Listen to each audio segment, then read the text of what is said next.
Good morning, Ms. Sello. Good morning, Chair. Good morning, Commissioners. Chair, we are ready to proceed.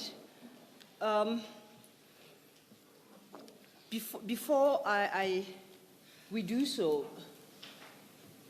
by way of housekeeping, I'll request opportunity to clarify an issue that was canvassed yesterday, but I guess it's function of exhaustion that I did not complete. I would appreciate an opportunity to do so. And then, I don't know, perhaps flowing therefrom might be questions from the commissioners. Other than that, the plan this morning is to start the next topic. As the commissioners are well aware,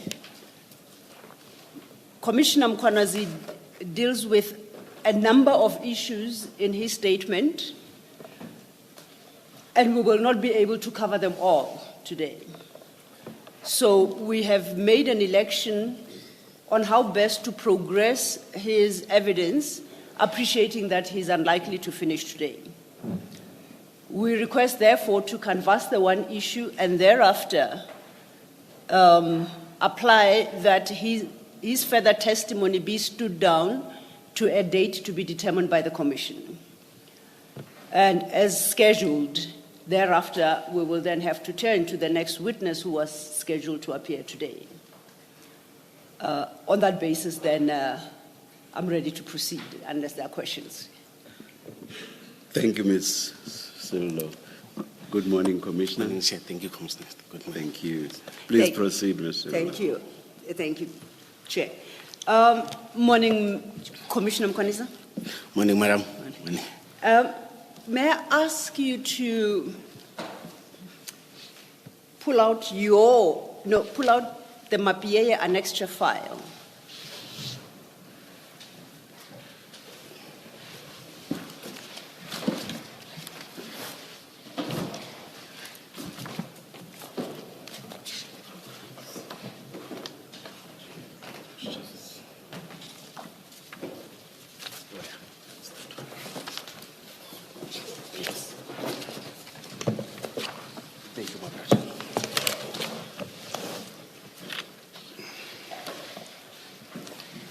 And I trust that you have your statement file open by you,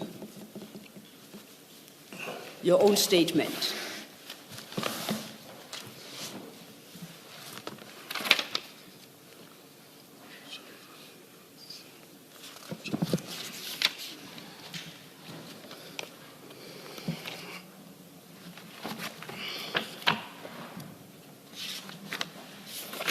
And once you've located your statement, please turn to page 11.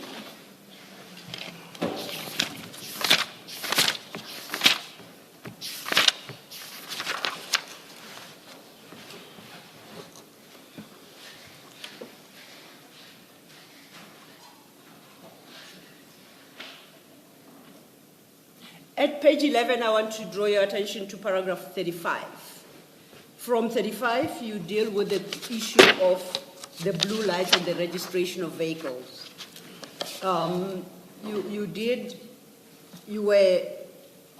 Certain questions were posed to you in this regard, and you provided responses. However, I omitted to clarify one matter with you regarding specifically this issue, which the Chair has granted me opportunity to now. Before I do so, can I check some issues with you? And I speak from a layman's perspective. All our vehicles are registered through or in the e-native system, is that correct? Yes. So, on my understanding, that system, and my use of the word system is in the broadest possible terms, the use of that system in itself has inbuilt a level of guarantee that I will not wake up tomorrow and find somebody is registered as owner of my car. Is that so? It's happening. It's happening a lot. We deal with those complaints, we investigate those complaints. Okay. There are people who are able to get through the system and do that. In fact, it's one of the crimes that is costing that has made government to be flexible in terms of changing registration plates time to time, you see. Okay. But it's happening every day, everywhere. That's one of the challenges that we're having within the city of Ekurhuleni. Okay, now you make me more worried than I was earlier this morning. Yes. But will you accept, or would I be correct to accept that it is not meant to happen that way? Yes. So something is broken in the system. The system is not functioning as it was intended to function. Yes, and remember, it's managed nationally. Yes, no Yes. doubt. Yes.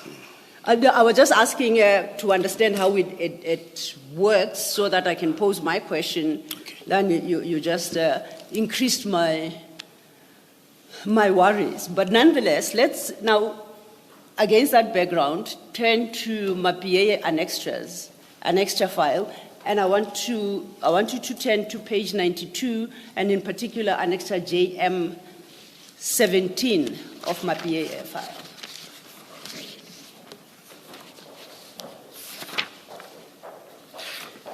Page 75. Page 92. 92, The flag should read JM 17. Oh, James 17. Yes. Oh, 92, James 17. Oh, yes. Thank you. This is the letter of intention to commit on the letterhead of CAT VIP protection.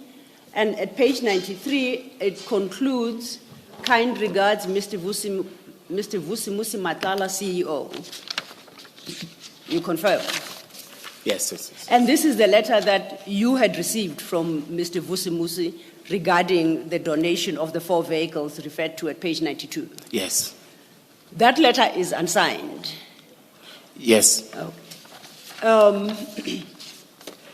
And that letter doesn't provide any detail that on the reading of the document would constitute proof of the fact that the cars listed in item 3, the 2 BMWs, the 1 Mercedes-Benz and the 1 VW Golf, are indeed owned by CAT VIP protection or Mr. Vusi Musi Matlala, or that Mr. Vusi Musi Matlala has got lawful authority over those vehicles. Do you accept that? Yes, I accept. But I was listening to him at ad hoc. He has committed and agreed that, yes, I donated vehicles. Yes. Oh, there was that, yes. Yeah, I just confined myself to the document as it stands. Yes. If I were to receive it, I would wonder whether he is able to donate the vehicles as he purports to at item 3, purely on the basis that this letter doesn't prove that he's the lawful owner of those vehicles. Correct? Oh, yes, according to this. Now, when we dealt with the issue, and I think Commissioner Baloyi asked you some questions on the registration of these particular vehicles into the name of the EMPD. You remember that engagement? Yes. And my recollection earlier, you had said that after they had been registered in the name of Ekurhuleni Metropolitan Council or municipality, you received a call from the city's proxy, Mr. Christine, who said to you, and if I quote, hey Baba, there are problems or complaints about these registrations, correct? Yes. But by the time he called you, technically they had been effected. That's why there had to be a re-registration back to Mr. Matlala. They had been registered as vehicles belonging to the municipality by the time this problem arose, about which Mr. Christine had that conversation with you. Yes. To say that that registration must be reversed. Yes. When you received the letter of donation, And this is the letter you gave to Mr. Christine, together with the instruction to register based on the donation itself, correct? Yes. Should the Commission understand that this unsigned letter of intention to commit by Mr. Vusi Matlala, that doesn't even cite his ID number, to which formal documentation pertaining to these vehicles is not attached, and there is no other proof accompanying this letter that either Mr. Matlala or CAT VIP Protection Services own these vehicles, that it was possible for you to facilitate the registration of those vehicles? How did you accomplish that feat? Can you repeat? Because you said, could the Commission find? I was still waiting. Oh, okay. Yes, yes. When you facilitated the registration of the vehicles in the municipality's name, Yes. all you had was this letter, the donation. No, it's not even a donation letter because it's of intention to commit. That's all you had. Yes. When I was called by Chris, the vehicles were registered. Where before they are being registered. I'm trying to understand how the registration into the municipality's name occurred, and ask you whether, are you suggesting to the Commission that this letter of intention to commit was sufficient to effect that registration? Yes. When I went to Chris Yes. on that day, I received face value. Yesterday I said papers, I forgot the name face value. Face value is the paper that is having your ID, everything, the name of the owner. It's a bluish, grayish, or greenish document. We call it face value. But we call it? A face value paper. Face value, okay. Yeah, that's one of the things that it's having a challenge to. I know that I'm increasing the fears and what. Yes. Because most of the time they steal them and register. But I received that, which was accompanied by the ID number and everything, with the certified copy of the ID, which is having ID, our card IDs and everything, you see. But all those documents that I received, I submitted them as the original to EMPD, because I even told them that I'm even having, they didn't ask about them. I even said, I'm even this document original. I gave it to EMPD. You can go and check, you will find them with the IDs and everything. But I saw in your attachments that they are there too. But all those documents about those vehicles, I took all of them to EMPD with the photos of ID as they were registered, as per required process. Okay. But I'm not part of that side. But I know when you register a car, because I've been one of different cars, you're supposed to do that. Now, we know that the memorandum of understanding concluded by you, between Ekurhuleni Municipality, EMPD, I think it was, and CAT VIP, that was never approved. Yes, so it yes, did yes, not yes. exist in reality. Yes. And it could not be relied upon to register the vehicles. So we accept that, correct? We couldn't rely on that MOU to transfer the vehicles. Yeah, we relied on what Chris wanted. I agree. And the only other document we have regarding the donation is this JM 17. Oh, this one? Yes. Yes. And we know that we did not have an agreement of donation signed by the city manager as the policy provides. As I clarified yesterday, it was on an initiation stage. It was on a beginning stage. Sorry, your voice dropped. Oh, humble apologies. Pull them towards yourself more. Thank you. Hey. Thank you. Please start. Humble up. I'm having ulcers. I can't push. I know the challenge. Perhaps if you lean over. Let me try to amplify my voice. Thank you. Yes. I'm saying it was at the beginning stage, you see. That's why it didn't even the question of, that's why you wanted the letter of commitment, because he was still dealing with the registration and everything, as I clarified yesterday.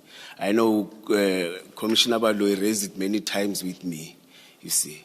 But I'm still saying it was odd at that stage, you see. That's why Chris wanted, to me said, I only want this, you see, and I submitted this. Yes. Yes. So then, looking at this annexure, clearly it does, firstly it's unsigned by Mr. Vusi Matlala. I agree. And I don't think any credible institution would accept this document for any purpose. It's unsigned. What's your comment to that? Let me say it was a blind eye, and because it's writing CEO Vusi and the IDs and everything, they correspond with the name, you see. But I agree with you. Oh, you can hear me? Oh, yes. No, I didn't want to make you repeat, so I apologize. Let me repeat. Yes. May Yes, I? I had missed. You say it was a? No, I'm saying this with the documents that were submitted, ID numbers and the papers, but the process, I think maybe I agreed on that to confirm that the name and the surname and the ID copy or the certified ID copy, I think maybe it was because of that. But this document doesn't speak to attachments. It doesn't say attached, please find certified copy of IDs. It doesn't say, please find, you call it face value. It doesn't say anything. You are correct, you are correct. So you obtained those separately from Mr. Matlala? Yes. With a pure intent to facilitate the transfer of the vehicles into the municipality's name? Not to facilitate per se. Remember when... It has to be, apologies. Sorry? I was saying it has to be facilitate because you had concluded that this document in and of itself will not accomplish that feat. Facilitate, it means you are part of the other side, you are doing papers and everything. I didn't do that. I submitted. You first obtained them from Mr. Matlala? Yes. In order to submit them? Yes. So that the registration can take place? Yes. And that's what I call facilitation. Will you accept that? I don't want to commit myself to facilitation.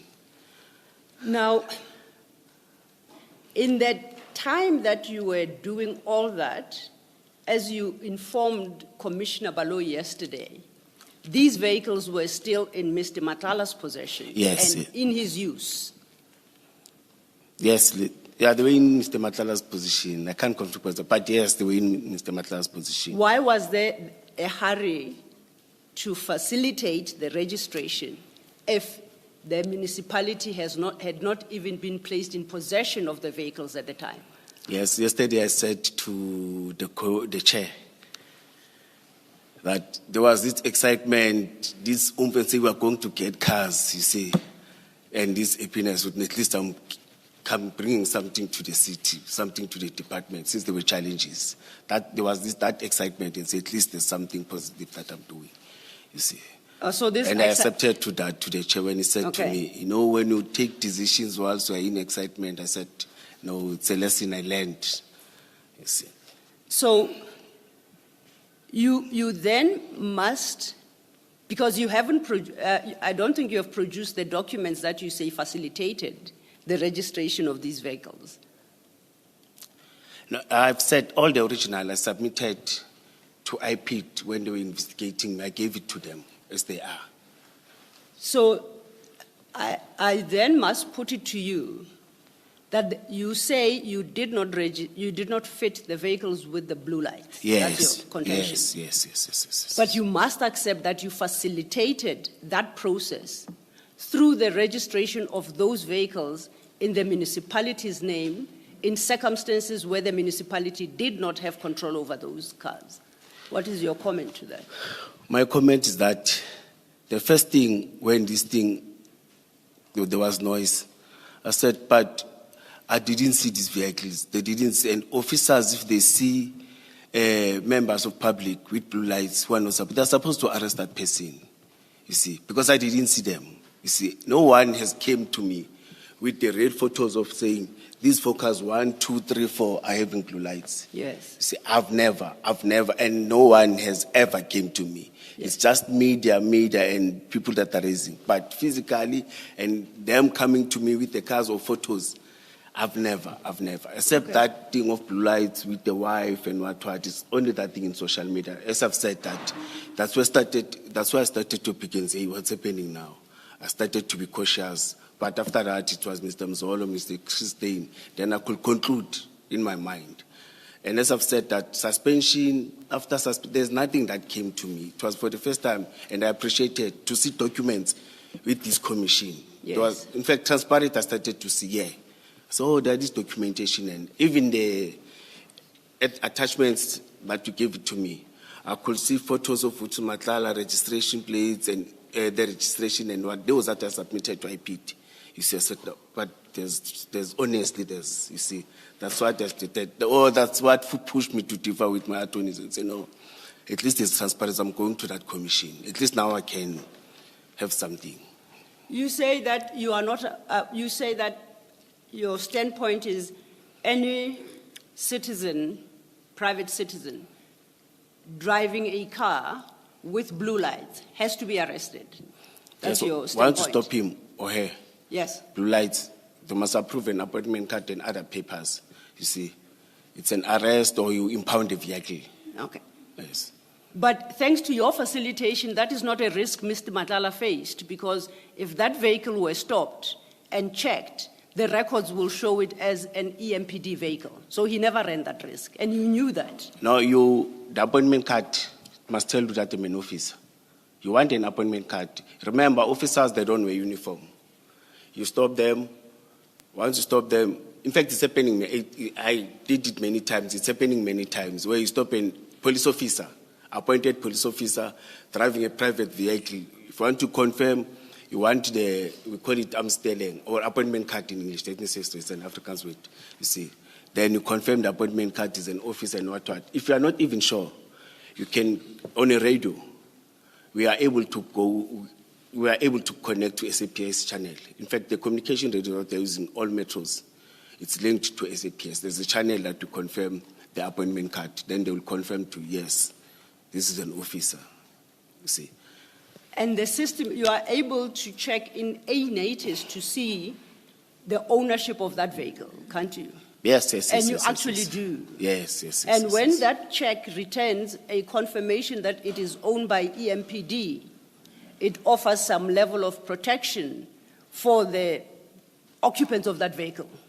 It is an official EMPD vehicle according to E-Natus. Yes, they were registered. Yes. Not EMPD, to the city.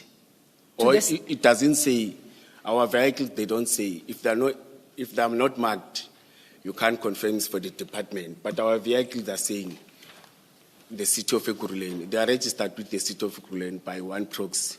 But yes, I confirm they were registered to the city. They were registered, and so you say that even the police vehicles of the city of Ekurhuleni, it can never be determined that these are under the control of the EMPD directly used by police officers, and these are general council municipal vehicles used by everybody, including me, who happens to be employed. May I clarify something to you? Yes, please do. We use vehicles of the city as EMPD. For example, like currently, 50% of the vehicles that we're using, because of challenges of vehicles, they belong to other departments, but they're not registered under those departments. Health, not different departments, parks and what, but they are registered under the city of Ekurhuleni with one proxy. But if a vehicle is not marked, you can't determine that it's EMPD, not EMPD. That's why we are pushing that our vehicle must be marked. But with the challenges of finances, we prioritize buying than marking, because marking per vehicle is very costly, because you must brand. Let me say branding per se. You must brand the whole vehicle. It becomes a challenge. I'm saying this because currently, as an acting chief, I was dealing with the issue with the fleet, the issue of buying vehicles. You see, we pushed them to be branded, but they said, no. Once we brand, it means that per that fleet of 40, 50, we must cancel or we must buy 35 and use the money of the other vehicles to brand. I said, no. We need vehicles. Give us tools of trade. Then in the next coming procurement or what, you will assist us by putting branding. For now, you can put stickers. That's what is marking. Just put on stickers. And those stickers, I must say, at any time you can move them. But it's so that members of public, when you stop them, they can say at least, this is EMPD. As I've said to you, now we can drive around the Ekurhuleni and you'll be stopped by a vehicle which is not even having a blue light, you see, because we don't have a tender for that as the city, you see. If it's not part of the 50 vehicles, those that are borrowed from other departments, you can't fit them with anything.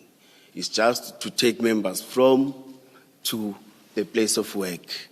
But the challenge that we have is that there must be another tender to put blue lights. It's a process that needs finance and finances. It's a challenge, it's a difficult challenge. But not because it's not doable, because there are no finances to do that. That's a challenge. To be prioritized to get tools of trade so that officers can go and do points, go and attend complaints and what. Then for patrolling crimes and what, we take those that have marked vehicle. But once you stop that person with that car, it will say City of Ekurhuleni. It will confirm that it's registered under city. I agree on that. But challenge is to confirm that exactly the department has become it. It's not supposed to be that, you see. But because of challenges of finances and it is like that. Okay. My question is, from your answer, I want to test if I'm understanding you correctly. EMPD officials have the right to use blue lights, don't they? Police officers? Yes. Yes. But currently, let me explain. It's just two. I'll take 1 minute. I know Bob Madlanga doesn't want me to talk and move. Yes. Humble apologies, Chair. Madlanga, not Madlala, please. Madlanga. Ngicela ubize futhi. Madlanga. Onga. Humble apologies. I know that you have been defended my surname many times. Humble apologies, Chair. We are having security officers that are employed under the city or under EMPD. Let me specifically talk about department. Then we are having peace officers. Our peace officers are not like the one of the province. You see, those that are appointed as traffic wardens. Let me say traffic wardens. They do points, they attend to school points in the morning to assist school kids. You'll find them driving those vehicles. But to give them all cars. You see, but they're still marked. Or they're branded, per se. I don't know, because I invited the commission to go to the city. I don't know when they go, they said, Mkhwanazi, but you said this is not happening. It's happening because of challenges. Because in a party, there can be 5, 6 there, and at least they can attend 5 or 4 points. But we are pushing that. There must be an officer. Commissioner Mkhwanazi, I apologize. You recall that we are talking about blue lights, yes, not branding. Yes, I'm going. And my only question was, EMPD officials, police officers, are entitled to use blue lights. Or police officials, yes. Yes. But I wanted to say we still have security officers and traffic so I say wardens. police officers. Yes. Police officers, they are entitled. Yes. They have exercised that right by installing blue lights. Sorry? By installing blue lights. No, they don't install blue lights. Or by having blue lights installed in their vehicles. They are issued with cars that are having blue lights. They Okay. They don't partake in those processes. All of us, we don't partake in those processes. We are being issued. Issued by who? By the city and the department. So the city is responsible for the installation of the blue lights? Yes. Prox. Okay. Prox is responsible for that, not the EMPD. When you say proxy, are you suggesting Mr. Christine? Mr. Christine is responsible for installing blue lights in vehicles? Yes. So how does Mr. Christine know which vehicle to fit with blue lights and which not? Remember, he's the one who's procuring vehicles. He's mastering in that. He knows that I've procured 40 vehicles in this financial term those vehicles, as I explained, in terms of the finances, budget must be like this. It deals with budgeting and everything with his team, you see, that we are going to install 40 of them with this amount. After that tender, there's nothing that is happening, I think so. But he's the one that master it, and he has been doing it for years. Mr. Matala, can I make this comment to you? Yes.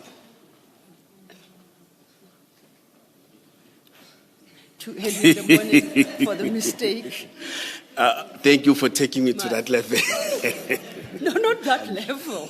I apologize for the error. I'm sure it's not a Freudian slip, Commissioner. I apologize, Commissioner Mkhwanazi. The letter is open in front of me, and my eye fell on the name. I didn't mean to do so.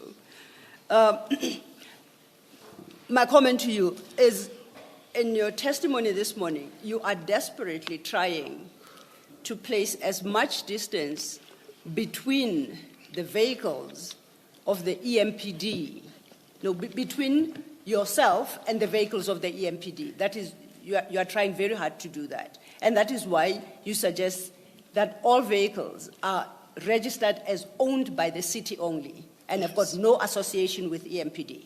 Now they got association. Once the vehicle are registered, bought by the city, once they're issued to the department, it becomes the responsibility of a department. And that way they get associated with the department. Yes, once they're issued. Yes. Once they're issued to the Yes. not associated. Your wording is putting me aside. Association and issued is two different things. Once they're issued or once they are handed to the department, Okay. there's handing over ceremony where we receive all our fleet. Okay. Yes. Like the 4 donated vehicles are issued to EMPD. No, they were not issued to EMPD. They were not issued to EMPD. I've said we didn't receive those vehicles. Oh, They were not physically issued to. but they were intended to be issued. Yes, to EMPD. Yes. So they would be strictly for use by EMPD. Yes. And therefore, they would be able, that would assist whoever is able to fit in blue lights on the basis that it's for the use by EMPD. I'm not saying facilitated by EMPD, but that would enable them to do so. Don't be technical. Oh, You are. I thought it's technical issues. You are. So, Repeat that statement. I will stop you, and may you please. There's where I want to stop you and want you to change the wording. Today you want me to hang myself to the commissioners. okay. I have no interest in you hanging yourself. In fact, you still have a lot of assistance to render to the commission, so I would desperately not wish for you to hang yourself. Yes. What I'm saying is, you facilitate the transfer of the vehicles. You go out of your way to obtain the documents necessary for that effort. In circumstances where Mr. Matala, in informing you of the intention to commit through this letter, did not give you the requisite documents because you knew those vehicles would be for the use of EMPD. Now you want to dissociate yourself from that close relation between the vehicles and the EMPD by suggesting that firstly they get registered to the city and then internally in the city they are distributed to EMPD. That's what you're trying to do. I agree with your latter or with your 2 or 3 last words. Okay. The facilitation, I contested it. Me, I approached, not I facilitated. But I don't distance myself from the relations because it's me who went to Chris. I accepted even yesterday that I went to Mike Van Veek, I went to Chris, not to Chris, to Mr. Matlal, Vis Matlal. I agreed and accepted. Okay. And confirmed to commissioners that I did. So will you then accept a proposition that to the extent that Mr. Matala was able to fit blue lights? I'm not sure about that. I've said that I didn't see them. I haven't finished this. Oh, sorry. And I say to the extent that he was able to do so. Okay? That became possible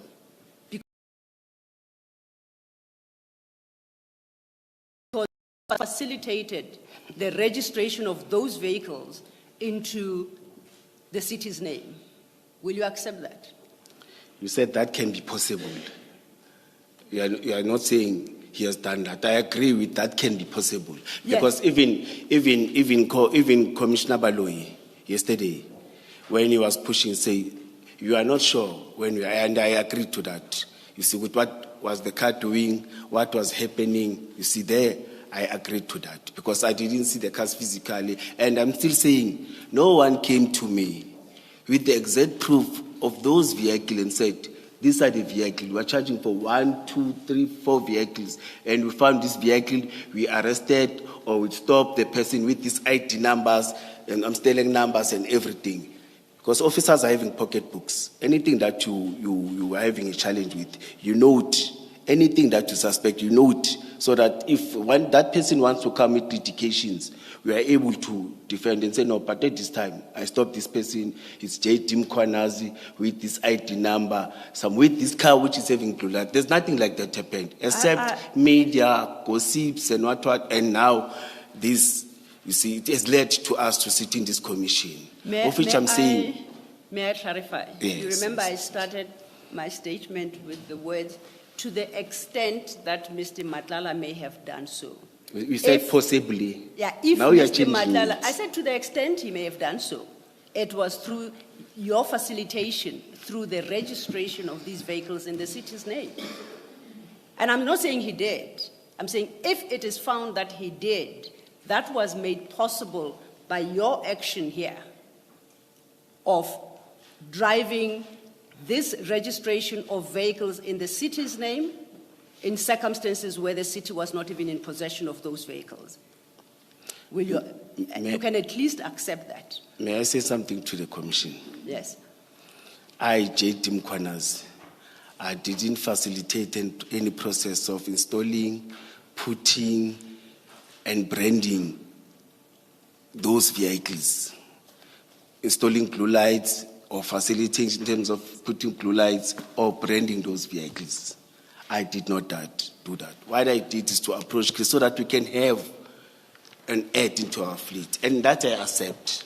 And I approach Vus, that I accept. You see. And I've accepted maybe for 2 hours yesterday. Even now, I still say that. I do accept that. Not the one of putting blue lights, installing blue lights and what. That is not within my powers. Thank you, Mr. Madlanga. Commissioner Kumano? Mkhwanazi. Am I back there again? I think you need water too, Miss. I think so. I should learn a thing or two from Commissioner Mkhwanazi, right? Commissioner Mkhwanazi, there are many files next to you. Maybe someone should just assist you. Mr. Ekurhuleni needs us annexures. We are still on the topic. So. Yes, Commissioner.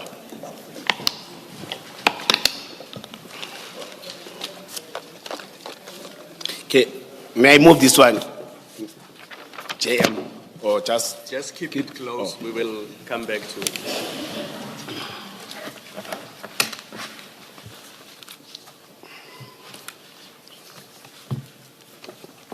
Page 156.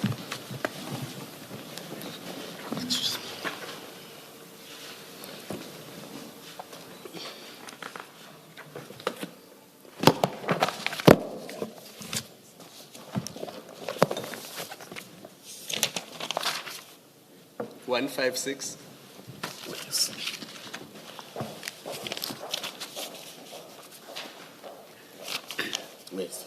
So, Advocate Sillo put to you that you facilitated the registration of CAT Security Services vehicles into EMPD's name. Commissioner Kumalo, once you use facilitate, be sure to get a no from the commissioner. So perhaps. Sorry to interrupt you. So let's not debate the use of language. Let's just go through exactly what you did so that you can confirm that this is exactly what I did, Yes. without focusing on the language used. Are you on page 156? Commissioner, I always forgot to say name. Kumalo. Sorry? Kumalo. Mtunga. Ngibambile. Thank you. Are you on page 156? Yes. Yes. You'll see that on that page is a letter from Christine, Regional Fleet Controller for EMPD. Do you have that? Yes, I'm having it. And he says, in December 2022, Director Mkhwanazi from EMPD came to see me about a donation of vehicles to EMPD. I indicated to Director Mkhwanazi that the licensing department are closing for December holidays and that he needs to come back in January 2023. Yes. Is that yes. correct? It's true. Yes. And then the next paragraph, he says, in January 2023, I indicated to Director Mkhwanazi that there must be a letter of donation from the donor to EMPD. In January 2023, Director Mkhwanazi brought me the documents and vehicle registration documents to me at my office in Primrose to be registered in COE as per donation. I gave the documents to my admin representative to register the vehicles as per donation to EMPD. Next paragraph, Director Mkhwanazi, sorry, before we go to the next paragraph, can you confirm Yes. what I've just read is correct? Yes, Commissioner. Third paragraph, Director Mkhwanazi is a senior EMPD officer who approached me with the donation and didn't see anything wrong and requested a formal letter of donation of the vehicles. A donation will definitely assist EMPD as the department are currently struggling with law enforcement. It should be law enforcement. It says law enforcement vehicles. This is the norm as my understanding as SEAT program and Gauteng heavy vehicle donations were donated only on a donation letter. You agree with that paragraph? 100%. Yes. And then in February 2023, Director Mkhwanazi contacted me to inform me that the donation is cancelled and that he will send people to collect the documents to change it back to the donor. Is that more or less correct? Yes, I collected them, yes. Yes. Now, I agree. the documents you gave to Christine, if you go to page 157, same bundle. Oh, yes. Remember we were in 156, you now go to the next page. 157. Oh, this letter again. Yes, so it's that letter of intent that you gave him. Yes. But you did more than that, because to prove to him that there was an MOU between Ekurhuleni and CAT, you attached that MOU that you signed on 13 October 2021 as part of the documents for the registration of the vehicles. And that appears on page 159 of the bundle. So all these documents are the documents you gave to Christine. Commissioners, you see there's a challenge now. The attachment of a memorandum that we had, it is having my signature. Yes. This one doesn't have a signature. That's not what I'm asking you. I'm saying you gave this to Christine. That's all I'm asking you.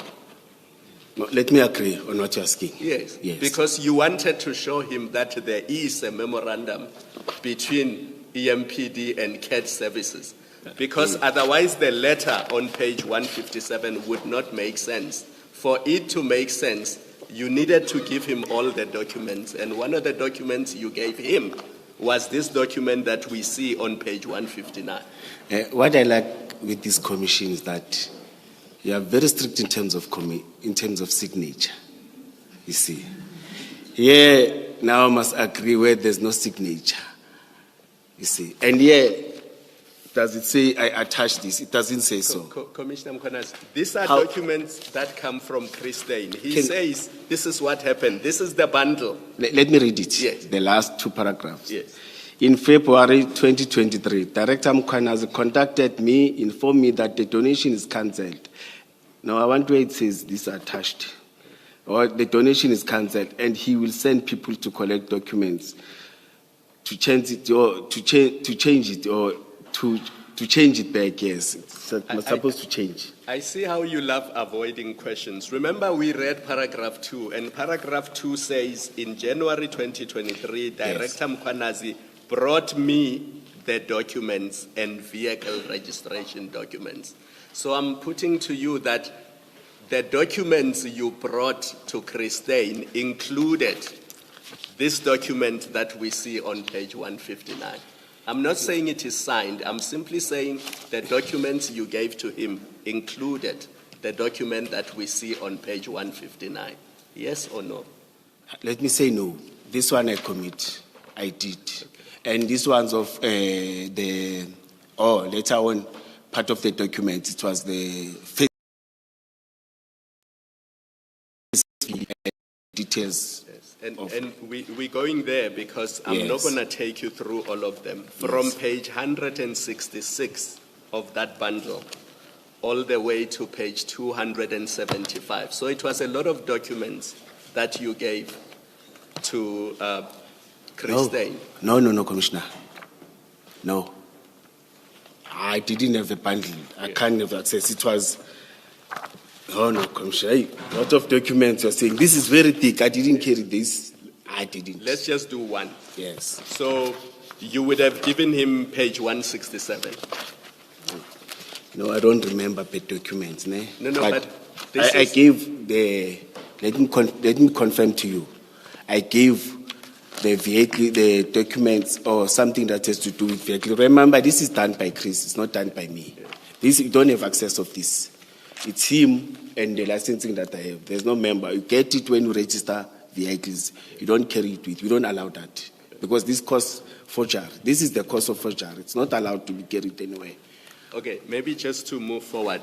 Yes. How did they get their cars registered in EMPD's name? Because my understanding of the registration process is that you would need this document that you see on page 167. Yes, you're correct. And somebody has to complete this form, including the previous owner.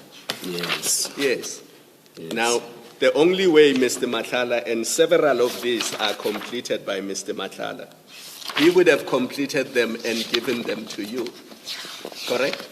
Yeah. No, this, I'm talking, I agree when you talk about this, not the whole big bundle. This is in it is it's not supposed to be carried by anyone. Yeah.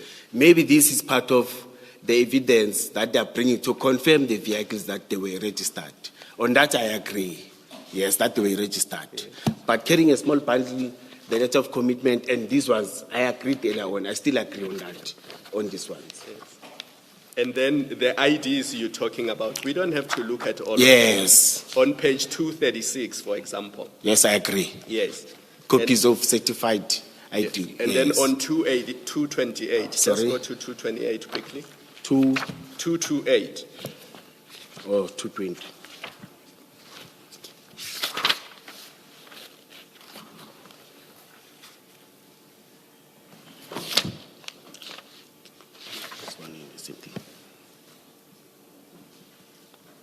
Yes, are you there? I'm there. So you can clearly see that the section that deals with the particulars of the seller, Mr. Matlala has completed that section. Yes, I've said this. I agree. These are the documents. Yes. So you would have obtained this from him? Yes, I've said so. And taken them to Christine? Yes. No. When we were there, he said I've obtained from him. Yes. So that the Christian can start registration plates. And I agree on that. Commissioner Mkhwanazi, I agree on that. I've owned a vehicle before and I've transferred a vehicle to somebody else before. No, I'm saying on these papers, I agree on that. You need this document to facilitate the transfer. Yes. And these documents you would have obtained from Mr. Ket Matlala. Oh, yes, this and is so. You would have then given them to Christine as part of the bundle that he needed to change the ownership of the vehicles from CAT services to EMPD. You're 100% correct. Yes. So whatever language that is used, whether it's facilitation or assistance, this is what you did. Yes, a facilitation, yes.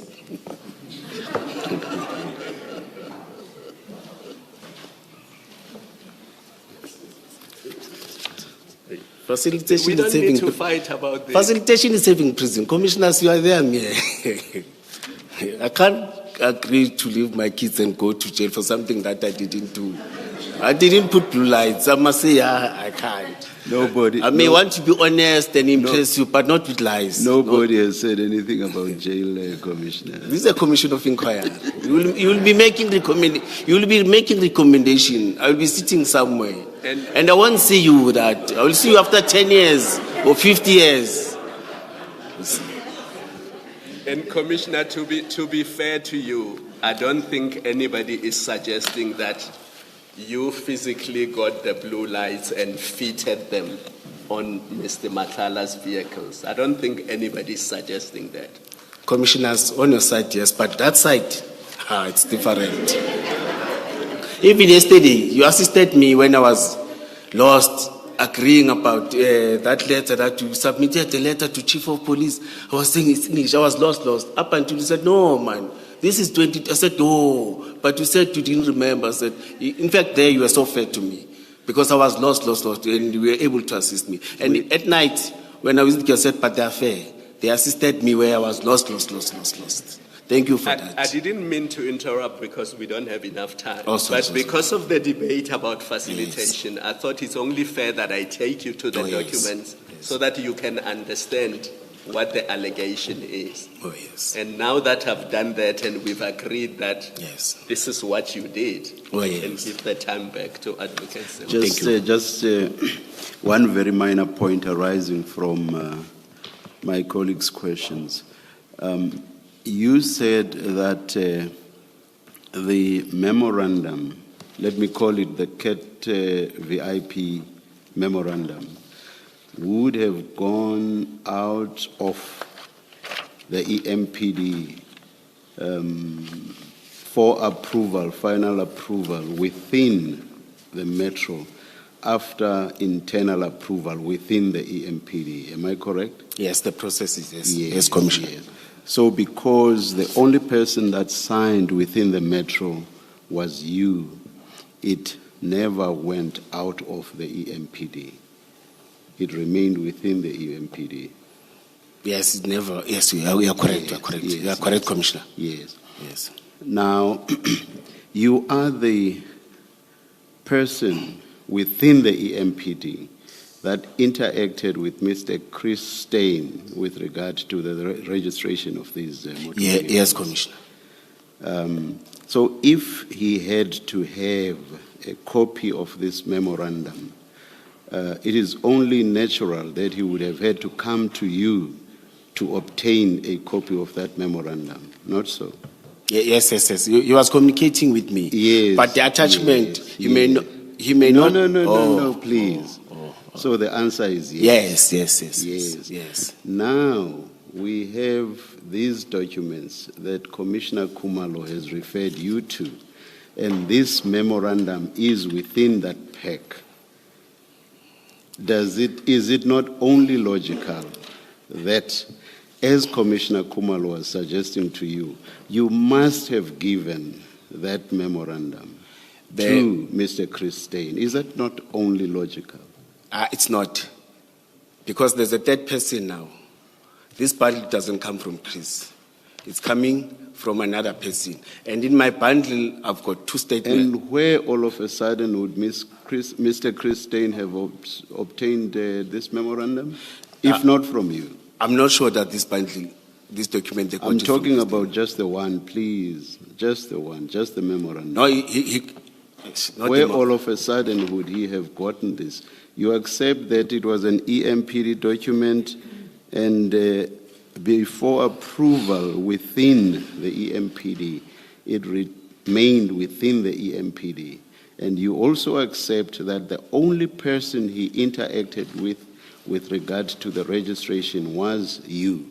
And now we see an EMPD document, and I'm saying that in quotation marks, of course, because it was never approved. We see an EMPD document amongst the documents that Mr. Chris Stein says he got from you. So my question is, how can you suggest that he did not get it from you?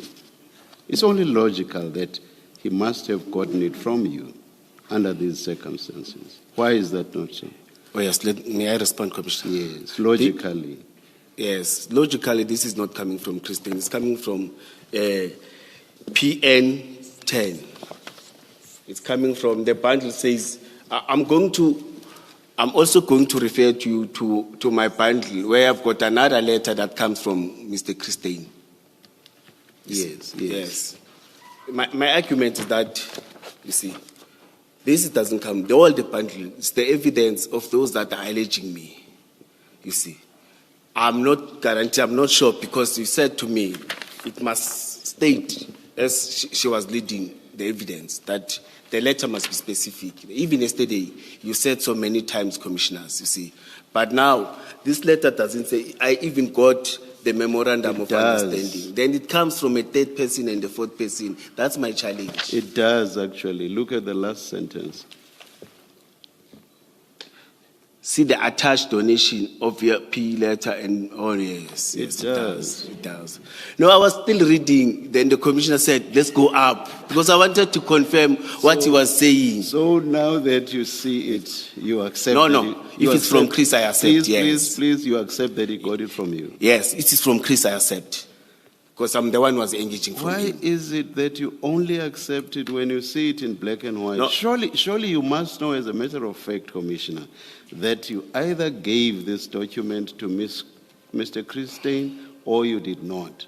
Surely you must know. Now, if I did, I will agree. I won't lie to the commissioner. It's just that I don't trust some of the allegations that are coming from some of those bundles. Please do not conflate issues. Oh.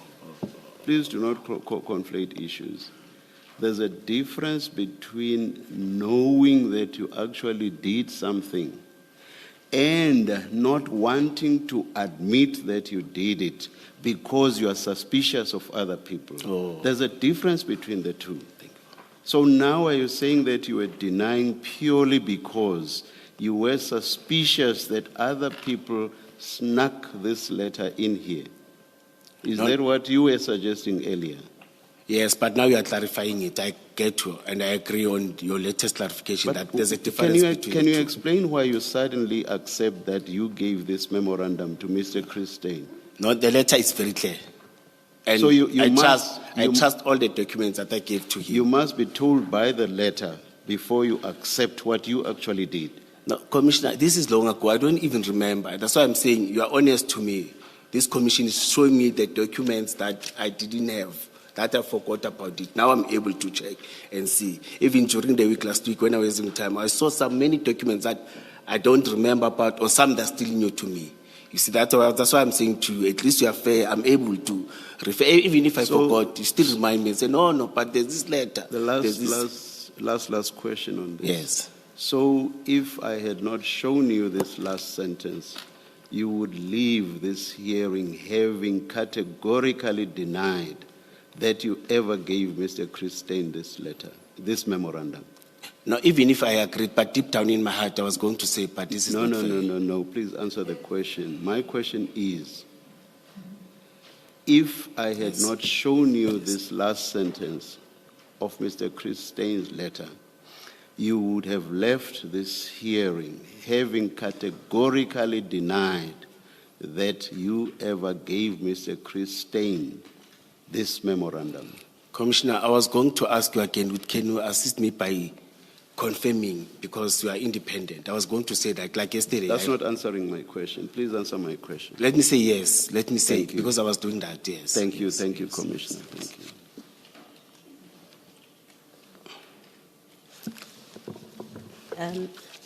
Commissioner, maybe let me start it's still on this topic. Oh, yes, Commissioner. Yesterday, you remember, with the chair and with Ms. Sillo, you looked at the SPI's annexures. If you could just pull that bundle so that you have the same page that I have. And then page 4 of that bundle.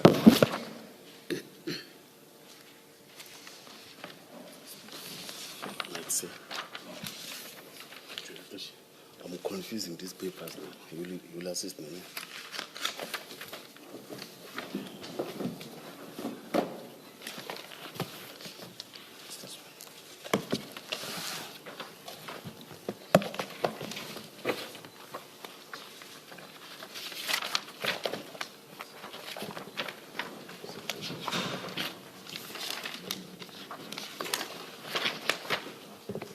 page 4. It should be RS2, Roman figure 2.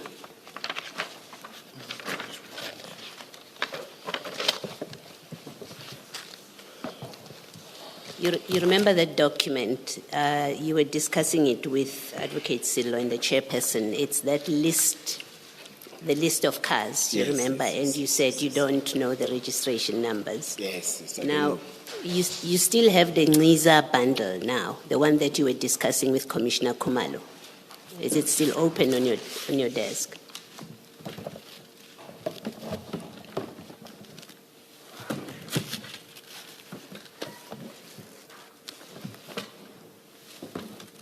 Is that the one? Okay. Turn to page 189.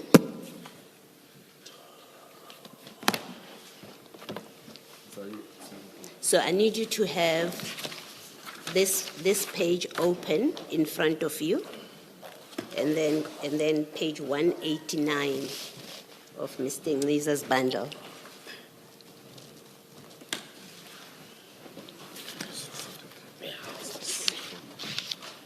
Sorry. So we should have this open. This is page 4 of Commissioner Spee's annexures. Yes. You should have that. And what? And then the Ngiza bundle of annexures that you were discussing with Commissioner Khumalo. Yes. Go to page 189.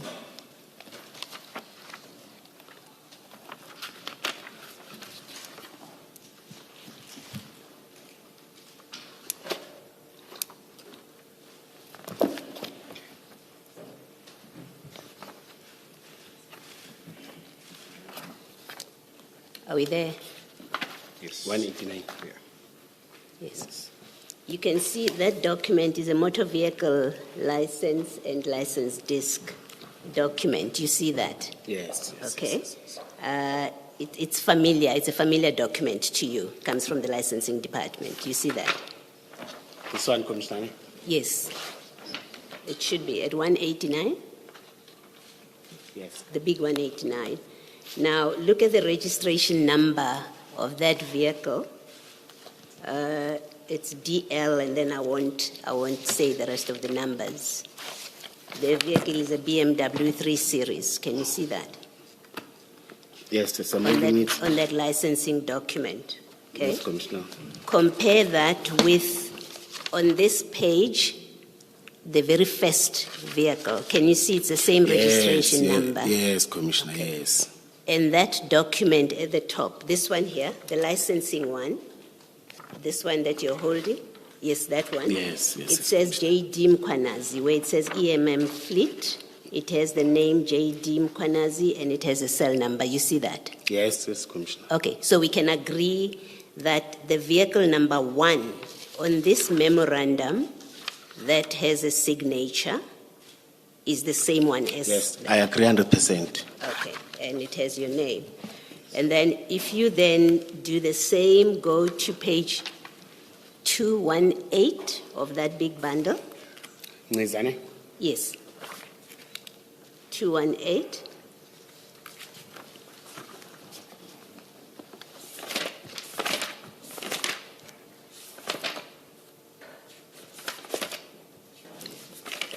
Yes, Commissioner. You remember, maybe let me remind you also that you remember yesterday when you were looking at this document with Ms. Sillo, you said there was a Mercedes Kumbi. You accepted that in those cars there was a Mercedes Kumbi. Now, if you look at, on this document, vehicle number 2, you see that? Yes, Commissioner. It starts registration number JP on that list. Yes, Commissioner. Okay. Now go to Ngiza 218, that license department. It's a Mercedes-Benz V-Class, the vehicle, Sorry, Commissioner. 218. Yes, sorry for a minute. Okay. I tend to lose this document.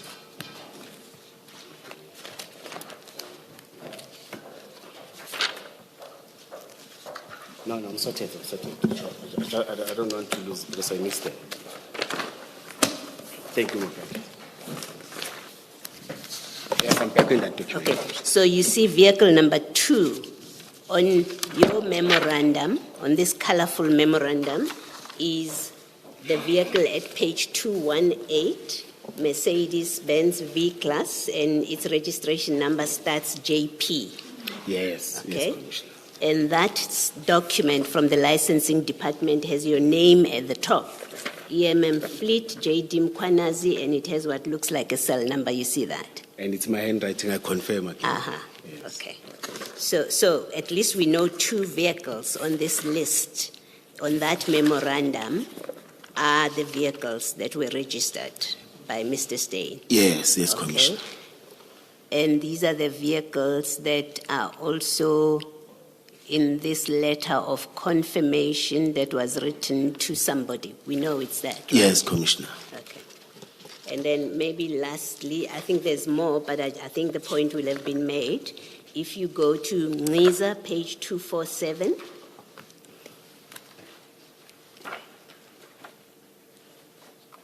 Mkhwanazi 247. Yes, Commissioner. And then in that list of vehicles, go to vehicle number 5. It's a BMW. Vehicle number 5, it starts BZ. BZ99CK, yes. Yeah, I was hoping you didn't mention the number. Humble apologies. It's okay. Humble it's all right. apologies. Anyway, they were registered in the name of the municipality, so they were public property, actually. So we're entitled to mention them.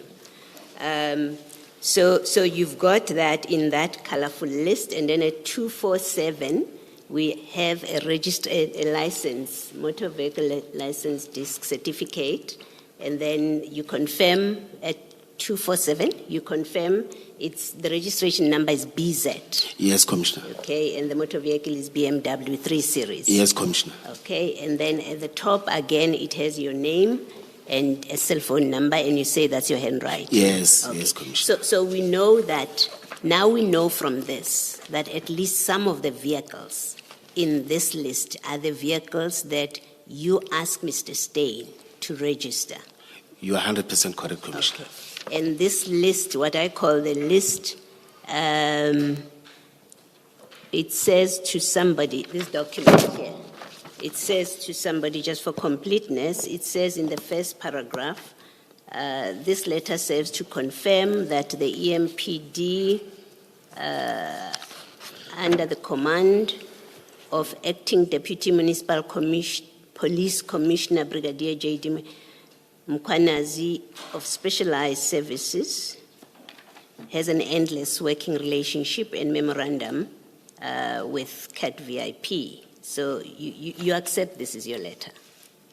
You must accept, because these vehicles that I've read for you are here with registration numbers, and they are on the license certificates, which has your name, and you say it's your registration, it's your handwriting. The address, yes. In this document, yes. So 100% yes, Okay. Commissioner. All right, thank you.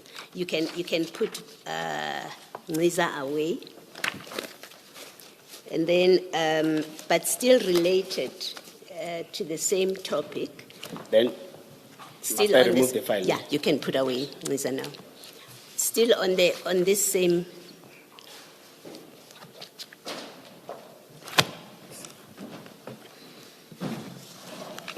Let's put it there. Same document, eh? Or bundle? No, the same topic, the same related topic. You said earlier when you were explaining to Ms. Sello how things work with registration, with vehicles. You said Mr. Steyn, as the proxy, is the one that deals with the registration. Okay, do you want me to repeat myself? No, I'm Okay, listening. you heard me. Yes. All right. You were explaining to Ms. Sello how it works. Yes, Commissioner. That the proxy, Mr. Steyn, he's the one that deals with registration of vehicles. He's the one that hands out vehicles to officers, and by the time he hands them out, they already have blue lights. He sorts that out. Yes, I think yes. that's Yes, what Commissioner. you Yes, said. Commissioner. Yes, Commissioner. So Let me, blue lights and branding, if there's a branding, yes. I agree Okay. with you 100%. okay. Yes. So when you ask him to register a vehicle, and it's an EMPD, it's going to be an EMPD vehicle. And the donation letter, remember the donation letter, you don't have to go to it, I'll read it. And the donation letter says that the vehicles will enhance the EMPD's efforts in crime prevention and community safety and to assist in VIP protection training, tactical and training enhancement. When you give him that letter and then you say, go register these vehicles, as the person who's also responsible for making sure that EMPD vehicles have got blue lights, right? You said he's responsible for that, yes. Okay? He would therefore, can we accept that he would have been the one that arranges for blue lights for these cars that are being donated? I lost you. You said he could be the one that arranges the blue lights, because he's the person responsible for that. He would be the one responsible to make sure that these vehicles that are now EMPD vehicles have blue lights. Yes, I get 200% Commissioner. Okay, yes. all right. So we will hear from him. We should ask him about these blue lights on these vehicles. Yes, Commissioner, on my bundle, there's an attachment from Christine when he was visited by Mr. Mkhwanazi's officers. Can you go to the bundle? There's a letter. Which bundle? It's JD. Oh, your I bundle. don't know how to do it. Your bundle. It's Brigadier Mkhwanazi, file 1, the stick 1. Okay. Page number? I haven't checked which page where Christine. Or Christine, The there attachment, is an yes. index at the front of the file, just check. Thank you. The index, Ms. Sillo, doesn't Doesn't describe name. the Doesn't document. describe. Okay, we will locate for you, I'll Please, locate it for you in a second. Please. Very important.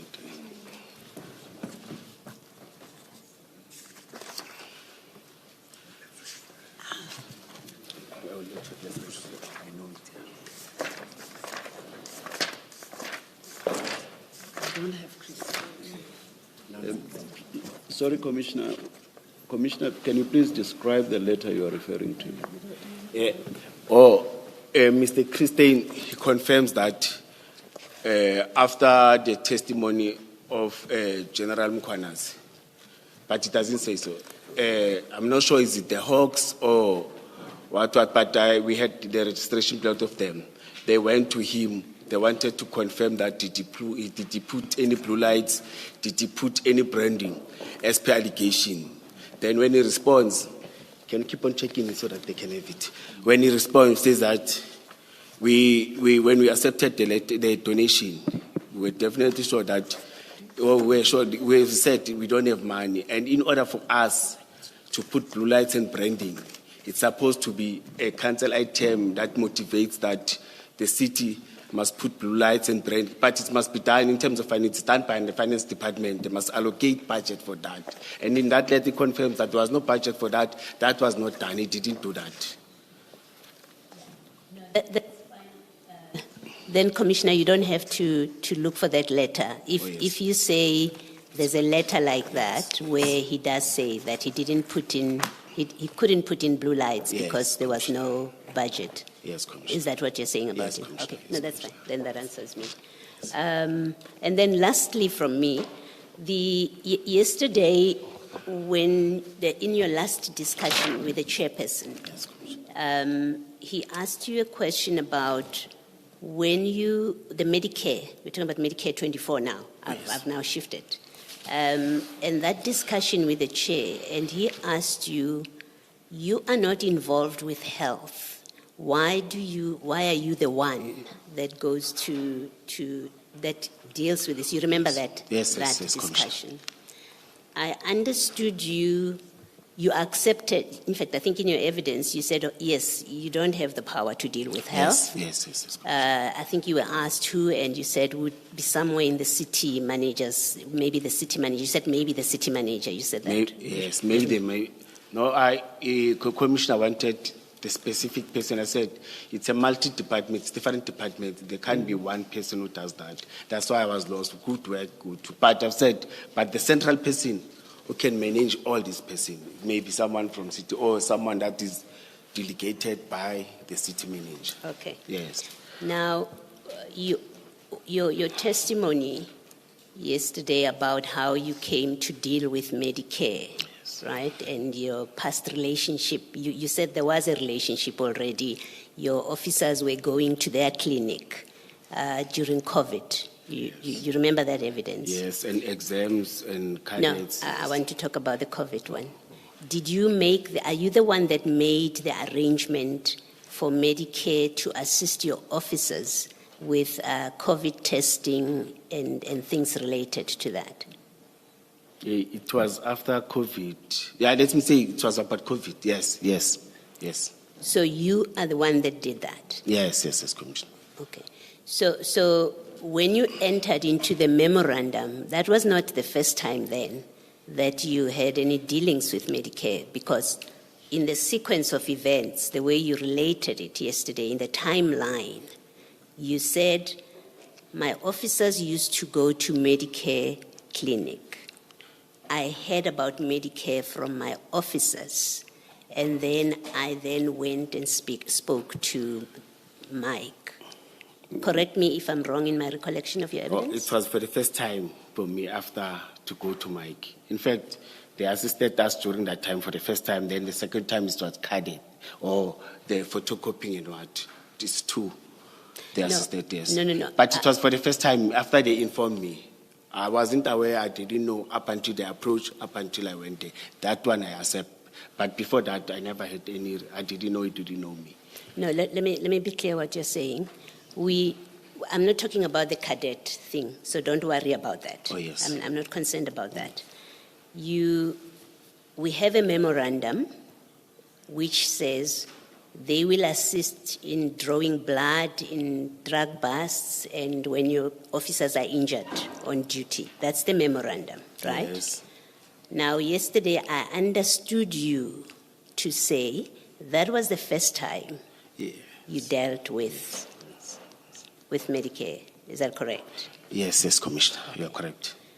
But we also know from your evidence that before this memorandum, let me put it differently. Before this memorandum, your officers were already attending at the clinic of Medicare for COVID testing. No, Commissioner, it's wrong. It's wrong. I don't know what was the relations, you see, but they were not attending. No, but you said... No, I've said after... Oh, thanks for allowing me.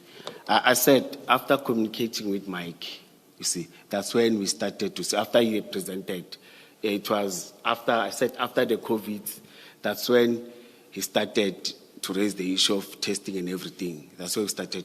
But it was for the first time, and it was starting after I met with him. Before that, I don't know what was the relations about.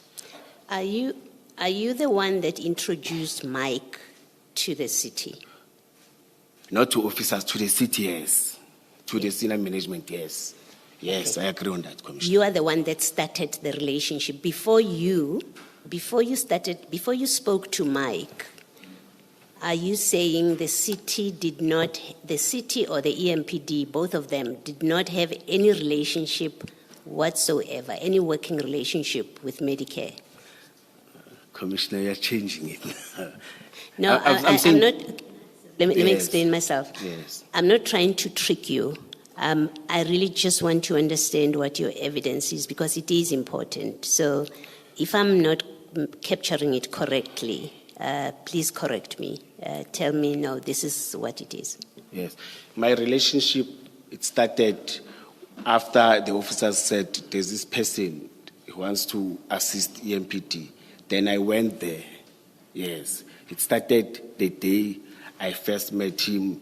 He told me what he was going to do, what he's suggesting to do. Then after that, I've said, please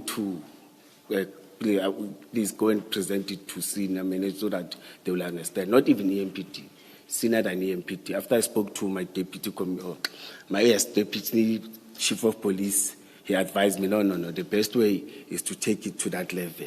That's when it started. Then after that, after he came back, that's where the process of officers, not even officers per se, EMPD, because even seniors, they went there. You see, that process started.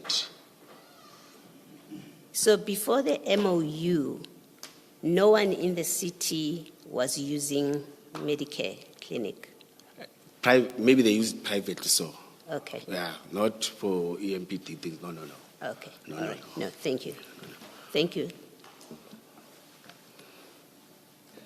Yes, Chair, of course.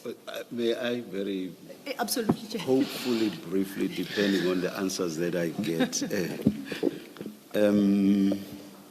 Commissioner, now that you have finally admitted that you gave the memorandum of agreement to Mr. Chris Steyn, would you agree that you would have given it to him only if you were of the view that there was in existence a memorandum of agreement between the Metro and CAT VIP protection? Do you agree? May you please repeat? That's where you say only if, but Now that you have finally agreed that you did give Mr. Chris Steyn the memorandum of agreement, do you accept that you would have done so only if you were of the view that there was indeed a memorandum of agreement between the Metro and CAT VIP protection? Do you understand me now? You're too diplomatic, but Madlanga. Commissioner, let me agree that I took it to Chris because there was this process. You see, because even yesterday I said... I'm not talking about a process. I'm talking about your understanding or belief that there was in existence a memorandum of agreement between the Metro and CAT VIP protection. So I'm saying it would have made sense for you to give the memorandum to Mr. Chris Steyn if you believed that there was indeed if I believed such an agreement. Yes, now I get to it. So you believed that there was an agreement? I know that there was a process. No. I was very positive that they were going to sign, but... No, Commissioner. Commissioner, you said, oh yes. I took that to mean that you were agreeing that in your mind, you were of the view that there was in existence a memorandum of agreement. Is that correct? Let me say yes. Thank you. It's only logical, because if there was no memorandum of agreement and you too believe that there was no such agreement, you would not have given this to Mr. Chris Steyn. It just would not have made sense for you to give it to him. So you've already agreed. Yes, already agreed. I'm just making an observation. Now I get you. Yes, I'm not inviting a response. Now, going to, again, the letter of intention to commit. Yes. Were you of the view that its content was correct?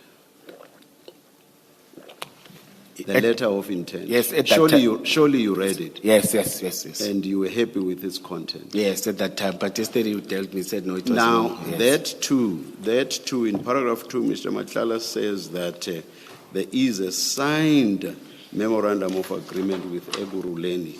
So that too is another document that indicates that in your mind you were of the view that there was in existence a memorandum of agreement between the Metro and CAT VIP. It's only logical. After the earlier agreement, your earlier agreement. Yes, and yesterday there's this document that is in my signature. This agreement must just flow as a matter of course. You agree also? Yes. Now, I will take you to the document on which you gave me a hard time. That is in the space annexure. Yes, I remember that. RS2 small Roman 2. In that one, you deny. In fact, you said it's a forgery. It's not your document. And I even said. And can I tell you what my suspicion is with yes. regard to your denial Yes. or your allegation that it's a forgery, I think that you are denying it because it says you said there was in existence a memorandum of agreement. Is that not the main reason for you to disagree? Which document that I've said, can you? RS22 of SPIS, that's the document yesterday that you said is a forgery. No, Commissioner, if I said that, I was not going to deny. As I've said that, and as I've accepted that, it is me who went to them, both of them. Remember in your testimony several times when Ms. Sillo was questioning you, you said several times with regard to Medicare 24, with regard to CAT VIP protection, no memorandum of agreement ever came into existence because I was the only one that signed within the metro. Yes. So you knew that you would be in serious difficulties if you were to admit that you penned this document because it says in it that there was a memorandum of agreement and it purports to have been written by you. If after the questioning by Ms. Sillo and what you had said with regard to the existence or otherwise of a memorandum of agreement, and you now suddenly agreed that, yes, I wrote this letter, yes, in this letter I say there was a memorandum of agreement, you would have been in trouble, immediate trouble. So it makes sense that you would have denied that you ever wrote this letter. Do you agree? No, I don't agree, but Madlanga, remember, you asked me many times yesterday, you see, about, I lost it now. There's something that I wanted to say, but it was you who was asking. In fact, you were not fighting me, you see. You were trying to get truth in something, yes. Just on that, yes. Let me hear you. Yes, you were trying to get truth in something. I said, no, can you verify? If at all in the documents it's me, I will accept. Because I made the relations with the two companies. Yes. It is me who made relations. I agree on that. Let me just make this observation. Yes, you may comment if you want to. I understand why you would deny that you wrote this letter. It's because it would be, your admission of having written this letter would be at odds what you had said earlier when Ms. Sillo took you through the memoranda. So I understand your denial. I'm not saying it's acceptable, but I understand why you would deny it. Okay. Do you want to comment? No, I don't have a comment on that. All right. Now, having said that you gave Mr. Christine the quote-unquote memorandum of agreement, and having said that you had no problem with the content of the letter of intention to commit insofar as it relates to the existence of a memorandum of agreement, I suggest to you that it would not have been odd at all for you to write in this letter of the 16th of October, the to whom it may concern letter, to write in there that there was in existence a memorandum of agreement with CAT Matlala, with CAT VIP protection. It would not have been odd at all. The three connect together. Your comment? No, I don't have a comment. I'm having it, but no, I don't have it. Thank you. So, Ms. Silla, before you take this back, I just want to put something to... Indeed, Commissioner. I just want to put something to Commissioner in the light of our discussion. I asked you in this last discussion whether you are the one that introduced Medicare to the city, and you said yes. I want to read you my note of yesterday, what you said about it. You said our members, you said you were talking to your members about VIP protection, and then you said our members from Community Liaison Unit said they were working with Medicare. That's my note of your evidence yesterday, that you heard about it from your members, and it's your members from the liaison unit, from the No, you are the community liaison. No, from the CAT. It's not CLU. The CAT is your SWAT tactical. Okay. Even yesterday you wanted clarity on that. I clarified. We talked about intervention and different, but it's my members, yes, but from the community. No, intervention unit. No.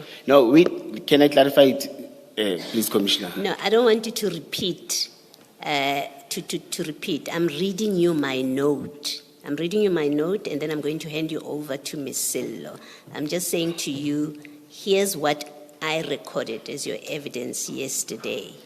You are free to tell me. If you're telling me I was wrong, that's fine. You don't have to explain it. We can leave it at that. So I'm reading for you. You said yesterday, our members from Community Liaison Unit said they were working with Medicare. They told me about Medicare and said they were working with Medicare, right? Yes. So your members told you they were working with Medicare? Yes. Yes. So you are not the one that introduced Medicare to the city. It must mean that. If you heard about Medicare from the community liaison members, and they said to you, we are working with Medicare 24, it means you did not introduce Medicare to the city. But I'm the one who said you must go to... To where? To the senior management. Yes. No, where Mike made a presentation. Yes. No, that's fine. That's fine. That evidence I understand. Okay. What I'm putting to you is, according to your evidence yesterday, Medicare was already working with members of your community liaison unit. Yes. Is that correct, right? Yes. And if community liaison unit was already working with Medicare at that point, somebody else entered into that arrangement on behalf of the city or community liaison unit. It's not you, it's somebody else, right? You don't know who? Yes, let me say so. Okay.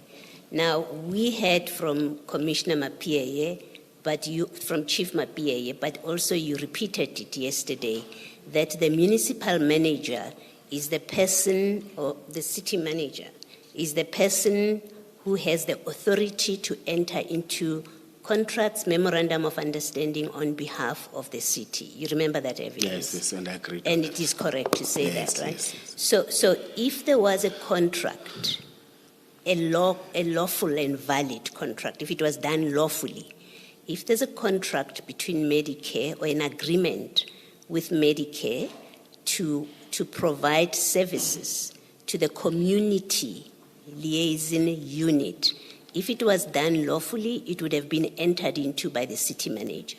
Yeah. Commissioner, I don't want to take a wrong direction and view. There are memorandum of agreements that you sign as a department. I'm saying so, I'm going to give example, and you can go and check, but we liaise with legal and corporate. As I've said, that we develop a memorandum of agreement within the department, you take it for comments. There are 5 or 6 memorandum of agreement as I signed now as an acting HOD, but it was a conversation between legal and corporate.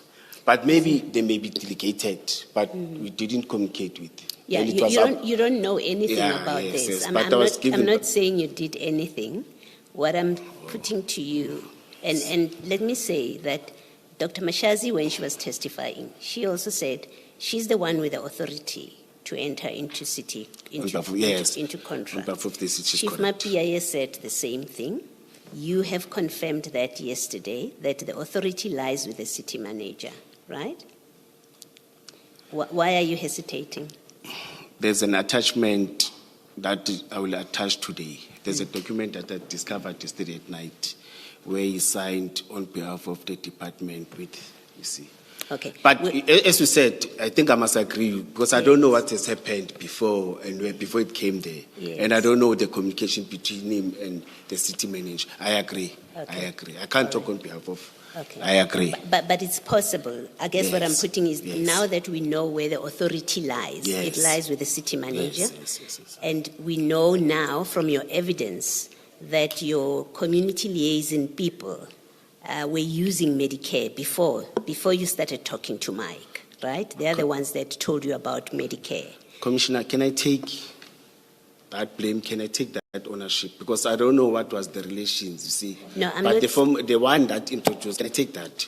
You see, I don't want to shift the blame to other people, you see. Can I take it? I'm the one who took, I said, Mike, go and present to the senior authority. Maybe they may have maybe it was a consultation they spoke or what. Maybe it may be those relations. Yes. But these ones, may I take ownership? I don't want in this commission, because I see you, I want to distance from what I did, to see. Okay. I want to be honest in this commission. The one that we're talking about, I'm the one who did it, not them. So were you not being truthful yesterday when you said, from what you're saying now, were you not being truthful yesterday when you said, our members from community liaison said they were working with Medicare? Because that's what you said yesterday. Yes, I'm truthful, Commissioner. But Okay. I'm saying this one of taking it to that level, it is me. You see, it is not them, it is me. No, They- I'm not saying they did anything wrong. I get you, And Commissioner. I'm not saying you did anything wrong Okay. either. I'm not saying anyone did wrong. Okay, I'm Commissioner. just putting things so that they make sense. Oh. Putting things together. The one is the authority to contract lies with the city manager. We are all agreed on Yes, that, yes, right? Commissioner, yes. Two, your evidence is that your community liaison people told you they were already using Medicare, right? Yes. When they told you go talk to Mike, Yes, right? yes, They yes. told you that they are working with Medicare. Yes. All I'm putting to you is, if there is a lawful agreement that allowed the community liaison people to use Medicare, if it is lawful, it would have been concluded by the city manager or someone that she delegated. You accept that get you. as a Yes, proposition? yes, All right, yes, thank you. yes. That's all I wanted Yes, to yes, establish. yes. Thank you very much. Merci. No, when you're a leader, you must take responsibility for the decisions that you have taken, you see. I don't want to shift the blame and say, ngoba kuyashisa now. No. But I understand what you said, correct, 100%. All right, thank you. Just one last thing, at least on this aspect. Yes, Chair. Ms. Sillo Thank you. and Commissioner. When I engaged you this last time, I said you believed that there was in existence a memorandum. And then I took you all the way through. And when I engaged you this last time, in fact, my question suggested that you believed that there was in existence a memorandum of agreement. I want to temper that language because you know for a fact that there was no memorandum of agreement in existence. Not so? There was a process that I started. No, please answer, otherwise we'll take forever. There was no memorandum of agreement and you knew it, correct? Correct, Madlanga. And you knew that from the very first time you were the only signatory to that document, the intended memorandum of agreement. For the cat. Yeah, cat only. Yes. On that one, yes. Yes. So when you gave this memorandum to Mr. Chris Stein, it was more a case of you making out as though there was in existence a memorandum of agreement, correct? No, it's not correct, Madlanga. You know, when you look at this document, there are two different documents. The other one is saving my only signature. But is the content different? No, it's not the same. The other one Is the content different? Yes, can you go to both documents? The other one is saving, and you even raise it, my signature and Vus Matlala. And there's my signature. Only his name, but Yes. not his signature. But is the No, content I different? wanted to say that. Yes, the content, Sorry. The content is not the same. The contract or the content Yes, differs. yes, the other one is saving 3. It doesn't signatures. matter. None of that matters, Mr. Commissioner. None of that matters. You have admitted that you gave that document to Mr. Christine. That's what matters. Oh, yeah. And that document purports that there is in existence a memorandum of agreement between between CAT VIP protection and the Metro. That's what matters. And you have agreed that you gave that document to Mr. Christine. So let's not go back there. Okay. Now my question is, you, having given that document to Mr. Christine, you were making out as though there was in existence a memorandum of agreement, correct? That's not correct, Mama. Why not? Purely because this one does not bear a signature? No. Why should that matter? Because you have accepted that you gave that document, signature or no signature. No, You've but- accepted that you gave that document to Mr. Christine. So why should it matter? After that, your sentence says, I, when I went to Chris, created as if there is. Or in fact, I lied to Chris. Let me say so. Was there a memorandum of agreement in existence? There wasn't. There Yes. wasn't. Not That's- so. There that's- wasn't. that's There why- wasn't. that's why the No, document's not please, even let's not speak at the same time. There was no memorandum of agreement. There wasn't, correct? You are correct, Debo. You have accepted that you gave that document to Mr. Christine, correct? Yes. And that document purports to be a memorandum of agreement, correct? Yes. So why would you deny that you were making out as though there was in existence a memorandum of agreement? No, I A disagree. yes just must follow as a matter of course. Correct? You are cornering me, Baba Madlanga. Correct? All right, I'll leave it at that. No answer. Thank you, Chair. Chair and Commissioners. Commissioner Mkhwanazi, following on your engagement with the commissioners, Yes. I would have wanted to ask you another question, hopefully a final one on the topic for clarification, but unfortunately it requires me to use the verb facilitate, and I know that you consider that a declaration of war. So I haven't found a better verb to substitute, so I will not pose my question. I can't fight with the commissioner. I will stay in prison for life. I'll ask you a different one, and just in passing. Very briefly, have you ever received any money from Mr. Vusi Matlala, or him personally, directly, or any of his companies? No, but It's a yes or no. The part just might be interesting. no, let me say, Okay, I'll allow you the but. let me relate the relations.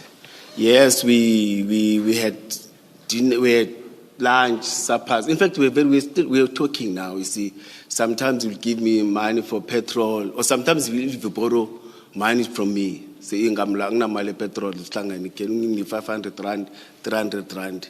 It's those monies. But we use, as I've said to you, we're beginning to be that close now, talking every day and meeting and discussing. Even after these failed things, he was never negative to me. You see, he was very positive, and you see, the only thing that stopped the communications, this news that, hey, now there was this shock and fear. You see, but we, Madlanga commissioners, were very, very close. You see, communicating. The only thing that he didn't like to discuss politics, but we'll discuss many things. Even some frustrations that I was having at work. In fact, I treated him as a brother. Like, you see, that's why I was so shocked when there was this thing of Gelpat. I said, why didn't he talk to me? Or why didn't he talk to me having such challenges? But we were very, very, very close, like a brother. You see. The short answer is that you did get money from him for things like petrol, 500 rand here, 300 rand here for food. Yes, yes. There was a time where there was serious frustration on suspension coming. Remember, I was getting overtime and some benefits. Then it was difficult for me to buy food and feed the kids and see. Then I was saying, Gamla, 200 nyana, 1,000 nyana, and you will, and say, no, Gamla, I'll give you some, you see. Yes. Let me think of something else. Some I won't even remember, but there was, I won't lie to you. As I've said, that we began yesterday morning, and even in the WhatsApp, you could see that we were calling each other Gamla. In fact, it was not even Gamla, man. There's a word that I used to, blood brother. To those, I had a funeral where I lost 3 siblings. He was there. He was there. I remember, Commissioner. Commissioner Yes, Mkhwanazi. let me say yes. When I had... Commissioner Mkhwanazi, I apologize. My question I had insisted was a yes or no Oh, let me answer. say yes. And the chair Yes, is yes. the one who got us into this trouble. Oh, yes. By saying that the BAT might be important. The but it's a never-ending The BAT. but it actually gave you the answer. No, I wanted to be 100% transparent. Indeed. Because I lost 3 siblings. Ne? I'm the one who's working. They were not working. There was where he came and assisted with money to buy meat for that funeral, and he assisted, and even attended the funeral. He supported me. He was there. Thank you. I take it when you say money for petrol, you gave examples of 500 rand, 1,000 there. Did I hear you correctly? Yes, I spoke about the funeral even now. He assisted. Okay, now a lot. Yes, he gave and a lot. the assistance for the funeral, what levels have we reached then? How much? Guesswork, I won't hold you strictly to a No, number. in terms of levels, Yeah. I don't understand. How much? From How much? 500, 1,000 for petrol, No, it for was the funeral. No, do no, you no. It was remember? it was thousands. How many? I'm not sure, commissioners. You know. When was But around 2020, I was suspended 2023, around it's 2023, 2022 there. I don't remember, but I lost, it was the period of, but it was within a year, 6 months, I lost siblings like this, yes. So it was following your suspension or before your suspension? I'm trying to find a time slot. Before and after. Before and after. Yes, I lost siblings there. Okay. Yes, yeah. And if I suggested to you that in 2022 you received varying amounts, at times 20,000 at one go, 30,000 at one go, would you have a challenge? No, not varying amounts. I think it was once. The other ones, it was food and not money. No. I'm going to... Let's say it may be 20 or 50 there, yeah. He Okay. assisted me there. I don't want to lie. I was able to bury one of my siblings. Now, and Mr. Van Wyk, has he ever lent you money, given you money? No. With Van Wyk, I raised the frustrations of kids. No, has he? Yeah, no, he has never. No, Mike has never given me money. Has he ever assisted you financially in any manner whatsoever? No, with Mike, we were talking about, he was having a friend. He said, we were discussing about frustrations of me paying school fees and what. He said, no, man, I've got a guy that can assist you, if I remember. I've got a guy that he does sponsors. He does. Sorry. Let me wait. We were. You were. Please continue. You were saying. No, they say he was having a friend from Wheatbank on Mpumalanga. Yeah. He does give sponsors and assist kids and everything. Okay. Then he requested me to identify kids and identify school kids and send him a bank account, but he will negotiate. But that didn't materialize. So. But there was no relations anymore. That didn't materialize. So or that guy didn't do that. Was this for underprivileged kids, for instance? No. Ekurhuleni? We discussed. I was discussing with him that I'm having these challenges. We discussed. I heard you say you must identify kids, so I thought... No, my kids. Oh, your kids. Oh, yes, that I at school, yes. Okay, a pack of 3 pages have just been put before you. They are a continuation of the EMPD exhibit bundle, CJC 56A. So yes. it will go to the bottom of that pile. You confirm that that is an email from you dated the 5th of June 2024, the first document, Yes, addressed to Mr. Van Wyk. yes, And you say, "Good afternoon, Mike." And it describes the attachments as statement, as a PDF document. You confirm that?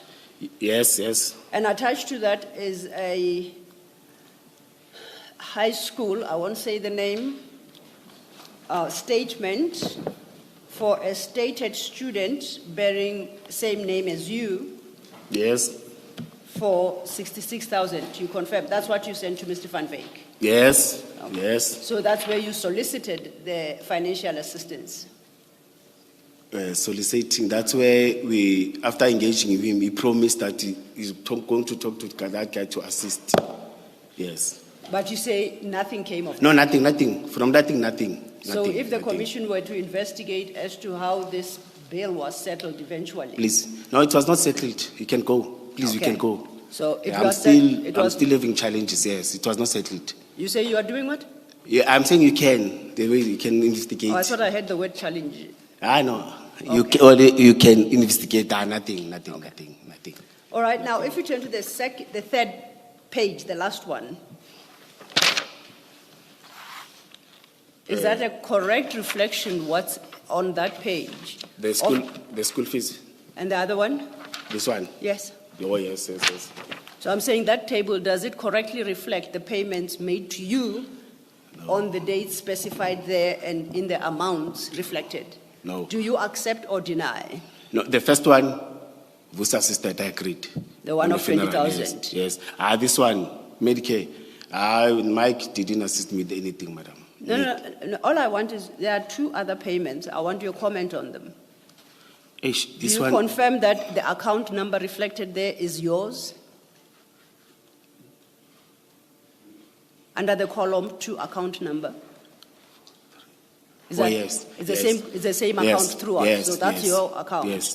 The last column reflects the various amounts, 3 in total. You've Yes. admitted the first. Yes. Do the first, you deny yes. the second? No, I've never. I don't Okay, remember. no, I just, it's a yes or no? Yes. Do you deny the second? Yes. I don't remember. Do Mike you giving me deny the something. third? Black egg, what is black egg?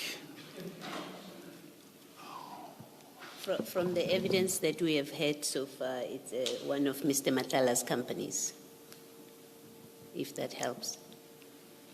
Yeah, but if it's from Matlala, Matlala assisted me a lot during those times. If it's from Matlala, I accept. You see, Mike never assisted me when it. No, all of them are from Mr. Matala. All those entities listed there are associated with Mr. Matala. So they're not from Mike. Right. No, Vusi used to assist me. From in Mr. bad times. Matala, okay. Yeah, in bad times, he used If to we are assist me. Yes. So you do admit receiving these payments from Mr. Matala in these periods?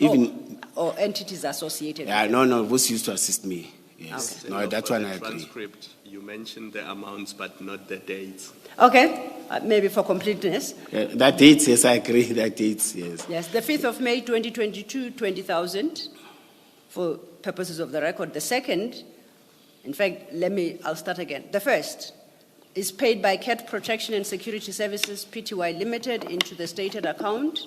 The date paid is 5th May 2022, an amount of 20,000. The second is by Medicare 24 Tshwane District Pty Limited, and I thought that is Mr. Van Wyk's entity, but nonetheless, same account, and the date is 18 June 2022 for 20,000. The last is Black AK Trading and Suppliers Pty Limited. Once again, the account details are the same, and that was on the 10th of December 2022 for 30,000. Yeah. No. That was for the record. Thanks, Commission. Yes, and on top of apologies.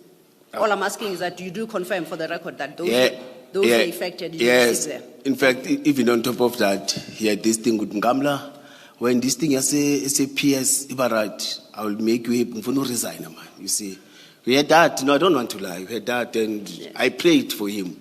You see, that thing. Even when there were bad news, I said, No, I must be honest. We were like, we were like. Commissioner Mkhwanazi, I do appreciate the closeness of your relationship.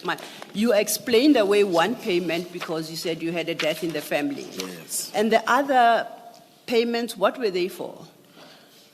Commissioners, I had many challenges, you see. Yeah. We discussed, used to assist, not even these ones, as maybe on top of these ones, it may be these 500 that when you discuss and get, and you see, we discussed many things with Vusi, and he was assisting. He was a brother. I see that they were over a period 5th of May to the 10th of December. I know that. And I know that the letter of intention to commit issued by Mr. Matlala, you remember, Annexure JM 17 by MAPA, is dated the 15th of June 2022. Yes. The letter that gave rise to the registration of vehicles. Yes. I will argue before the commissioners that those payments were made in gratification for your efforts in facilitating the registration of the vehicles to enable Mr. Matlala to fit them with blue lights. No. Let me finish first, because I'm going to invite you for a comment. Yes. And that's what I'm going to argue to the commissioners, based on the evidence and these amounts and the times. Particularly because when you started, I asked you whether you have received monies. You were telling me about Ngamla 500, 1,000. I agree. And then you stuck with that story until you just increased it slightly. I asked you to give me a number that he would have contributed for the funeral, seeing as for petrol and the like, it's 500,000, and technically you refused to. It is when I produced these amounts to you that then you allocated one of them potentially to a funeral. You refused to state when was this death. It stretched from before or after your suspension, and here there are specific dates. So on the basis of all that, I am going to seek to persuade the commissioners that this is in part gratification. I'm not even suggesting it's the totality, but at least we know that at the moment of that letter of intention to commit, Mr. Matlala had started making significant payments to you. No. Do you have a comment? No, it's not that. As I'm saying that, he even promised me far more than that. Even now, when we were not having, there was nothing that was happening. You see, he said, when I get this thing, Gamla, you will retire, I'm going to take, you will find another thing, business and everything. And I was very happy. In far more than that, you see. Even though it didn't specify, you see. And I even said, I was praying that to get those things. I was praying that to get that tender, you see, so that I can start my own and relax, as you see. This is, in fact, to him, it was just nothing. It has nothing to do with that, you see. There was something which is bigger than this, you see. When there was nothing that is happening, nurse and other things, he said, no, I want you to start your own thing and retire. I said, hey, may I be fair to you and ask you not to commit yourself too early? I didn't say that is the totality of the evidence of payments made to you. Oh, yes. I'm just discussing the payments in that period of 2012. Okay. So I would advise that you don't commit yourself any further, than you have on the scope. Commissioners, that would bring me to the conclusion of my part with Commissioner Mkhwanazi, and I thank you for the opportunity. As I said, we move to the next chapter. That will be led by Advocate Mutasedi, and we require about 5 minutes just to change of guard. And I think Commissioner Mkhwanazi would also appreciate a comfort break. Yes. We'll hear from you. Let's adjourn. Thank you, Chair.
Ms. Sillo, I Chair. just want to talk to you about some of the last things you said. Yes, Chair. You said that you will be submitting to us or arguing, presenting argument Yes. to us on the last issues that you raised with the Commissioner. Yes, Chair. It lies with me, not even with my co-commissioners, to regulate our process. Indeed. So making submissions to us is not something that you would do as of right. So if I do not allow you to make submissions, you will not. So it's not as of right. Fully accepted, Chair, and it was not stated in an attempt to undermine your authority or the process as determined by you. It was in a bid to explain to Mr. Mkhwanazi the seriousness of the point and the conviction I would, based on the evidence-led, desire for the commissioners to have. And I do accept that whether or not, at the end of the day, I get to argue before the commissioners is a decision for the chair to make. Thank you, Chair. Thank you, Ms. Silva. Thank you. Thank you.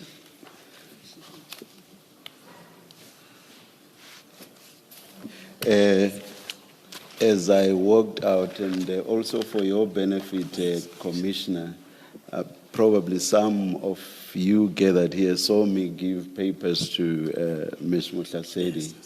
I don't want you to think I was told that is you. You were told that Ms. Mkhwanazi is the one that's going to be questioning you now. Yes. So I don't want you to suspect that, oh gosh, maybe the chair was giving Ms. Mkhwanazi some ammunition on the basis of which she must question me. No, I was giving her the last documents that we were all given for Ms. Mkhwanazi to put them where they should be in our files. It seems, Ms. Mkhwanazi, that I'm not the only one that doesn't know where these should go. So just help all three of us, please, please. Thank you, Chair. The document you're holding is labeled 10A, I believe. It would go, don't worry. Yes, You will just assist us. I will You'll assist. just I stick will them where assist. they should No go. problem. Thank you. Thank you. At the same time, Chair, I think the comment that Ms. Mkhwanazi wanted to give is important for the record, lest I did not properly describe where the document fits in. It's part of our exhibits, and it's a continuation of the exhibit file. Just for the record, lest it gets misplaced, or on a reading of the transcript, it is not apparent where this document fits in. All right. Thank Thank you. you. Thank you. Thank you very much. And on the topic that you're going to start with now, do you think we've taken forever with all the others? So I doubt that we'll finish this because we don't want to go beyond the end of tea time. Chair, I'll make every attempt to be brief, of course. But the issue we are about to address is an important one, I think we can appreciate. And Commissioner Mkhwanazi is facing serious allegations, and I think we should put them to him and allow him to respond in detail. All right.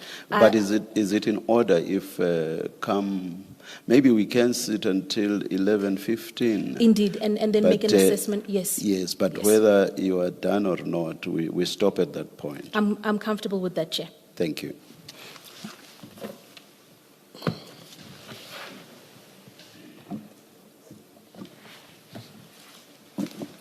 Good morning, Commissioner. Morning, Madam. Good morning. Is it correct when I call Madam, or must I say lead investigator? You address us even if you are responding to a question by Ms. Mkhwanazi. So you just keep saying commissioners. Thank you. Thank you, Commissioner. Thank you. Thank you. Commissioner Mkhwanazi, just so that you can order yourself, for the next line of questions, I would ask you to have your witness statement nearby, your witness statement. Yes. Okay. And then earlier this morning, you were provided with a very narrow file labeled Witness D statement.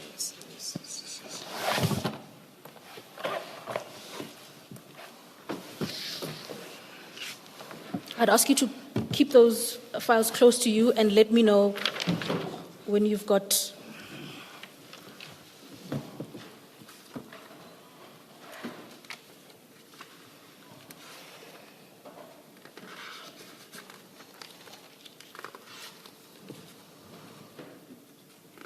Can I ask you to open your witness statement, please, and go to paragraph 68.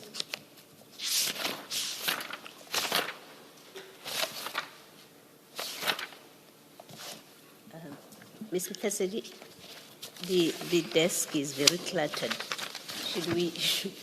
Should we put away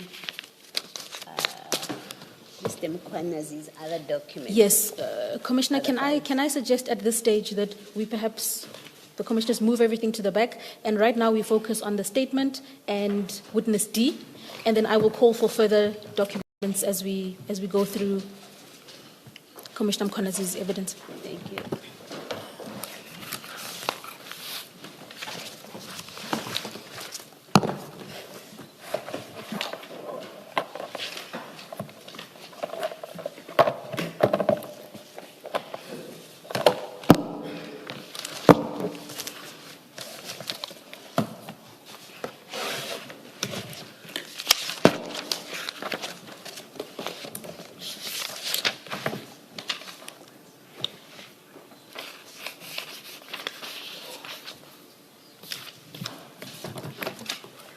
Yes, my brother. Thank you, Commissioner Mkhwanazi. Do you have your witness statement nearby, please? Yes, Yes, 22. could I ask you to go to page 22, please? Yes. I do. There is a big bold heading on that page that should say out of jurisdiction operations. Yes. Do you see yes, that? Yes. If I could draw your attention to paragraph 68. Do you see that? Yes. Okay. So, just to place us in context, Commissioner, under that heading of out of jurisdiction operations, you make several assertions. You set out some information over there. Yes. And then in paragraph 68, you detail something there about witness D.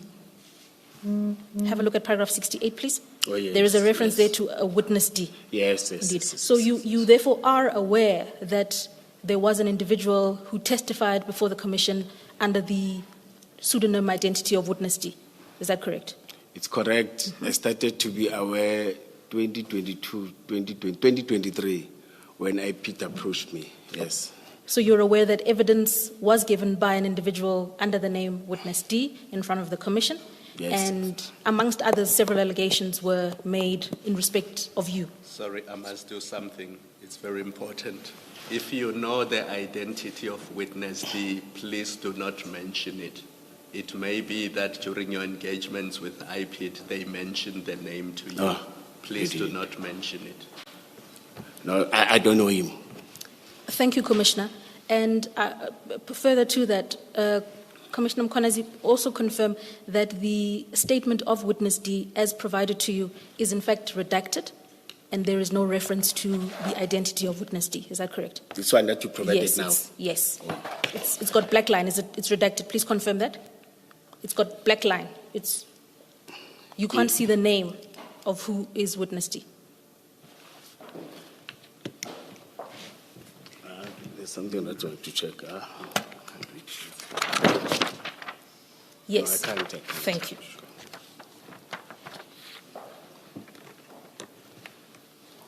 Commissioner, in paragraph 68, you make a reference to witness D. You've confirmed now that you are aware that witness D gave evidence, amongst others, concerning you before the commission. Yes. Correct. In order to locate that, there's a statement of witness D in front of you. I'll ask you to turn to page 1.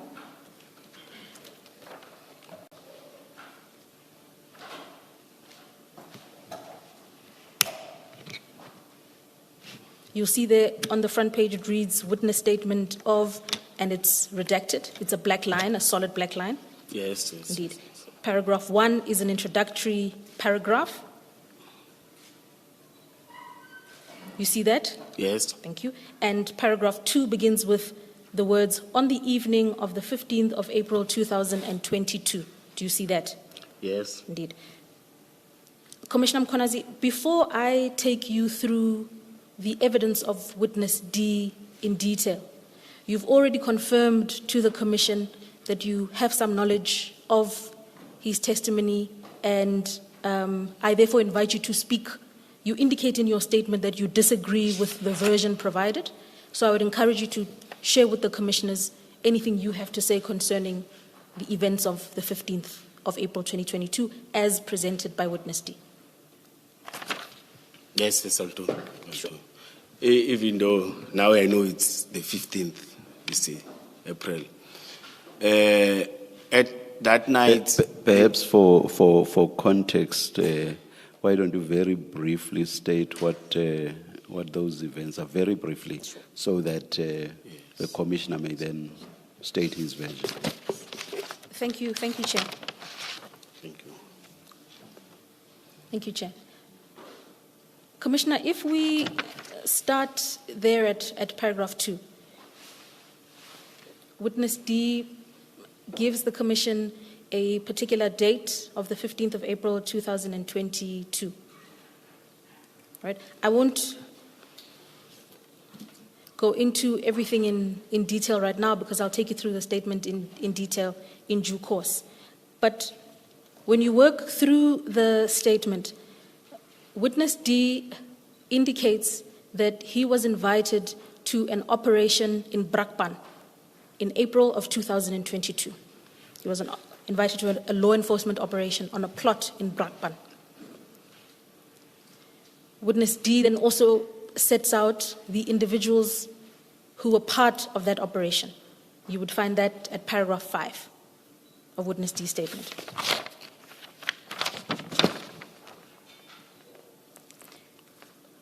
In the course of giving evidence before the testimony,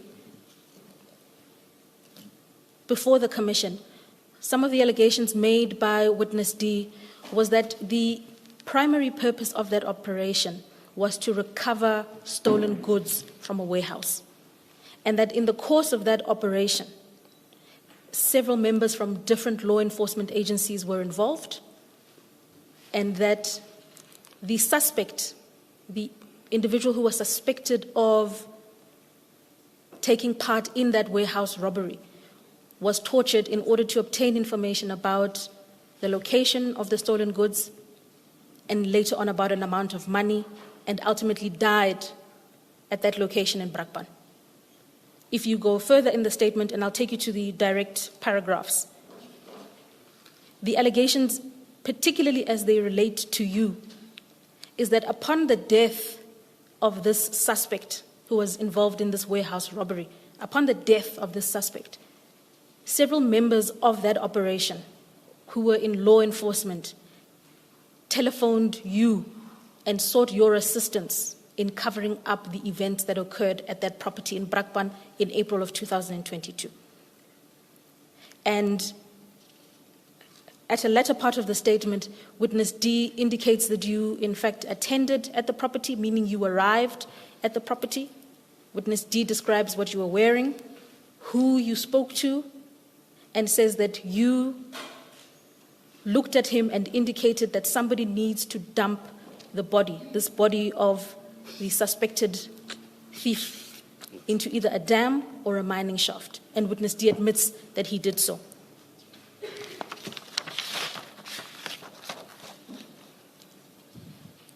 So, Commissioner, having given you that background, where you understand with some measure of detail the allegations made by witness D, that is the content of his statement. Yes. Yes. Yes.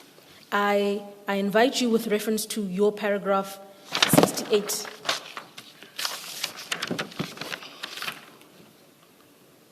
to share with the Commission if indeed you were there at this property on the night in question.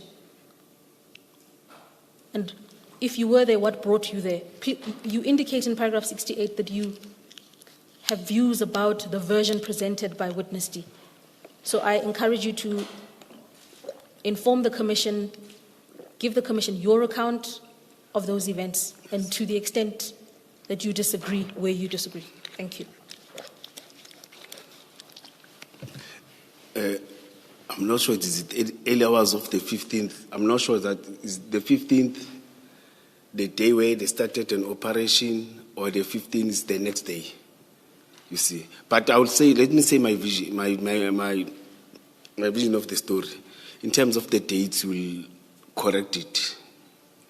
In the early hours of that day, I can't specify a date because I don't. Around 3 or to 3 a.m., I received a call from Yako. Yako, I forgot the surname, but Yako, Kobas. No, Yako, it's not Yako Kobas. No, I received a call saying, Dona, where are you? Yako is not an officer, he's one of the informers. So he's very accurate in terms of information. I know that when we got information from Yako, there's something tangible that we are going to get. Dona, we've got... Commissioner, is that Hanekom? Oh, yes. May I write it?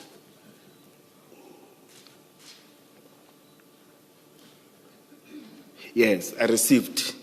You see, we've got success. Dona, stolen goods is correct when you talk about goods. You see, say Yako, where are you? No, come Dona, Brakpan. You see, it was around 2, 3 a.m. You see, then I woke up. You see, but I was skeptical because I had 15 missed calls. You see, but I said, but Yako, I know when he gives information, it's accurate. Then I went there. When I went there, we communicated, Yako, I don't know the place because he spoke about the plots in Brakpan. You see. Then I off-ramped it N17. There's an informal settlement. I forgot its name. But when immediately off-ramped, before the plots, then in that era, I saw he was driving a red car. It's a small car, but it's private car, I know it, you see.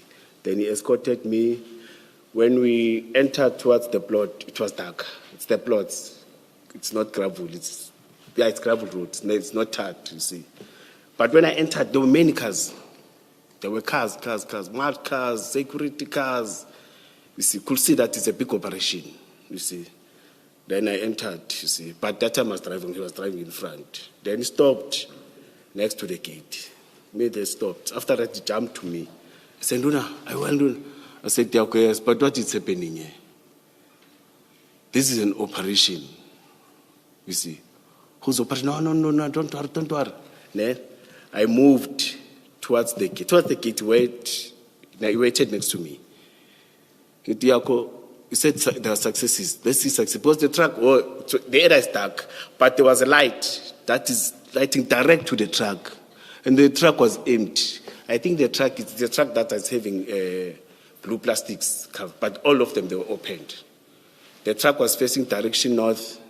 I was in direction south, like standing like this, like when I'm looking at the commissioner, when I'm looking at the madam, you see. I said, and it was, people were moving. Some with uniform, markers, say, they are no good. Say, what's happening, Yako? No, and, to put it, there were some moving, some standing in groups. Né?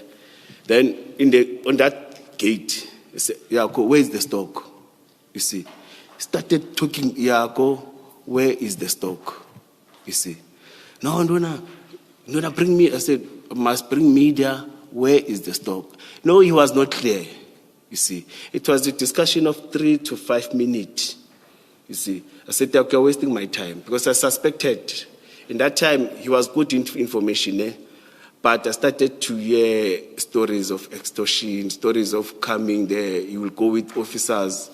After officers left, you'll go and collect money just to put terror to people that, hey, I'm going to arrest you with my people and what.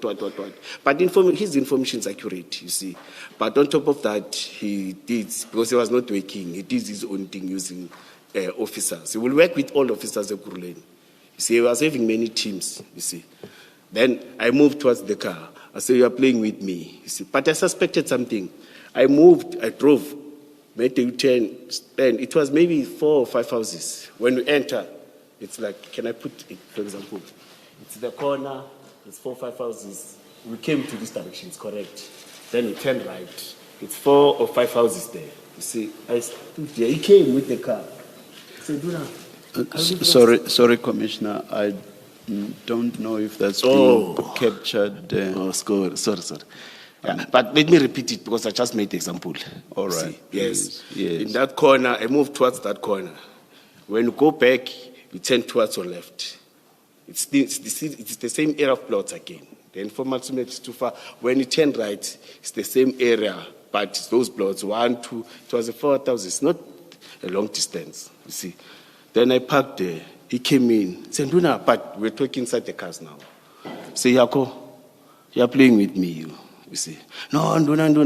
No, he told it. No, Nduna. You see. Said, Nduna, I'm not going. You see. Say, Yako, I'm going. Then I drove. When I was driving, Commissioner, I was talking to him, you see. Keep on calling me. Are you safe in Toyako? It's fine, man, I'm safe. Then I went at home, you see. Then a day or two, because he was not waking us, he will jump, you see. Yako, where is the stock? Where are the goods? You see. No, Nduna, there's nothing. Then it was like that up until I was called by IPD. No members of EMPD, no members of SAPS or the security company has ever came and concluded they will kill the person or there was an incident where a person died, you see. And I didn't even confirm with the members that were there because from EMPD says there were no more cars, you see. The only cars that I could see is these 4 or 3 cars from subs cars, you see. Because I didn't count, there were just many cars. I can't say it's the exact number, but there were many other cars from different and mad cars. And when I came in again, I must mention that, Commissioner, some of the cars were starting to move. That could tell you that this operation started long time ago. Or part of the questions that I asked him is that, when did this operation start? No, last night. But that's what made me angry, I remember. You started the operation last night, but you are calling me in the early hours, and there's no success. In all of this, I was, what were you doing? But you couldn't be specific. But I suspected that they got the success. If they got it, they decided to do something with the success. Now they call me, see, just to call me, hey, there's this, because there was nothing. And the impression that I got when I did, there's a success. You see, in the morning I would be making noise, you see. Then I went home. Then after 1 or 2 days, that's where we started communicating again. Thank you. But there was nothing formally. Thank you. Please complete your sentence. No, I think.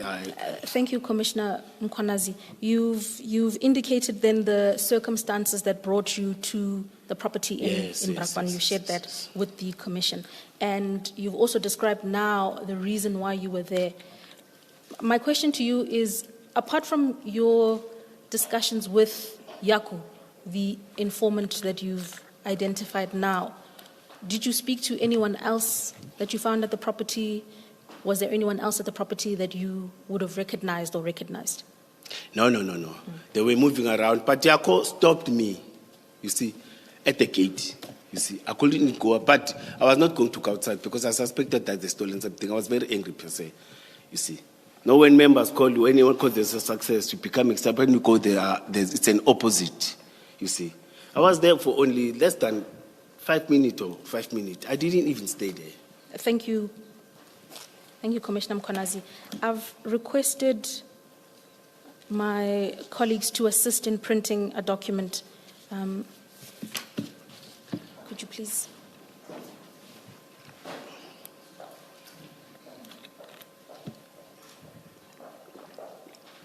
One for the witness. Thank you.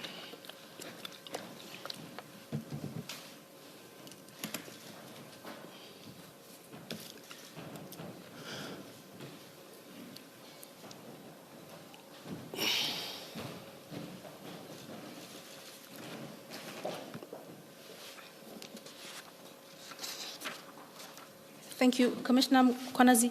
In the course of sharing the events of that night with the Commission, you mentioned that at some point in time there was an investigation. Yes.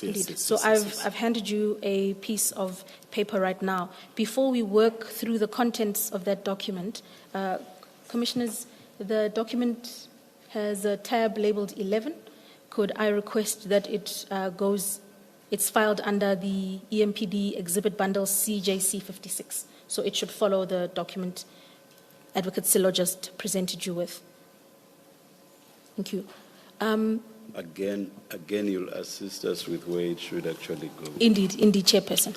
Indeed, Chairperson. Commissioner Mkhwanazi,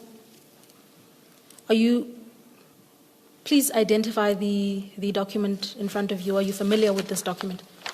I think it's the statement that I submitted to IPT. Thank you. Yeah, Do you because- see? Yes, because I know that same day they said, I said, no, I know nothing. I can write it now. I don't have to consult lawyers. Thank I you. remember, yes. Do you see paragraph 1 of that statement? Yes, You indicate what is indicated there, it's my ID number and everything, yes. as well as your name, I, Julius, Dr. Mkhwanazi. Is that correct? Yes. Thank you. Do you see the top right corner of that document? It says there Brakpan, correct? Brakpan is page Yes, one. and that is a reference. The reference to Brakpan is a reference to what exactly? No, they said when IPT was investigating, they said it's a Brakpan. You see, that's when I wrote Brakpan.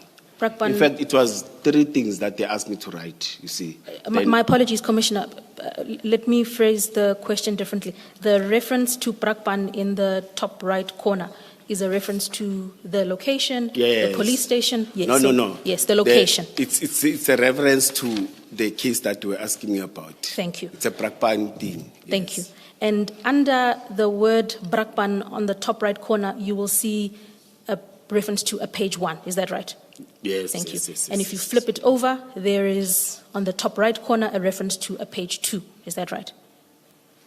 Top right The second corner? page? Yes, please. Yes, Thank yes, you yes, so yes, much. yes, yes, So we've identified that this is the statement you provided to IPID in the context of an investigation. It is a 2-page statement, and at the bottom of page 2, can you identify that signature there? Yes, I signed. That's yours. And that's my first number too, Thank you. or police number. Thank you. When you were approached by IPID to prepare this statement, round about what time was this? It was the day I've said they called me for blue lights. Yeah, I remember. Okay. They called me for blue lights. Whilst we were talking about blue lights, they said, hey, there's this thing, you see.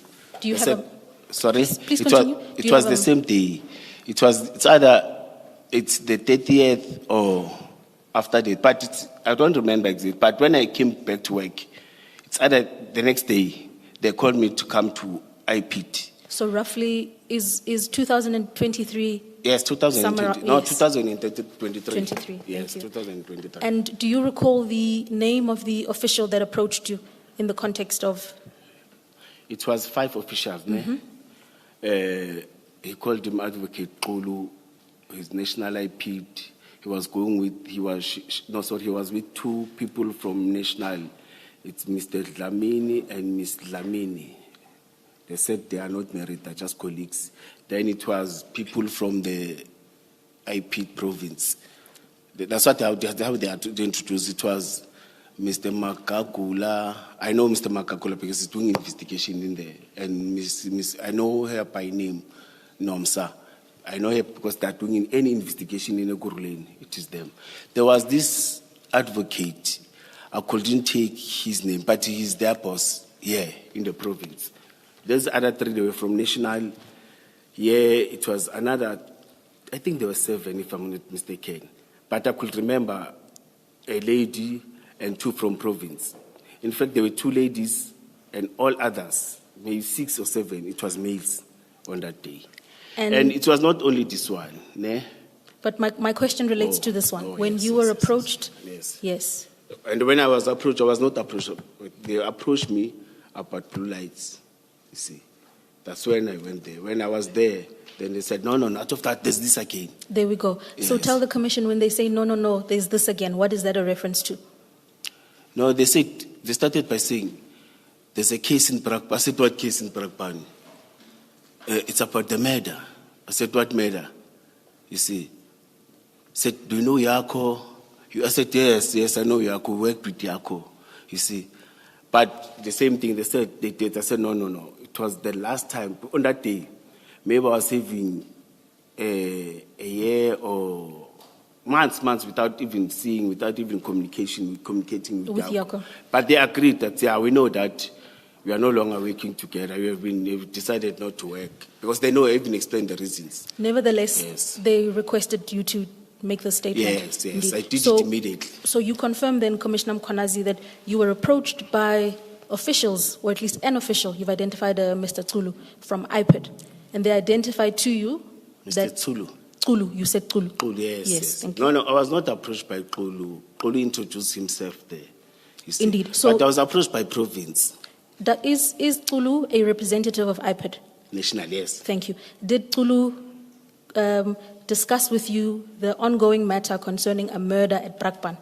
No, all of them, they were, Yes. yes. Correct. Yes. Tsulu, They- in in addition, fact, they apologize. told me. I apologize. Let me rephrase the question. Tsulu, in addition with several other individuals, approached you in the context of an ongoing investigation of a murder that occurred at Brakpan. Is that correct? Yeah, but they were, you know, the way you're putting it, they were so clear that you gave instruction. You were not part of you were not part of the operation, but you came in the morning and gave instruction. They were so clear. Thank and you, when I Commissioner. said early hours of, they said yes, we are confirming that. Thank you, Commissioner. From there, it Thank- was the issue of the statement. Thank you, Commissioner. On the point of the statement, then perhaps let's turn to the Yes. statement itself. You've helpfully taken the Commission through the contents of paragraph 1. At the end of paragraph 1, you say there, and I'll read it to you, you say, I am an adult male employed by Ekurhuleni Metropolitan Municipality as the Metro Police Director, full stop. Do you see that? Yes, End of paragraph 1. And am I correct to say at that point in 2023, you were responsible for specialized services and operations? Is that right? yes, Thank that you. time. Right. Okay.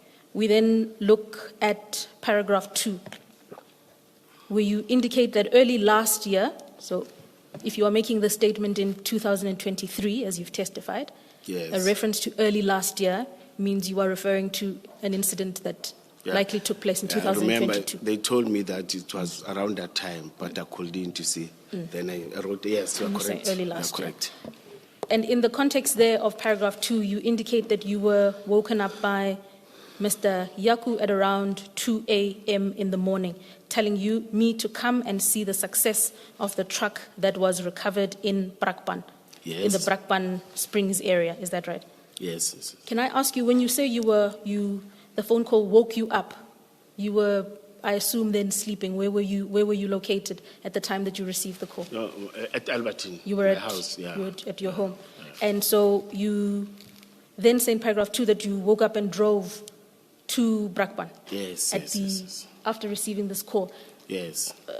Please assist the Commission. How far is Brakpan from Alberton? If you're driving home at 2 a.m., how long is that distance?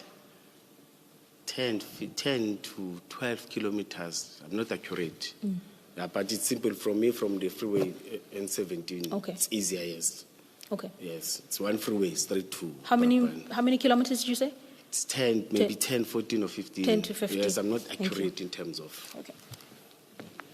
And you then indicate in paragraph 3 what occurred upon your arrival at the property. Do you see that? Yes, madam. Indeed. Or Commissioner. Yes. You, in that first sentence, you say, on my arrival, I found many vehicles marked and unmarked, including those of private individuals like his, which was red, parked next to the house. Can I stop there? Can you confirm what I've read is correct? Please take your time. It's paragraph paragraph 3 3. Can I from the read top. it? It starts on my arrival.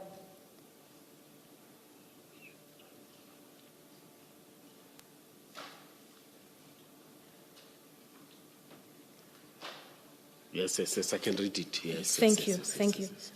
That reference in paragraph 3, you say, on my arrival, I found many vehicles marked and unmarked. Yes. What is a marked It's- vehicle versus an unmarked vehicle? It's it's police vehicle that are branded. Okay. Yes. And when you say Unmarked, there were many vehicles that were not branded. indeed, so Yes, like private vehicles, white, different colors were there, and they were branded vehicles of different security companies. Yes. and when you say police vehicles, what is that a reference to specifically? It was police vehicles, marked police, SAPS. SAPS. SAPS vehicles, yes. As well as you say unmarked vehicles, which I then Yes. understand to sort of be private vehicles. Yes. And the way they were parked, some were in front. No, there were many. In that street was nearly closed, but you could drive. But at the sides, there were many vehicles that were parked there. And you continue then on in paragraph 3. There is a reference there to a truck. Do you see that? In paragraph 3. Yes. What color do you say the truck is? In terms of the color. No, that truck, you know, these open trucks, it was opened. You see, I could see it from the backside, you see, because it was facing direction north. You see, the gate is this side. Let me. It may be white, but I don't know, or off-white or yellow. But what I saw that today, it was opened. Thank you, Commissioner. I'll assist you then with reference to your paragraph 3. You indicate there in the 4th sentence at the end, he collected me from the vehicle near the house next to the gate, I assume, you correct me if that's wrong, where he showed me the white truck with canopy, which was opened on one side, but it was dark inside. I couldn't see what was inside the truck as he was pointing at it. He told me everything was sorted and managed. Can you confirm that I read that correctly? Yes. So what does Yaku mean when he says to you there at the end of paragraph 3, everything was sorted and managed? We were talking about the goods. You see, he said, don't worry. That's what made me angry. He said, wake me up. He said, there's a success here. You see, and there's no success. I didn't see anything there. You see. So no, don't worry. They said, no, Yako, mustn't lie. You see, that's when, again, I got angry and moved. You see, but he was talking about successes and the goods. And the reference by Mr. Yaku to success, you understood that to be a reference to the recovery of... No, it was about the goods. The goods. Yeah, it was about the goods. Even in the it was about the goods. And please assist the Commission. Why would Yaku phone you in order to inform you about a successful or potential successful recovery of goods at 2 a.m. in the morning? No, he used to do that. Yako yani komne.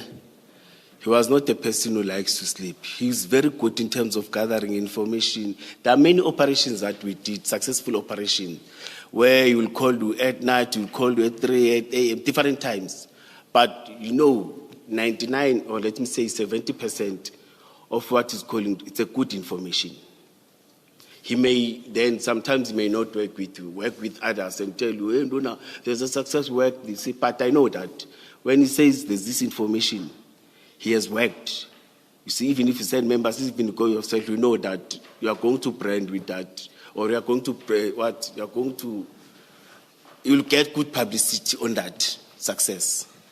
He was that type of a person. In light of the kind of information... Ms. Mkhwanazi, may I perhaps give you 2 minutes to wrap up?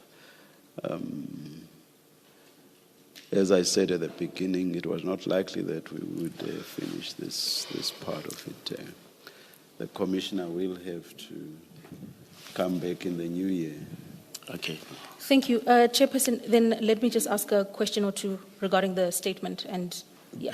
Perhaps just one. Just one. That's... Please. Yeah. Thank you. Commissioner, in light of what you've shared with the Commission thus far about the content of the statement, in particular the identification on your part of SAPS motor vehicles, what was your understanding about the kind of operation that was taking place there when you arrived? No, I've said that I could see that it was a big operation. You see, there was an operation there. And when you say goods, that means what I was saying when I was approaching. it's something that one can say this is a success. And your reference to big operation is a reference to a law enforcement operation, or what type of operation are you referencing? No, the officers, it's a law enforcement operation. They are officers. There were officers, it's a law enforcement agency's operation. For the mere fact that they are police, it's a law enforcement operation. When you see, because when there are police that are standing there, that means there's an operation of police. Here's my... And Yako worked with private companies and police. Where in your statement do you identify the presence of police there? No, I've said Madcas. Madcas is police. Thank you, Commissioner. Yes. Yes. Thank you, Ms. Mkhwanazi. Thank you, Chair. Yeah. Commissioner? Commissioner, yes. Thank you very, very much. But as I said earlier, you will have to come back in the new year. You will be notified accordingly. Let's adjourn and resume at 11:35.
All right, good morning again, everyone. We are ready to resume Minister Mchunu's testimony. Can I request the media to respect the line once you've taken your shots? We want to give you the opportunity to take your pictures, but please remember the line 2, 3 rows back. Thank you. And please, to members of the public, switch off your cell phones. Thank you.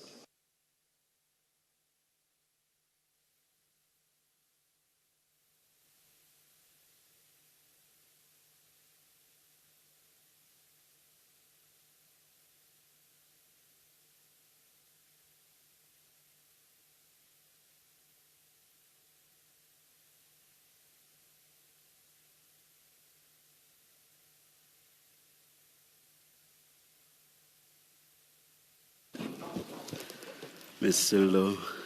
Thank you, Chair. Good afternoon, Minister. Good afternoon it's still to morning. the Commission and Commissioners. I don't like the idea of having to look at the time before I greet somebody. In my language, it doesn't happen.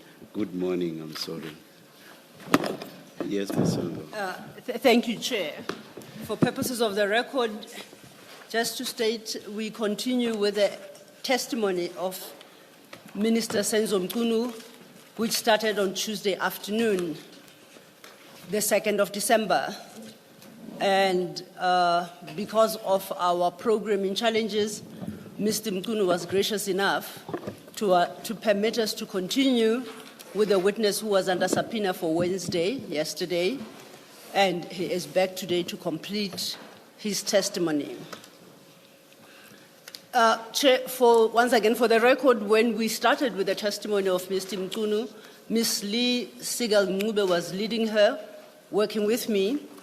There's a slight change in the team today, and it's still myself, but this time I'm with Ms. Tabampuwe, Advocate Tabampuwe. But that should not impact anything at all. It will have no impact on the process. Chair, with your leave, there is something I would like to address. If anything, to correct the public perception that appears to have taken root out there. On Tuesday, when Minister Mchunu presented himself before the Commission, he was wearing a hearing aid. And unfortunately, the public has interpreted that in different ways, most of the ways exceptionally incorrect. I would like to place on record that Mr. Mchunu brought to our attention that, as with anyone, he has hearing challenges sometimes. And in order to facilitate engagement between himself and us on the one hand and the commissioners on the other, the Commission provided him with a hearing aid that is connected to the Commission system to enable audibility or to improve audibility. So that hearing aid that the public may see is not one brought by Minister Mchunu. It has not been provided to him by his legal team or anyone, and it is for no other purpose except to facilitate better hearing by him. So I thought it is necessary to put that on record and clear any misconceptions that may be there out publicly. Thank you. Thank you, Ms. Thank you. I was about to ask where it is today. I see Mr. Michaels taking it across.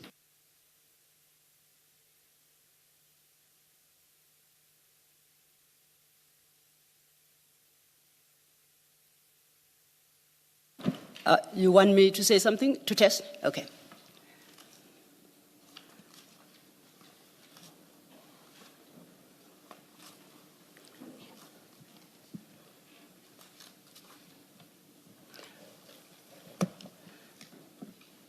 Are you comfortable? Are we ready to proceed, Minister Mchunu?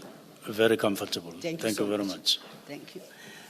Mr. Mchunu, as the situation was on Tuesday, You should have before you a file containing your statement that you had begun to testify on Tuesday afternoon.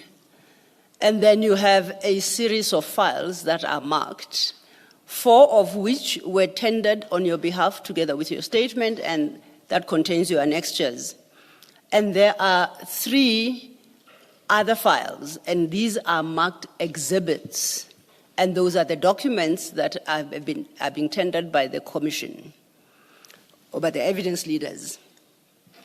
As it is practice, as and when we need to refer you to any particular document during the course of your testimony, we will do our best to be as precise as we can and direct you to the correct file and the correct page. So for the moment, you don't have to worry about the fact that you are surrounded by 8 files. We'll find a way to manipulate our way through all that morass. Turning then to your statement, when you left the Commission on Tuesday, you had gone as far as page 21. And as per agreement on Tuesday, you'll be given an opportunity to put across your version, but once again, as regards strictly the issues of the PKTT, and as stated on record, there shall be no engagement with you during that time until you have completed your version. And when I say engagement, it basically is to limit myself. I will not speak on behalf of the commissioners. The commissioners may, as it happened on Tuesday, ask clarification questions as and when it becomes necessary. Considering the time, and on my estimation, you should comfortably conclude that process in the next 1 hour, 30 minutes or so. And I just wanted to check with you whether that is comfortable. I'm not rushing you through the process, am I? I hope you're not. Okay. I trust we shall, and we'll attempt to do so. With those few words, then, I'd invite you to address the next topic of your statement, starting at page 22. Thank you very sorry. Oh, sorry. Please go ahead. Thank you very much, Commissioners. Just before I proceed to page 22, I just want to go back a little bit to the comments that were made by Commissioner Khumalo, but very briefly, and the comments that were made by Commissioner Baloyi.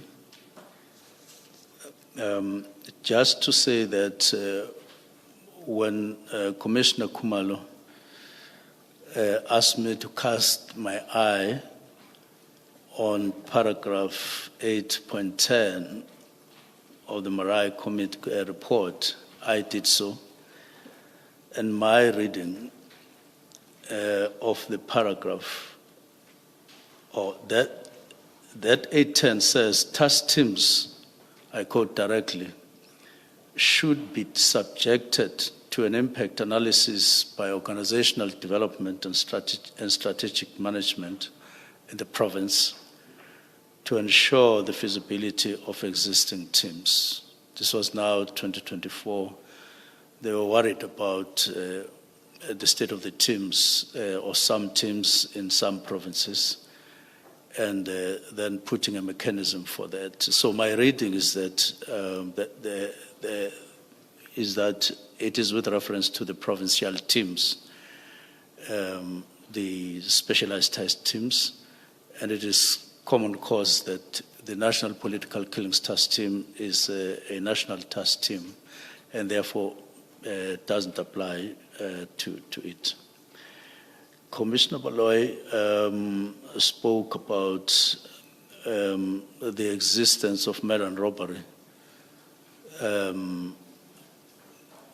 at the time or up to the end of the year 2024 when I wrote the directives.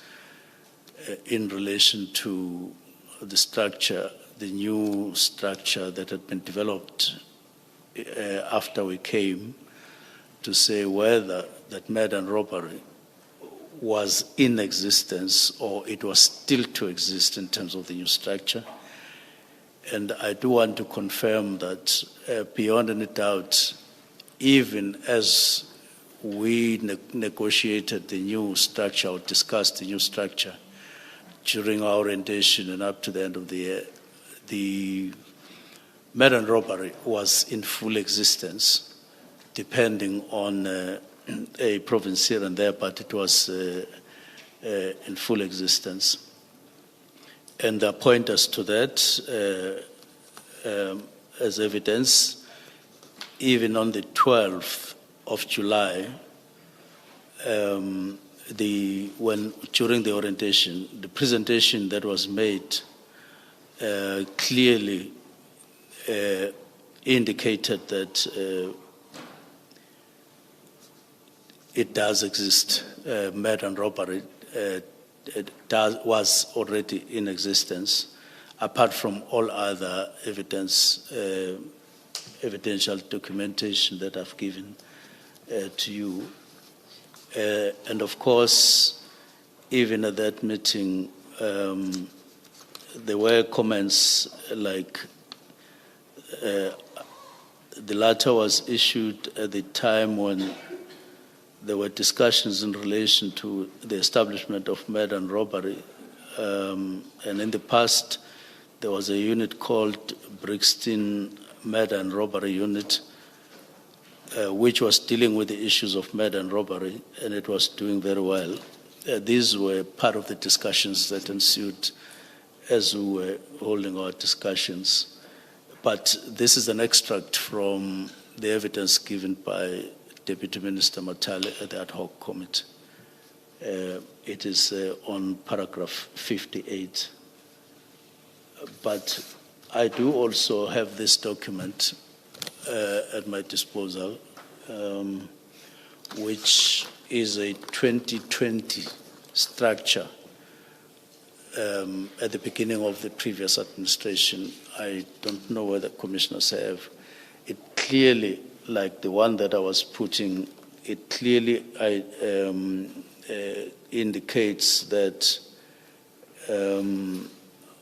the structure, the murder and robbery that we are talking about, did exist in column 3 in this document as a section, as I was explaining, or murder and robbery, and then there are other sections below that. So these are part of the material evidence that show that there was indeed meant to be murder and robbery, and the department was making efforts throughout at officials level to build murder and robbery. That is why even in 2019, as in fact 2018, as just 2 months or 3 months after the establishment of the NPKT in September, they then commissioned a study, because there was this intention all the time to ensure that you build murder and robbery. Now, the last matter... Just a second there, Minister. Yes. We've just been given... I was about to address that. We've also been given documents. Documents relating to organizational structure, and another one also addressing organizational structure, but that one is dated 2025. To place on record, during the course of lunch, I take it that with the submission of these documents, the minister would like to have them included in the record. Yes. We will work with the attorneys to determine whether they are part of an existing annexure or how best to mark them for purposes of the record. And then we shall update the commissioner's files as necessary over the lunch period. Just a suggestion, perhaps they should go to the minister's annexures file Yes. And then you can just give a letter if they relate to, for example, Annexure 22. Indeed. Then you have a 22A and whatever else. We shall do so, but I guess we will have to satisfy ourselves that they are relevant Yes, if they to are. that particular annexure. Otherwise, we'll have If to they find are. out. Yes, Only if they are, yes. We definitely will Thank do, you, Chair. Thank you. you. Thank you. Minister, I interrupted you. Thank you very much. The last preliminary issue, just before I get to page 22, is just to bring in yet another document on interministerial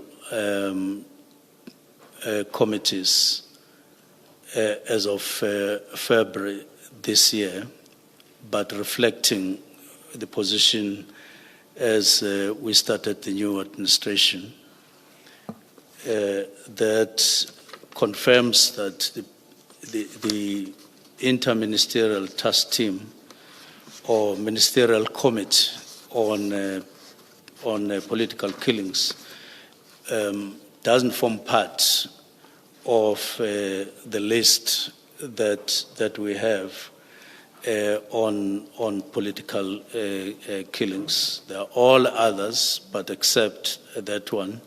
And it was on the basis of that understanding when I issued the letter of directives as of 31 December last year that that was the existing position at the time. I now want to proceed, therefore, to page 22. Sorry, Minister, before you do so, you've accepted my invitation and responded to it. It's the first preliminary point you addressed. Because our proceedings are transcribed, you were responding to a document that appears in file 2 of 5, your annexures on page 201, and it is paragraph 8.10 of the Murray report. Thank you. Thank you, Commissioner. Minister, the document you just referenced, just to confirm, is it one of the two that has been submitted, or is that yet another? It's yet another. It's yet another. We trust that we'll be provided with copies thereof, and we shall treat it in the same fashion as we do these two. Thank you. Now, page 22 addresses, which is the next topic, the role of the minister vis-à-vis the role of the National Commissioner. In discharging my ministerial responsibilities as police minister, I have at all times understood the constitutional and strategic framework governing policing, including my authority to determine national policy and to issue directives to the National Commissioner within the framework.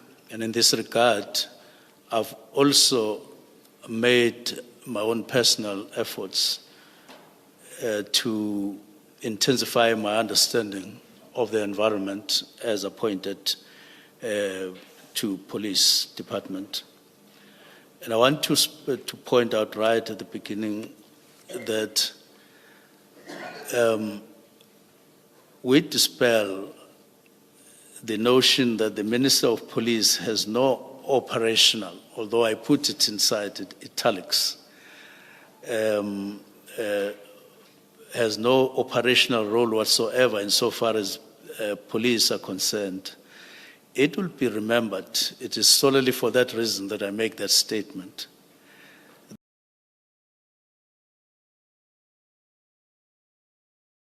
That powers, and there was no civilian and ministerial control over the functions, which resulted in grave abuses of human rights.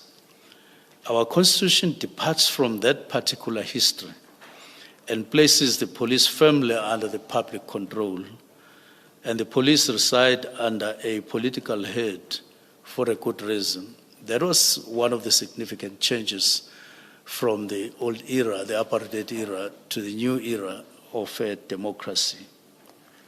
And it was meant to, among other things, mitigate against what we had experienced as a nation throughout the apartheid era. Section 206 of the Constitution addresses the political responsibilities for the police service. Subsection 1 therefore states that a member of cabinet must be responsible for policing and must determine national policing policy after consulting the provinces or provincial governments and taking into account the policing needs and priorities of the provinces and determined by the provincial executives. And then Section 207 deals with the control of the police service, with subsection 1 and subsection 2 providing as follows.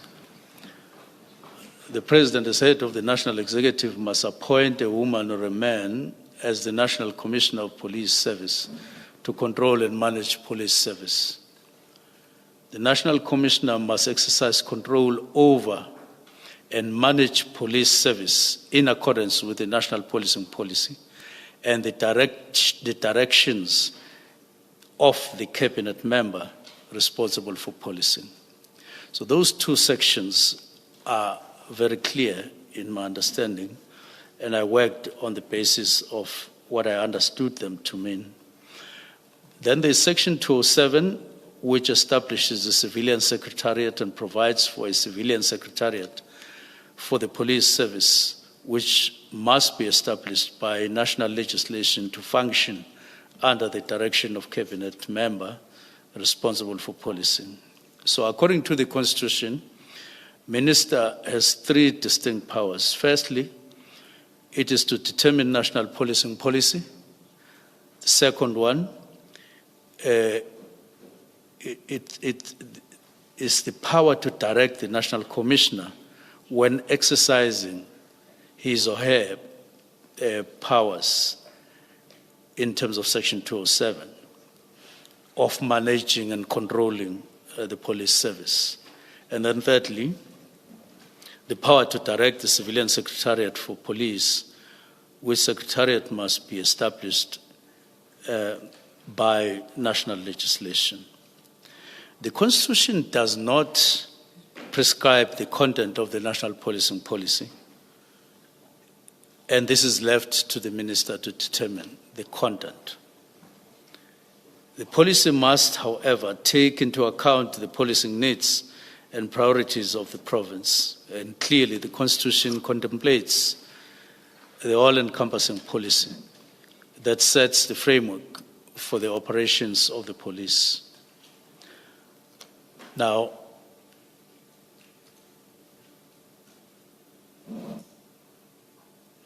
I just want to indicate that we developed the policing policy in the course of last year, completed it, signed it off, so it is in place. There are other sections that are relevant and are important, and I propose that I don't necessarily go through them one by one. Section 2 and 3 of SABS Act, and then the Constitution and the SABS Act, which indeed envisage that the policy and directions of the minister will be enforceable by, in the main, the Secretariat. And also, in paragraph 67, I make reference to the nature of the directions that the minister may issue to the National Commissioner. Now, which I'm saying are not necessarily specified in terms of the content. And of course, other issues that arise in the exercise of power by the minister. Now, I want to proceed to paragraph 68. Yes. Therefore, the National Commissioner's operational powers must be exercised in accordance with the directions and policy issued by the minister. This is not surprising, a surprising feature of the Constitution. And at the heart of Chapter 11 of the Constitution is the need to place the public the police service under the public control by imposing political oversight, as it has happened over time during the advent of our democracy.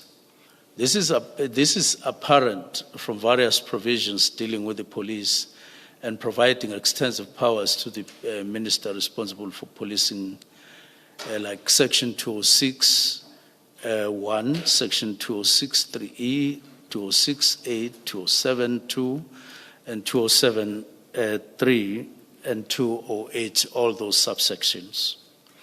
The National Commissioner has the powers contained in 11(2)(d), and this is an important paragraph in my statement.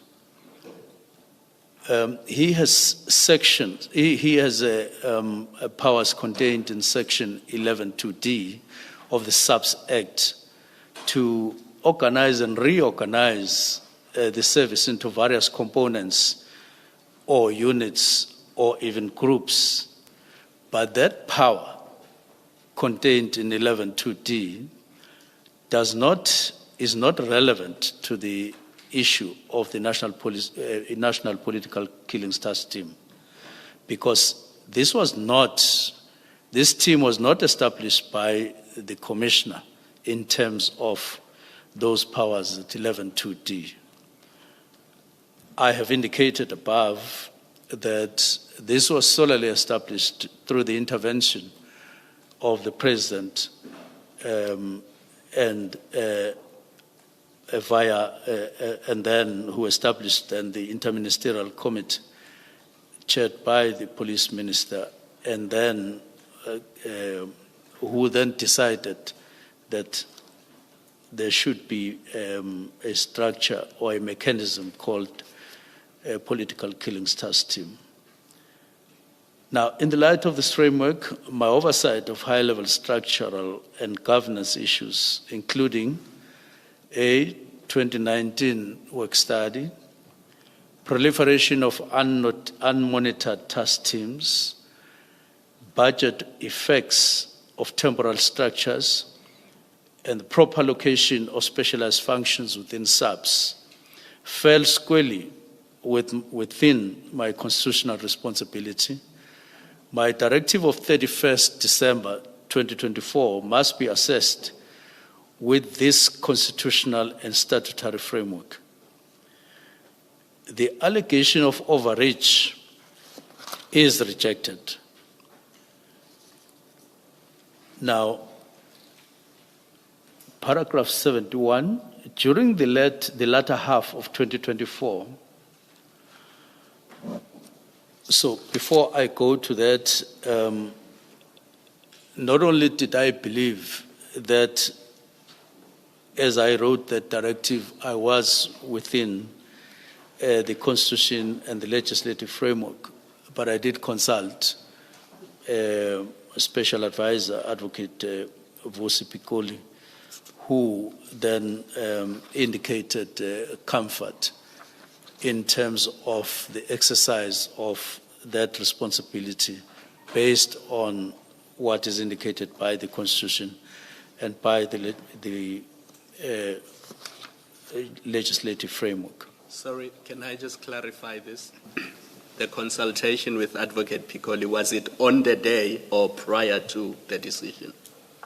It was on the day, but on the day, it was merely a culmination of what we had been discussing over time, where we were discussing the actual role of the minister in terms of the powers provided by the Constitution, something that we were doing on a regular basis in our meetings.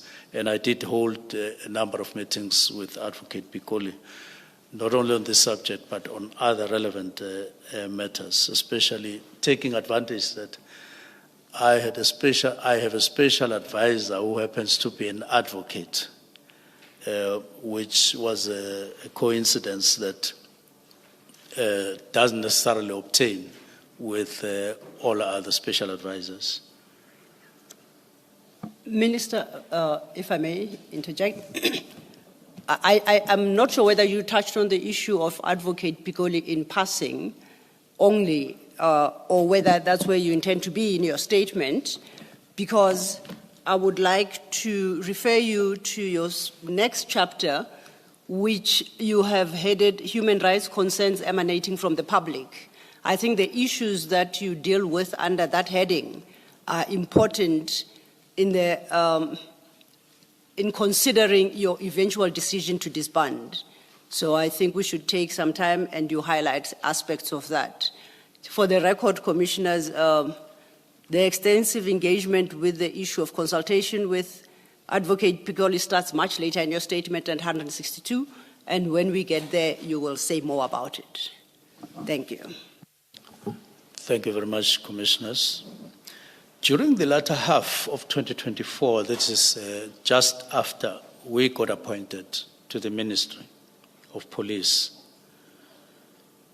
we began receiving a series of complaints and reports from civil society as one group, from whistleblowers, from SABC members, from members of parliament, and from members of the public.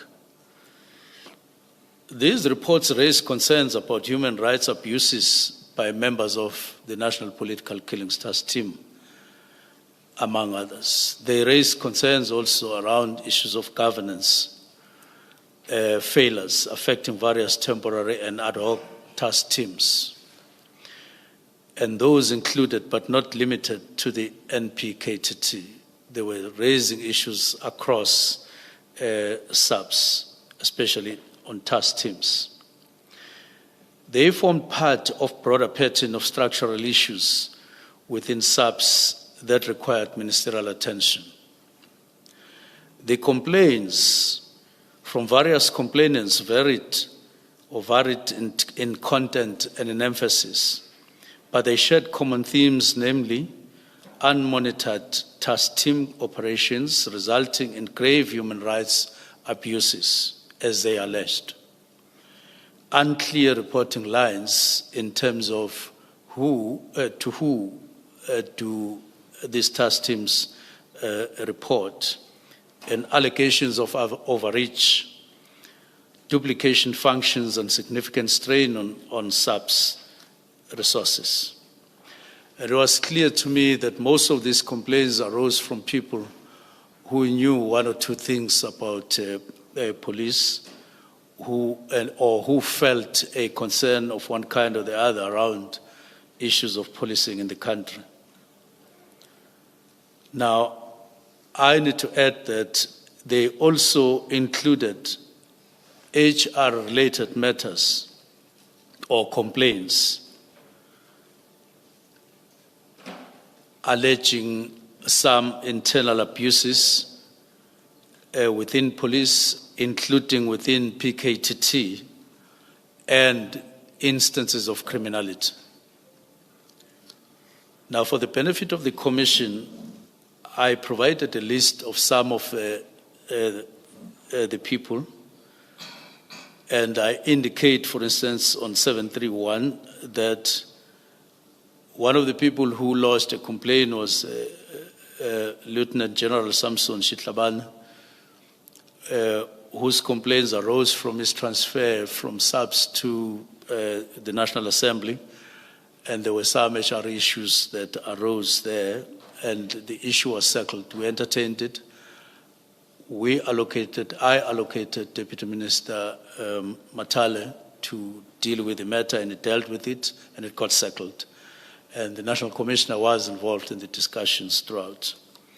And then there was Gerald Tio, to whom I allocated Deputy Minister Boshielo, and the matter got finalized. And then there were other people. You'll be a bit patient with me as I try to indicate the status of each of the complaints. Major General D. Mutley, who was component head of crime intelligence. Now, he made several calls. Ultimately, I met him, just myself, and he then outlined his complaints. And at the end of the session, I asked him, which was not a long meeting, I asked him, what do you want me to do with what you are saying? He said, I'm not expecting anything from you. I'm just reporting my matter is in court and I want to settle it myself, independent of you, in court. And that's why we left his matters. And then there was Brigadier Hlungwane, who was in charge of the secret account. His argument was that after all processes internally, he was indicating that he is on appeal to the minister. And then there was also General Khan, and I must say that that matter is still pending. And then there was an issue of General Khan, whose matter I got through a National Commissioner and Head of Crime Intelligence. That matter ended up in court with a challenge from General Khan, challenging expeditious handling of his matters, and he won the case, and there was an internal disciplinary hearing which cleared him as well. And that's how the matter was handled. And then there was also General Vuma, whose matter is still pending on suspension for several years now, and Mpumalanga Provincial Commissioner Lieutenant General Manamela, whose matter is still pending. And then other names to be submitted to the commissioners for confidentiality. I have here commissioners in this envelope. Other people who contacted us, and some of them we had a discussion on with the deputy ministers somewhere towards the end of November to say, what do we do with all these complaints? But many of them, or most of them, I met them alone at their request for strict confidentiality, because they emphasized throughout our conversations. So they would call and they will ask for a meeting directly or via other people. And then I would meet them. And they would emphasize that the matters that they are relating to me are highly confidential and highly sensitive. And then they would relate them to me. I did that throughout the course to the end of the year. And I put them in the envelope, and I would want to, I intended handing them over personally to the commissioners, but I trust that you are trusted by the commission, and I'll be looking at you as you do so, because I don't want the names to be exposed by any accident. I am making a personal appeal to the Commission to afford them an opportunity to meet them. There are 8 of them, and it won't take 8 days. It will take less than 8 days to hear them out. And it's important from where I sit to receive or to afford them the opportunity to do so. So that is part one of the complaints that we received. Then there were also complaints. Minister, my apologies if I may interject. From a procedural perspective only, this is important for me to understand at the stage where now we engage the minister on his testimony. Not having had sight of what's contained in the envelope, because it's strictly for the chair's eyes at the moment, I would like to know whether the minister is tendering the contents of that envelope in support of this particular heading, because if he is, then I would not have had opportunity to consider its contents, or whether he is just submitting those names for the commissioners to consider how to treat the persons whose names are contained in the envelope, and that whatever it is they say is unnecessary for purposes of our engagement as far as this chapter is concerned. Not having seen them, I don't want to stray way beyond the minister's statement as it currently stands, so I would like some guidance on how to treat that, the information that is in the envelope. And Minister, I'm not suggesting that I have sight of the contents. I just want to know how I deal with the contents of that envelope. Thank you.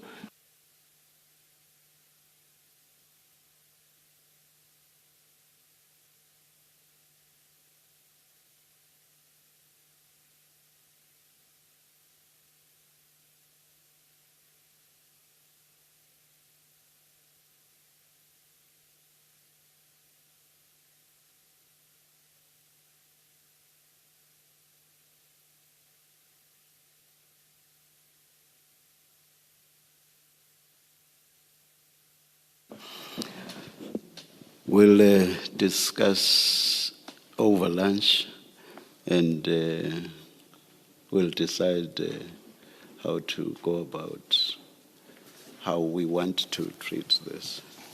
Thank you, Chair. Duly guided. Thank you. Just one more additional information. I did provide their numbers because I ended up just recording, because sometimes they would phone you in the car, and I would take the name and surname and then number. But quite a number of them, if not all of them, would have made submissions to, or an application to the Commission to appear. So there may be correspondence with the Commission already from them. Thank you very much. Thank you, Minister. Noted. The next person who also lodged complaints formally by writing emails to us was Meriti Haas, who is an academic and a long-standing observer of policing oversight in KwaZulu-Natal and elsewhere. And she did send correspondence to me and to Parliament Portfolio Committee on policing from time to time, complaining about various issues. Among the issues that she raised was systemic governance weaknesses experienced or observed by her in policing, including task team operating in parallel and sometimes outside sub-formal command, oversight and budget structures. Her concerns outlined the issues later identified independently in the Marai report and SAB's internal governance discussions. Some of these complaints were quite serious when you read them, and at some point I did have a discussion with National Commissioner around these matters. I'm just indicating that she was one of the people who made submissions. And then there was another person called Patricia Morgan Mashale, who also sent a number of complaints on an ongoing basis, I think from July, shortly after we got appointed, sending a lot of material to us on a regular basis. And at some point, I requested assistance to understand exactly her standing and what her role is, and so on. But even after IGI, that is Inspector General of Intelligence, had indicated some aspects around her, I continued to receive and I continued to read, but I never actually sat down to deal with the matters that she was raising. I never sat down with her nor did I have any discussion with her on telephone. I just received and looked and read what she was saying. And then the third and the last issue of these complaints arises from a Forte case that is alleged to be in violation of human rights. This was reported in media before I arrived, as I perused matters from attorneys from Bradley, Conrad, Halton, Chiclaw firm. And some of these articles were carried by Daily Maverick, and we set out and indicate what they were all about, and I proposed that I don't go through everything there, but those matters are clearly identified. It is now public knowledge, I'm now on page 35, that Ms. Becker has since requested to give evidence before the Madlanga Commission about what she alleges as abuse and violation of her rights perpetuated by members of the NPKT during her arrest. In her statement before the Commission, Ms. Becker has detailed the extent of the abuse as she alleges she endured during her arrest, and Ms. Becker explains the abuse she experienced in Part B of her statement, paragraph 31 to 79, which I attached as SM16. So it bears mention that some of these complaints referred to in this statement were also discussed with the National Commissioner, as I indicated. Now, the challenge posed by these examples is this. The National Political Killings Task Team has for some time been credibly accused of systematic human rights violations. And I must indicate that it's quite concerning to hear stories here and there of members of PKTT or National Political Killings Task Team wearing balaclavas when they do some of the operations that you wouldn't expect them to do so, even though I'm not specific on the matters, but I'm merely indicating what complainants have raised in their complaints, the ones that are listed there. A culture that is not in consonant, in my view, with a democracy and what is expected of police, and it's quite concerning. Hence my inclusion of this matter here. So my view is, and still is, it is possible for police, whether in units, whether in teams, to perform their duties successfully without having to violate any human rights. We are a country that has made a choice that we recognize human rights, that is, rights of individuals in the country that must be observed as we police South Africa all the time. But I'm not suggesting that police shouldn't have freedom to or liberty to exercise their powers within the Constitution and within acceptable practices in relation to use of force whenever that is necessary. Now, I go further to say that I do have an understanding that there are arguments out there that it's preferable to keep the National Political Killings Task Team because of its unique focus and ability to combat organized crime. And I want to state it that that's a wrong argument, because the National Political Killings Task Team was not designed to combat organized crime in general, but they were established and designed to focus on political killings, which, in other words, killings which are politically related.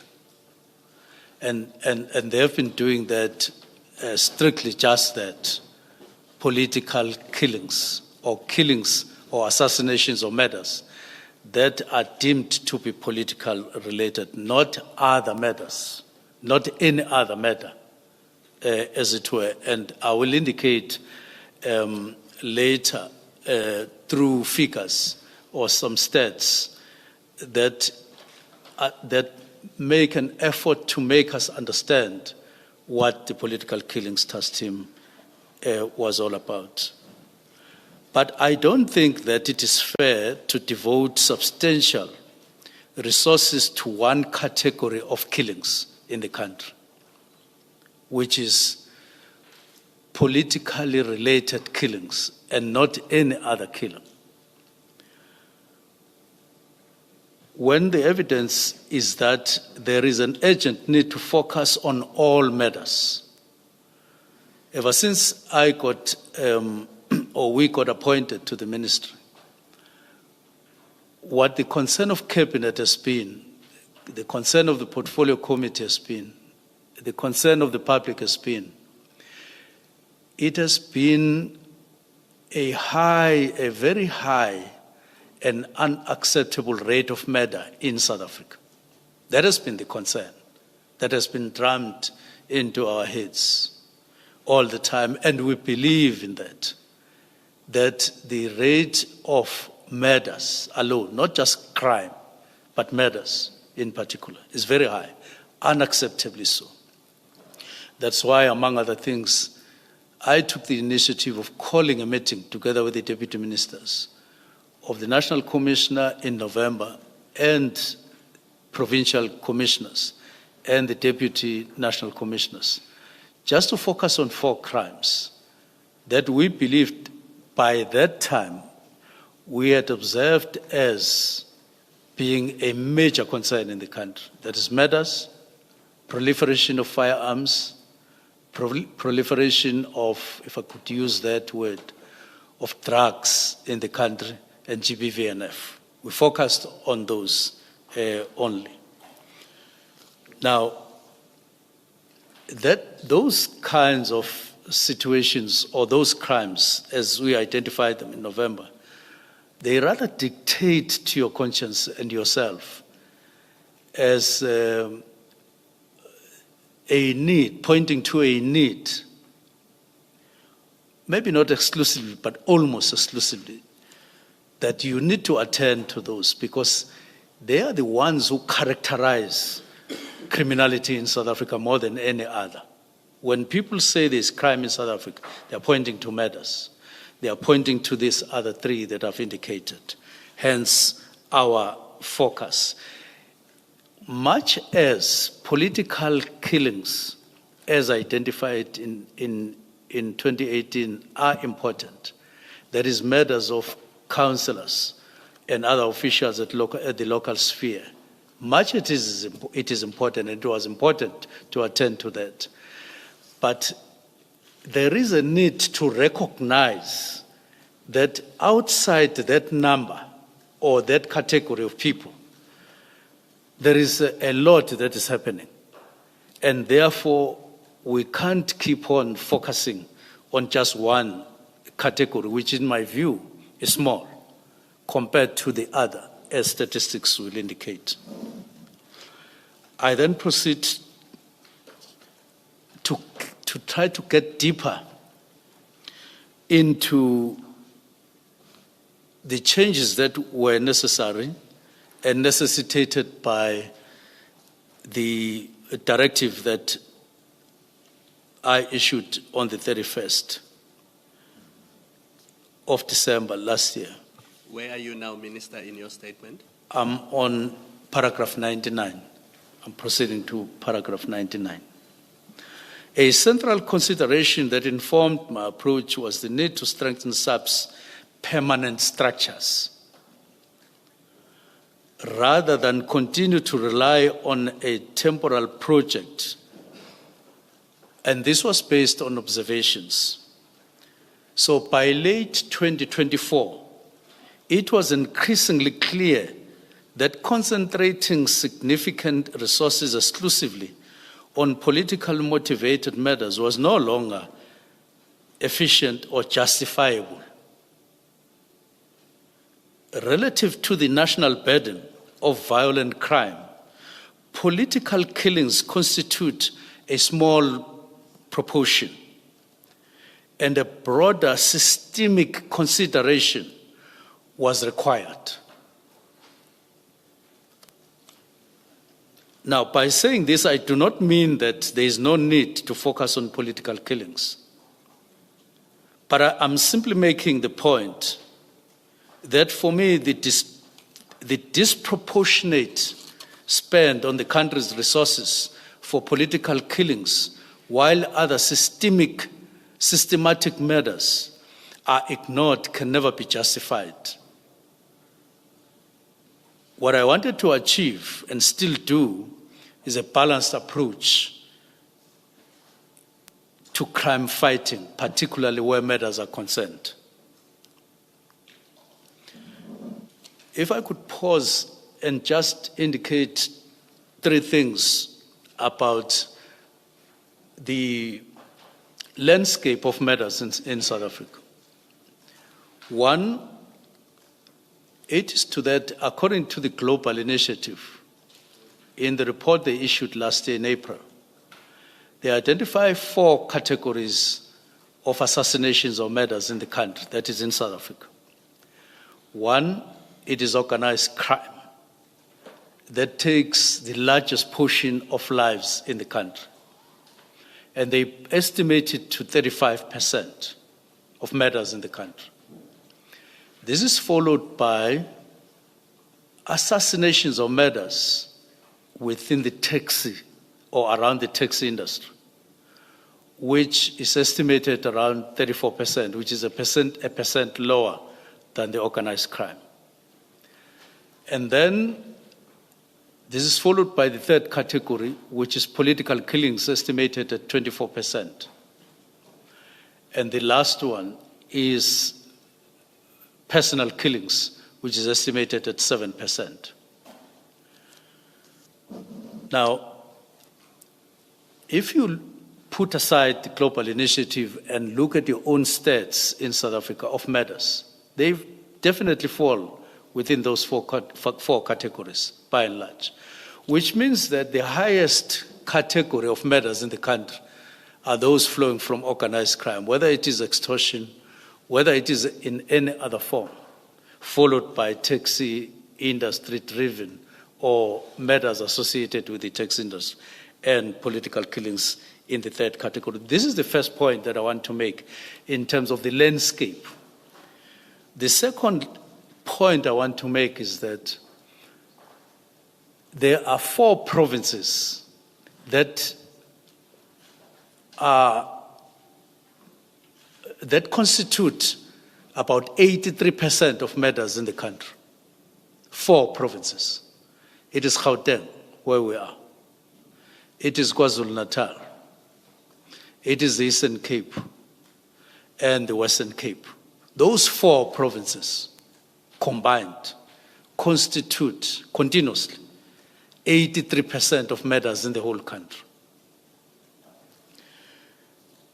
Now, so when they say South Africa has a high murder rate, unacceptably high murder rate, in fact, in terms of figures, we are talking about murders that occur in these 4 provinces. I'm not saying that it excludes the other provinces, but I'm just saying up to 83% just in the 4 provinces, all combined. Now, I now want to indicate in figures. I'm not sure whether I did ask that these figures because it's for the benefit of the public to clarify these points as clearly as possible. I don't know whether I did that. If I did, I would request that these statistics be displayed as I go through them. Minister, I think that the request had not made it through to us, but that shouldn't be a challenge. We will be able to project from your statement as we have it. Just so I understand, you have statistics appearing at page 38. Yes. And spilling over into 39. Firstly, under which paragraph, which statistics would you like to have projected? I will just take the 101, paragraph 101, yes. After 101 or 102? 101. 101 first and then 102. And then I would request that I also take that graph on page 40. Okay, we shall do so. If you could just give us a second. In the meantime, you can continue with your testimony as soon as, I think we're up and running. Okay. To just give it a second. Where's your...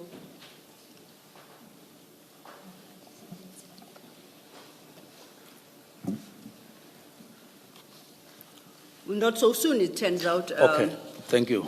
But I believe you may continue as soon as it comes up. Then you will turn your attention to the table. Okay. Thank you. So at the end of the statistics that we will indicate, which will also take us to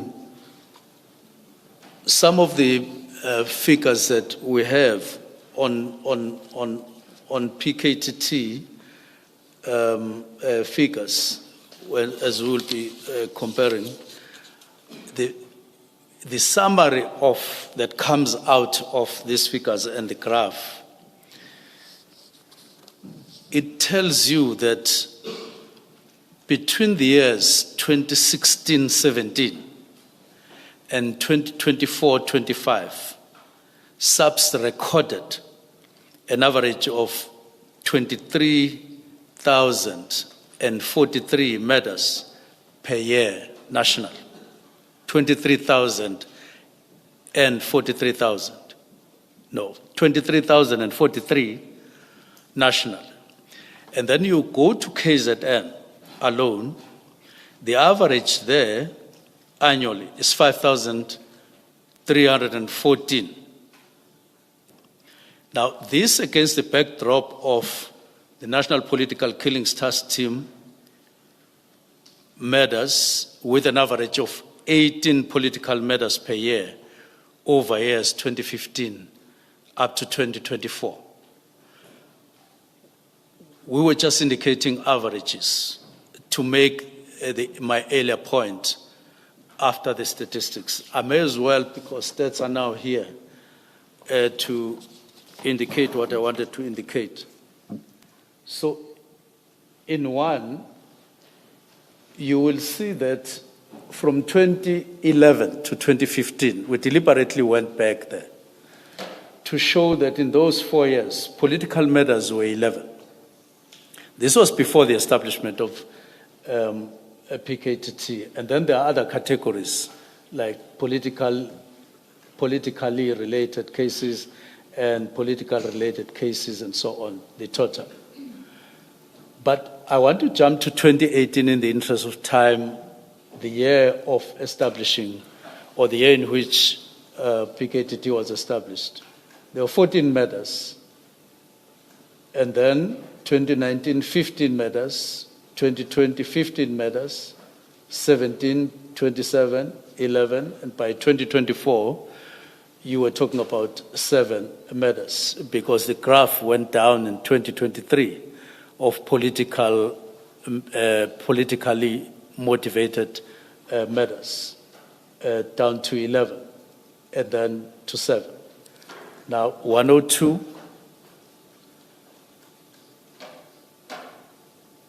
Now, 102 indicates just in KZN, flowing from those figures above, to indicate that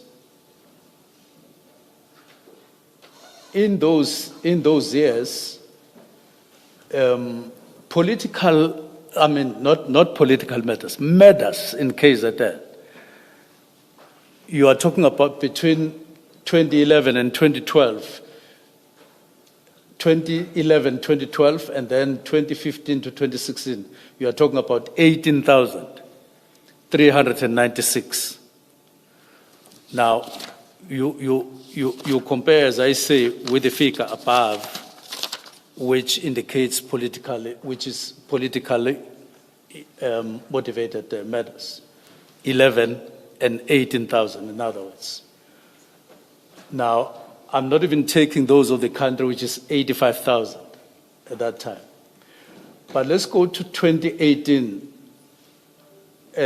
because that 18,000 is a combination of years, but I'm now taking 1 year.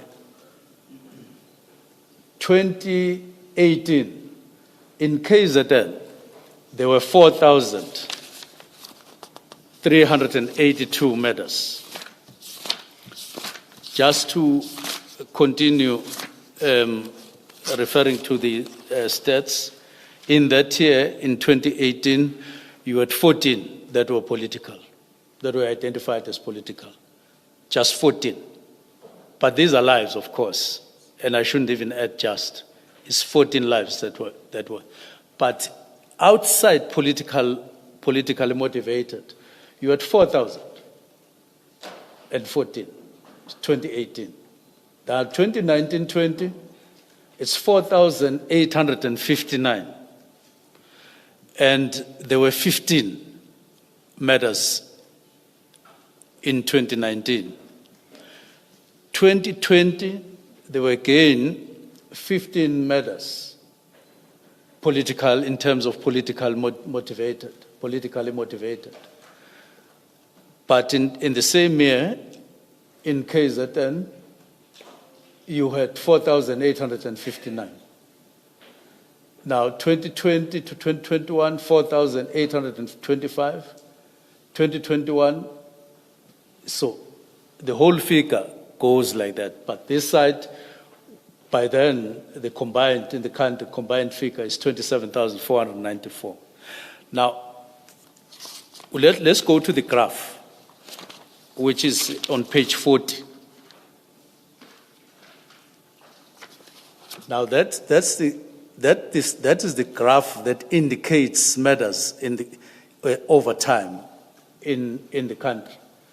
So, the top line is matters in the country as a whole. The next line, matters in KZN over time. And the red line is politically motivated matters. So, just the same as I've been saying, 2016-17 is 32 against 40,000 and 4,018 against that 19,000. And then you go 20 in 2017-18 against 4,382. And then 14 against 4,395. And then in 2019-20, 15,000 against 4,000. 2020-21, 15,000 against 4,825.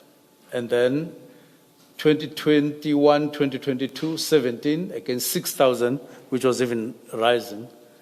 And then in 2023 is 27, the highest. And then 2023-24, it started dropping to 11, and then down to 7. Now, we then say there, in summary, the figures demonstrate that politically related matters constitute a very small proportion of the national matter burden and even the provincial matter rate in KZN, where PKTT or NPKT operates. Now, this supported my view that focusing significant resources exclusively on political killings through ad hoc temporal task teams was no longer sustainable, and that the expertise developed within the National Political Killings Task Team should be mainstreamed into permanent murder and robbery unit, which has political killings in its approval mandate as indicated on Tuesday, backed by our structure. Now, by way of further illustration, it is to be noted that SABC releases quarterly crime stats, but for murders in particular, there is no breakdown on or categorization of the motives of the murder. Indeed, I would argue that motive is of secondary significance. What is important to note, and in terms of our mandate, is to reduce murders, is to deal with murders, whether of business people or from the religious community or from whatever category. That is secondary. What is primary? What you get paid for,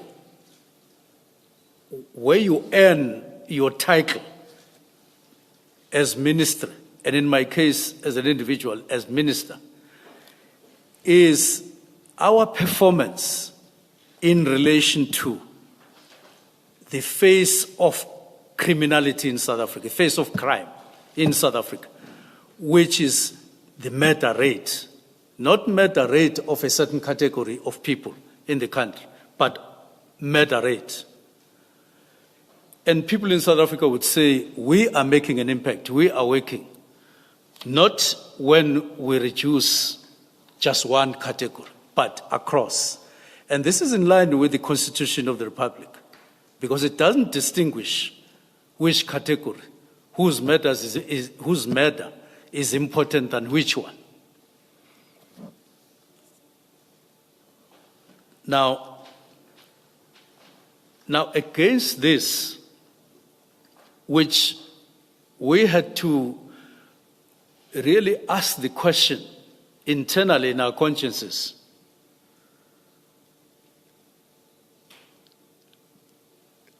do we continue like that? So it was also my general understanding that in reality, as I indicated before, task teams are created to solve defined problems and not to operate indefinitely.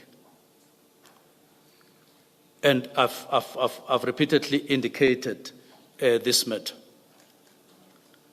Now, ultimately, I was of the view that NPKT's work should be wound down or wind up, and members should then be absorbed into one of the permanent structures. And in this case, it is murder and robbery under serious and violent crimes, which flows from the work study, which flows from the understanding of SABC themselves, and the work that they had done over years, and so on.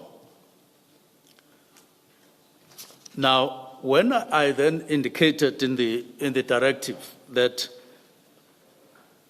NPKT is no longer serving the main concern, in other words, no longer addressing the main concern, and I put it as no longer required, it was based on the disjuncture that I was feeling internally, that in reality there is a disjuncture, and it's backed by figures. If you don't interrupt what is happening, you are actually saying this disjuncture must continue when you have power to exercise in the form of a directive to highlight the importance and the urgency to deal with this particular matter. Hence the directive. So it was not out of not recognizing the work done by the PKTT, despite the fact that, as I have indicated, it's a small category of people in reality. But we do recognize the work that they did as individuals and as a team. But time to mainstream, as indicated by the structures of SABS over time, had come. And we had to take a stand to say, let's now change in line with what is actually happening in the country in terms of murder and robbery. So it was in that context that I indicated no longer required. It was based on stats, not meaning to say individual members within PKTT would then be made to retire. It was time to mainstream them and go to murder and robbery and even use some of the experience acquired there to mainstream, especially in the 4 provinces, as I've indicated. And I still believe very strongly that we should persuade one another in the country that we mainstream, because reality is pointing elsewhere. Much as we can what is this?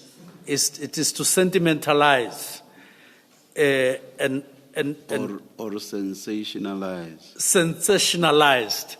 The chair is very helpful, and I'm indebted to you, Chair.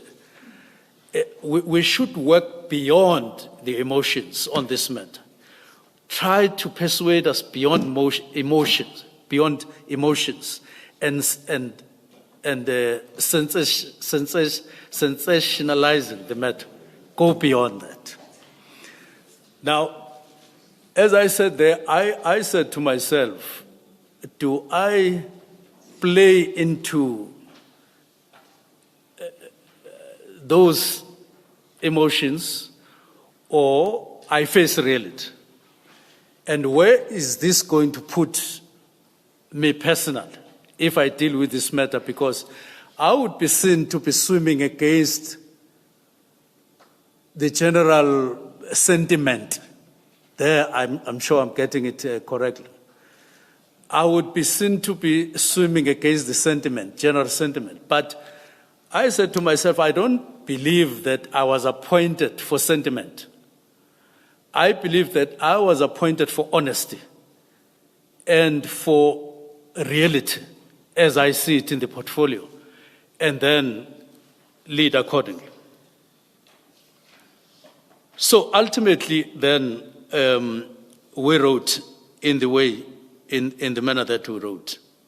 So I've dealt with everything on page 41. Yes, I confirm. Is it we or I, Minister, when you say we wrote in the manner that we wrote? I'm a humble person, Commissioner. I must say I, because I was really alone. So that I don't, the word we, I normally use because I'm with deputy ministers, but it is important to indicate that I didn't consult them in writing. But I have a hangover of we, but I was alone in this. Minister, before you proceed, Chair, I see it's about 1 o'clock. However, if we turn a page to 43, just I think a few aspects for the Minister to wrap up this sub-topic.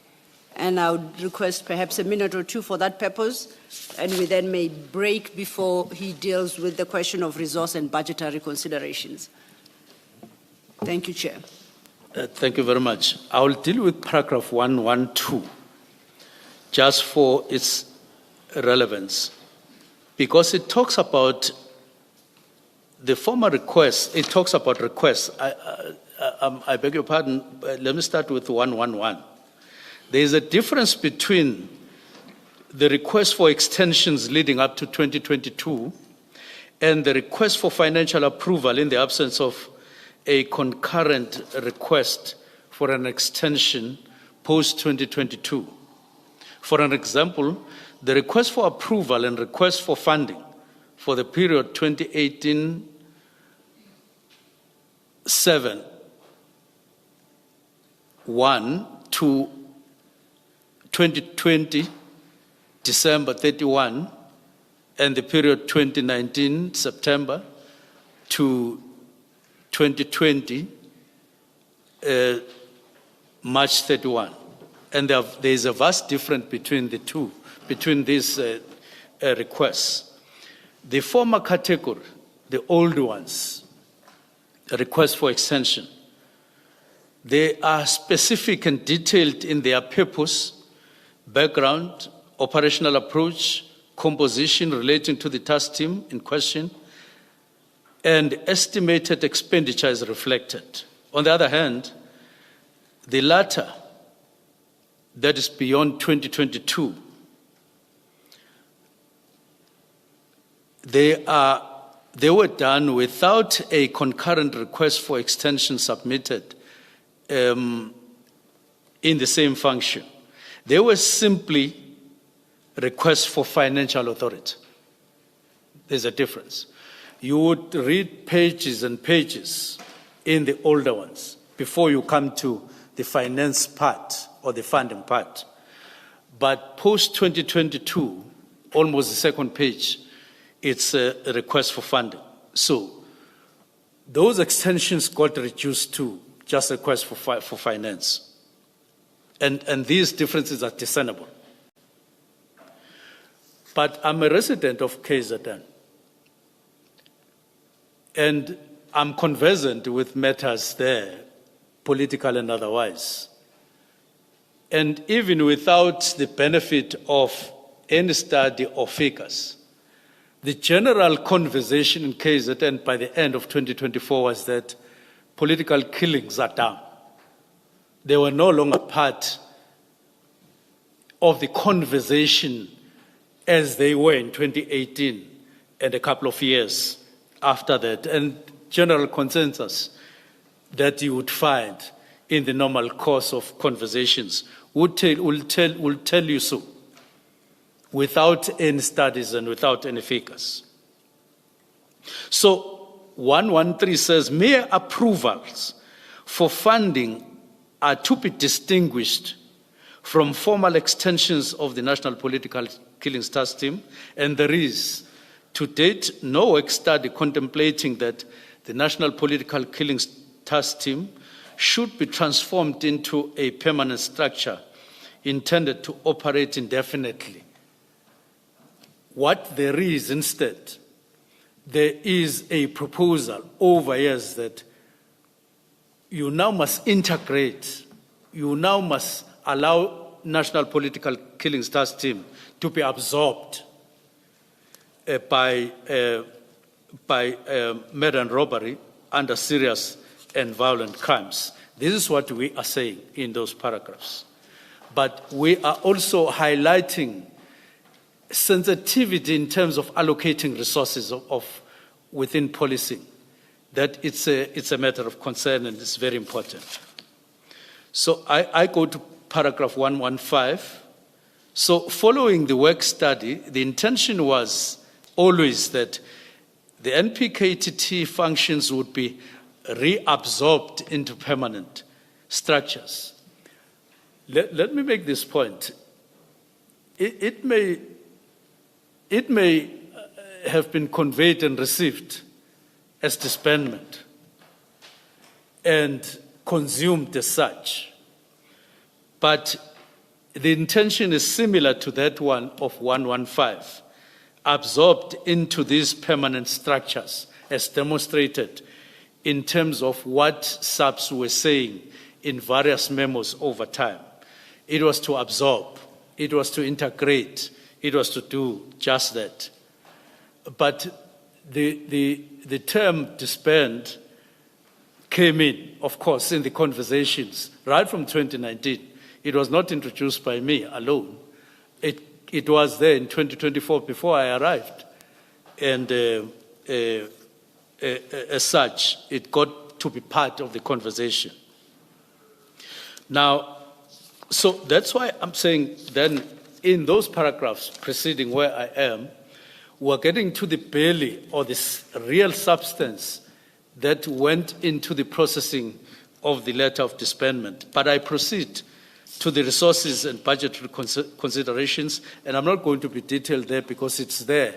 I've spoken about it, except to say that allocation of resources, I consider it to be Minister. policy making. Oh, Minister, I had understood Ms. Law to say that you should stop At this just before starting with resources and budgetary considerations. Let us. Yes, Before we do yes. so, Commissioner Kumalo's mic went on. I thought he's got a question for the minister. Oh, all right. Otherwise, happy to. Thank you, Chair. Let us adjourn and resume at 2 p.m. Thank you.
have considered the question of the brown envelope. We have decided to give it back to you, Minister, and to ask that you seek legal advice from your legal representatives as to what you want to do with it and the people reflected on the list. That's what we suggest, Minister. Yes. Thank you very much.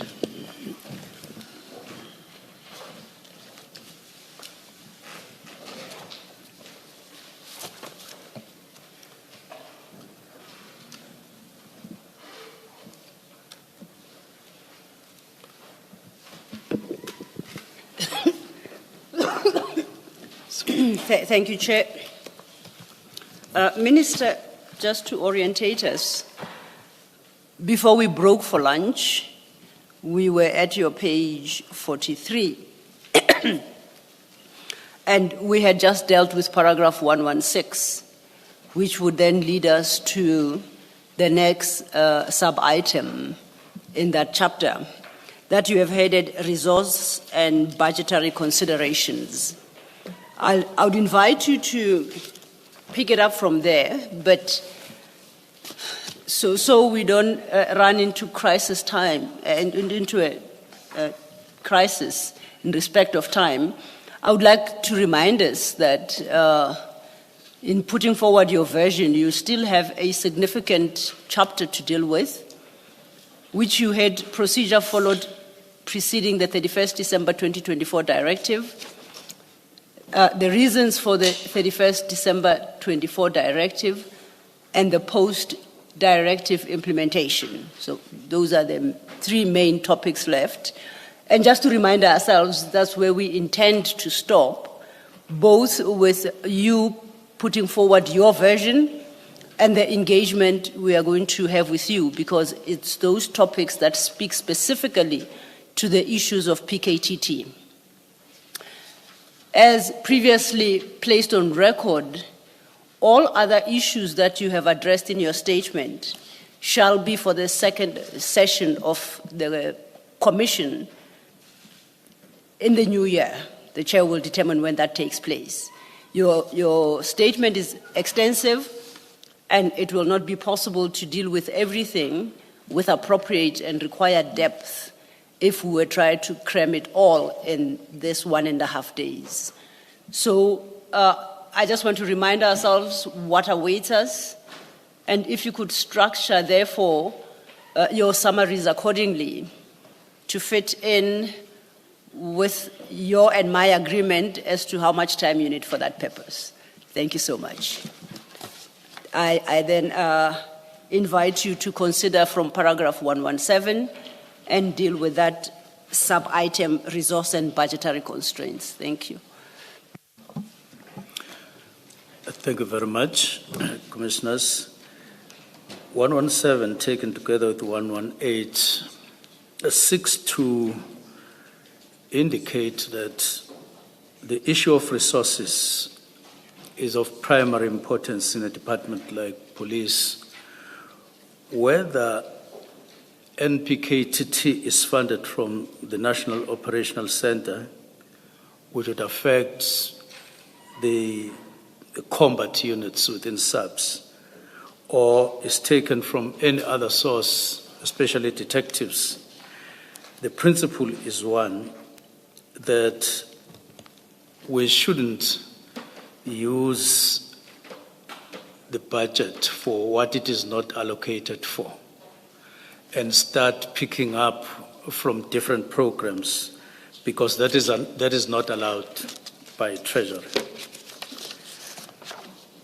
Then it affects performance levels of where money is taken from. If it's taken from detectives, for instance, it causes the standstill that is there in SABS. Things like physical dockets, things like many dockets to a detective, which is very cumbersome, resulting into poor performance and convictions and all of that. Having made that point, to say the whole of SABC's resources are an issue that cannot escape my attention as minister because it is so important. I indicate on page 44 that if we continue funding national political killings trust team the way it is happening, we are being insensitive to the scarce resources that we have for making sure that the whole of SABC is as effective as it should be. PKTT or NPKT, there's a budget items there just for 12 months requiring that amount of money. Just for S&T and accommodation, 40 million, 883,000, food and beverages, 15,193,000, incidental costs, 6 million, laundry, 1.2 million, overtime, 30 million, cell phone, 440,000. Now, this kind of expenditure concentrated in just one team, which is temporal, is unjustifiable. The budget for SABC has been reduced by 11% over the last few years, and therefore it's something that should talk to the way resources are allocated. If I come to this year, for instance, I do want to display, I want to come to just one small or one page presentation which I asked for, just to show. Minister, is that from your statement? Or is that a separate document you would like projected? It's in the bundle. It's not. It's it talks to case management. It's an annexure to your statement. Yes, case management, and I'm not necessarily focusing on that. I'm just focusing on the results that we have on. Especially convictions and so on. You have this document in the bundle. I think we will project what we believe is the document. It's an extract from presentation to the portfolio committee. It's a 2-page document, if I may. And I'll present one page, it's the first page. Okay, it's got section 1, case management, docket status, politically related cases. That's the heading of the document you want. Are we in the wrong document?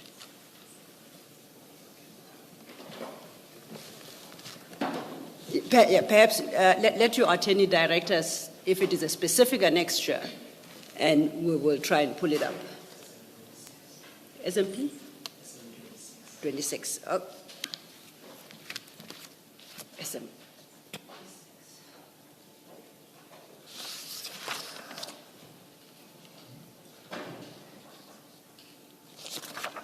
While we obtain an electronic copy, Commissioners, that is, it appears at page 565 in volume 3 of the Minister's statement. Looks like this.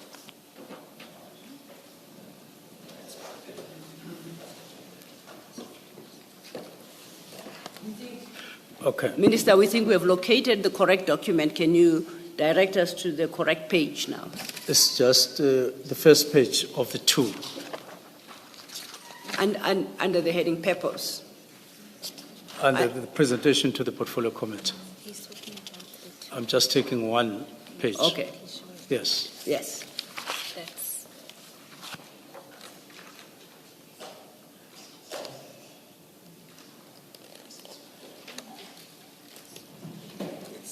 That's Minister, we are going to project and then you'll tell us if we are at the right place. Yes, thank you.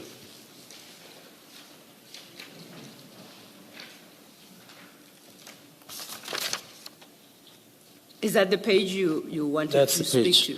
Okay. I'm just wanting us to take this as a package. Number one, that is 119, which I've just presented, the expenditure pattern of the NPKT. Sorry, Ms. Silo, we are in the right annexure. Which page is it? We are trying to locate it. We were provided with this.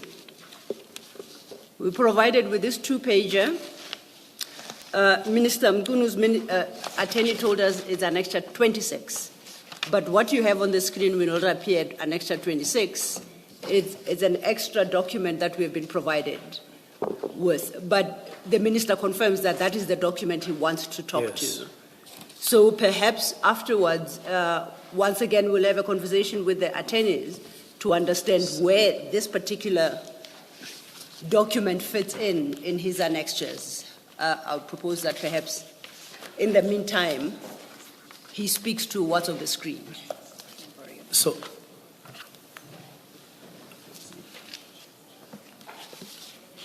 commissioners, I'm saying if we take 119, which is the expenditure pattern for 12 months for PKTT, you combine it with the point that I've just made of 11% reduction of the operational budget of SABS, and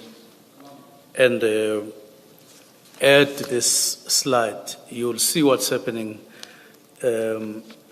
or contextualize, or use this slide to contextualize what we are saying. You will see that in a context, what's happening with the budget of SABS is that it is nominally increasing, but in real terms it is getting down as a result of demands of policing and the population. So if you look at this slide, you will see that when you look at work done, you look at the slide from the perspective of work done. Cases that are finalized under investigation, other, and then you have 191 that are finalized over. You have 333 dockets over the period since 2018, and then 199 finalized, which is 57%.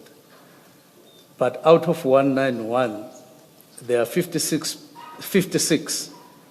where the guilt verdict has been given, which is 29% of the 191. And then the last line, figure 3, if you could push it up a bit, you will see that out of 333 dockets, you have 56 guilty verdicts, and then that constitutes 17% of the 33 cases. Now, you can make whatever opinion and so on, but the thing is, when you look at it from the perspective of value for money in a context of a deteriorating budget, it will tell you that you rather have to review the way you want to use the resources in the department. That's the purpose of those. And then I'm adding... Minister, Yes. just to make sure that I don't lose you, is what you're conveying with this statistic, are you conveying that the PKTT has not been successful? There's never been value for money from the beginning. Is that what you're seeking to show with the statistics? Yes, in the directive, there is a half a sentence or something that says, that talks to the value for money. And if you look at stats, you look at the deteriorating budget, you look at demands which are affecting performance, you look at what we spend, in 12 months for one task team, but then you look at the outcomes, it constitutes a doubt that you are happy with the value for money in that. And from where I sit, I felt I wasn't happy and satisfied with the value for money. And I may as well indicate here that when NPKT was established, it was 2018, it followed an incident in which wherein Mkhwanazi Mchunu had just been murdered. But to date, we are yet to secure or see a conviction arising from that murder. As we speak, my understanding from the family, who are not distant from that family, you are talking about 5 suspects, all in all, on that case of 2018. 4 of those suspects are suspected for conspiring to murder. And then 1 is a suspect for murder. So at the moment, 7 years down the line, we are yet to see a conviction that relates directly to the first case, which was almost a test case when NPKT was established, and there is none yet registered. But let me move on. And I do want to say that is not necessarily to say, personally, I blame NPKT for that, because they're part of SABC, and it merely indicates expenditure patterns vis-a-vis the actual results and so on. There is then a question of inequities in SABC between task teams and between units. And I point out that if you continue with National Political Killings Task Team, focusing on KZN, you definitely are duplicating. In as much as you may not want to accept that as a fact, but that is in reality what's happening. And it has been the case for some time. We have murder and robbery, and it is around 45 people or so. And then you have NPKT dealing with murders at the same time. You rather rationalize and you spend once in a sustainable manner, and that is beneficial to the people. So you stop duplicating. But at one point, I said to the National Commissioner, murder is murder. Let's not create a false hierarchy in murders in South Africa as South African police. Now, I listened to the National Commissioner speaking here at the Commission and to Lieutenant General Khumalo. And as I listened, I got more and more squeezed internally when they repeatedly used the word traditional, that NPKT doesn't use traditional methods when investigating. They don't use normal methods. They are using what has been put into NPKT to make sure that they are as effective as all of us would be. Now, but they are doing that in a small scale, as I'm saying, dealing with small figures. And then the rest of the people with high figures, you subject them to normal investigation, traditional investigations. Even when you take blood samples, what do?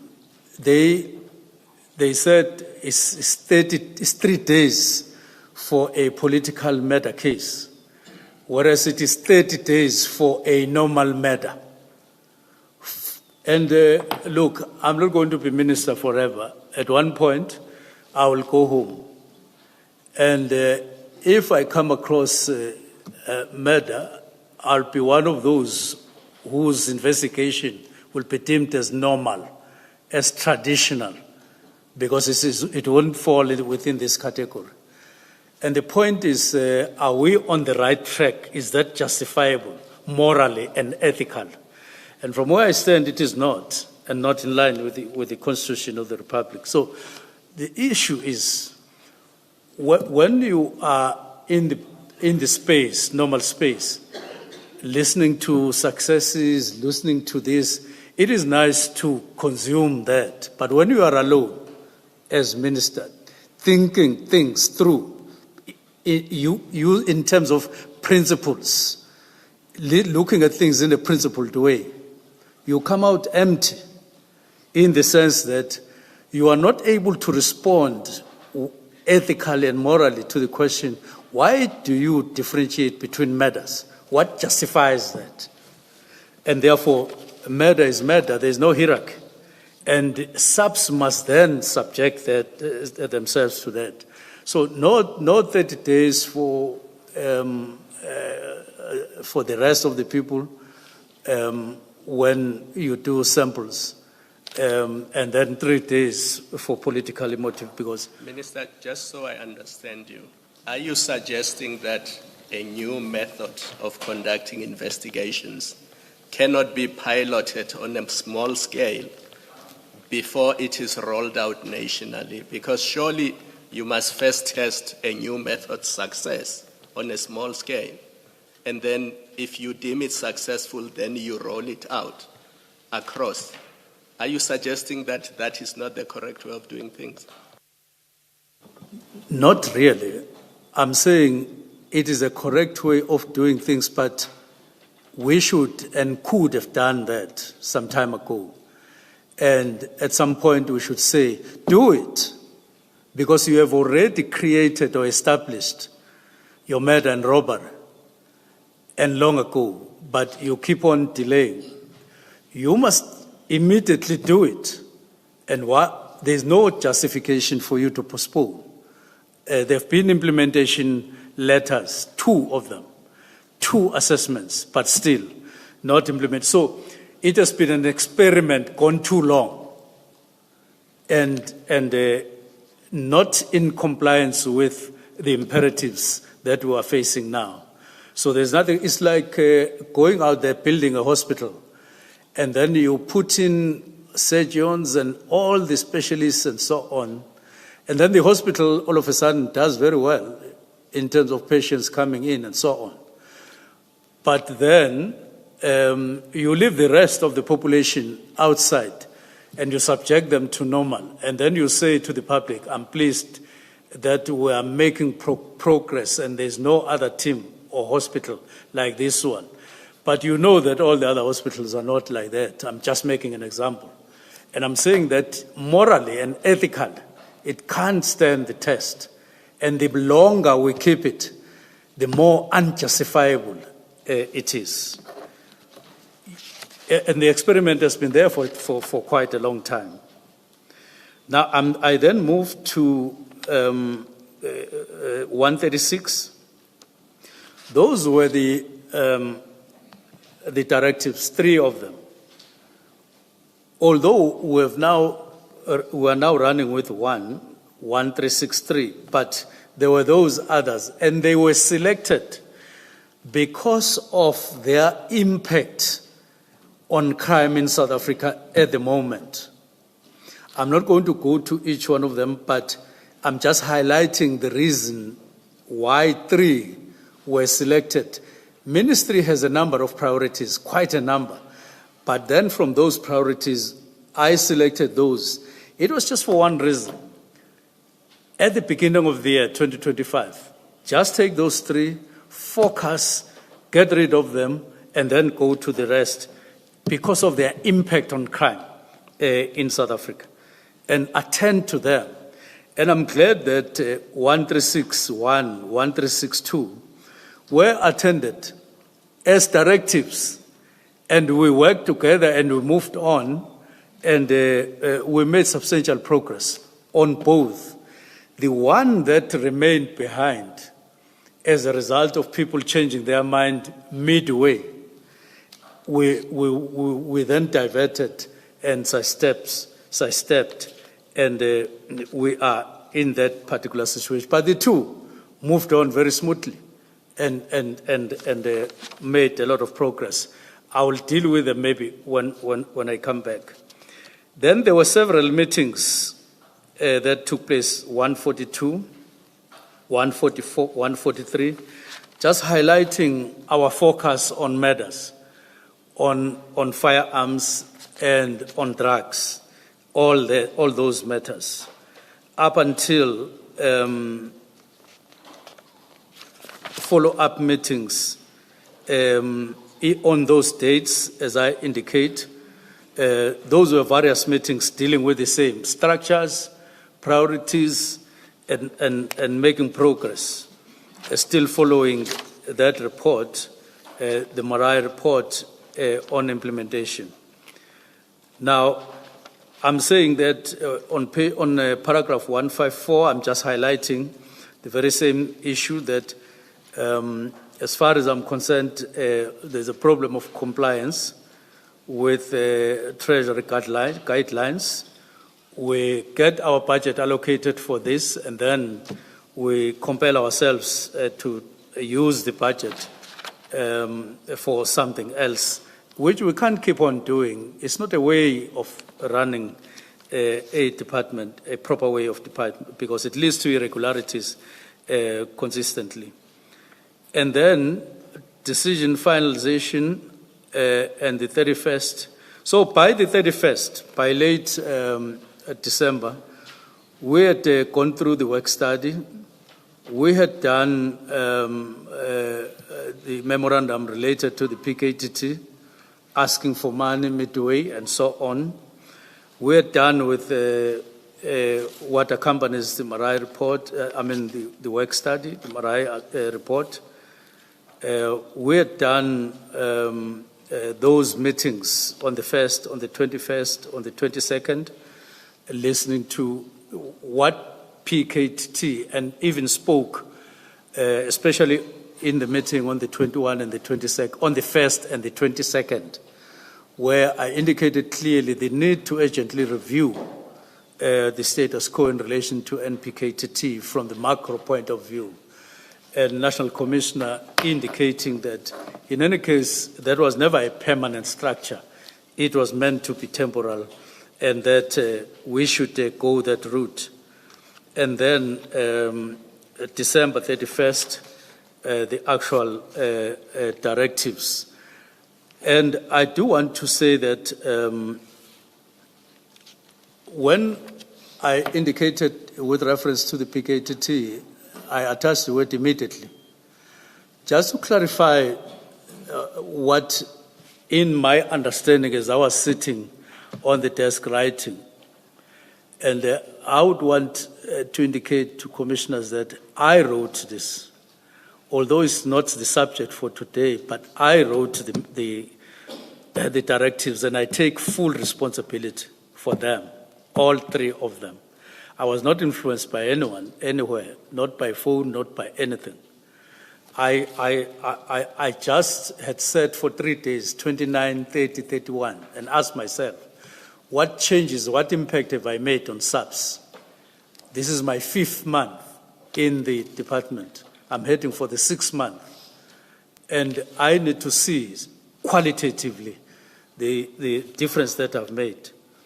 And then I wrote these directives wanting to select just 3 issues that would make further impact on the work that we had done, and not come to the department and just stay and not make any difference.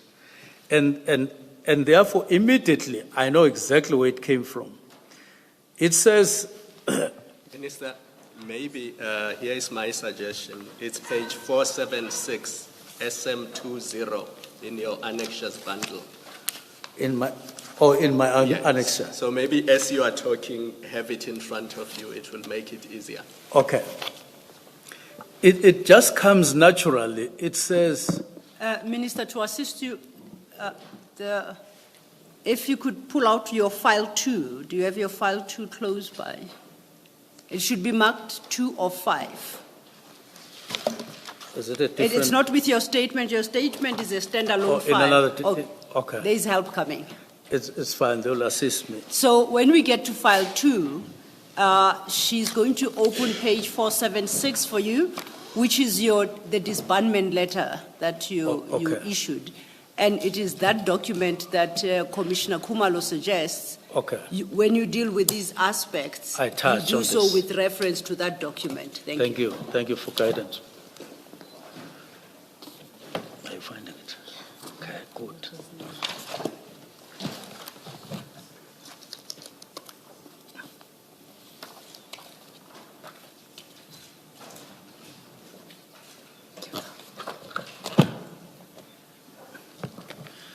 Yes, thank you.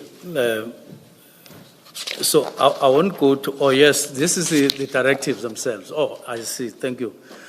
The meaning in this context of immediately is not as that of switching the light, switch off that light immediately, and you go to the wall, you do so. That is why, from where I sit, immediately can't be read alone in the directives. It needs to be read with what I requested from the National Commissioner saying,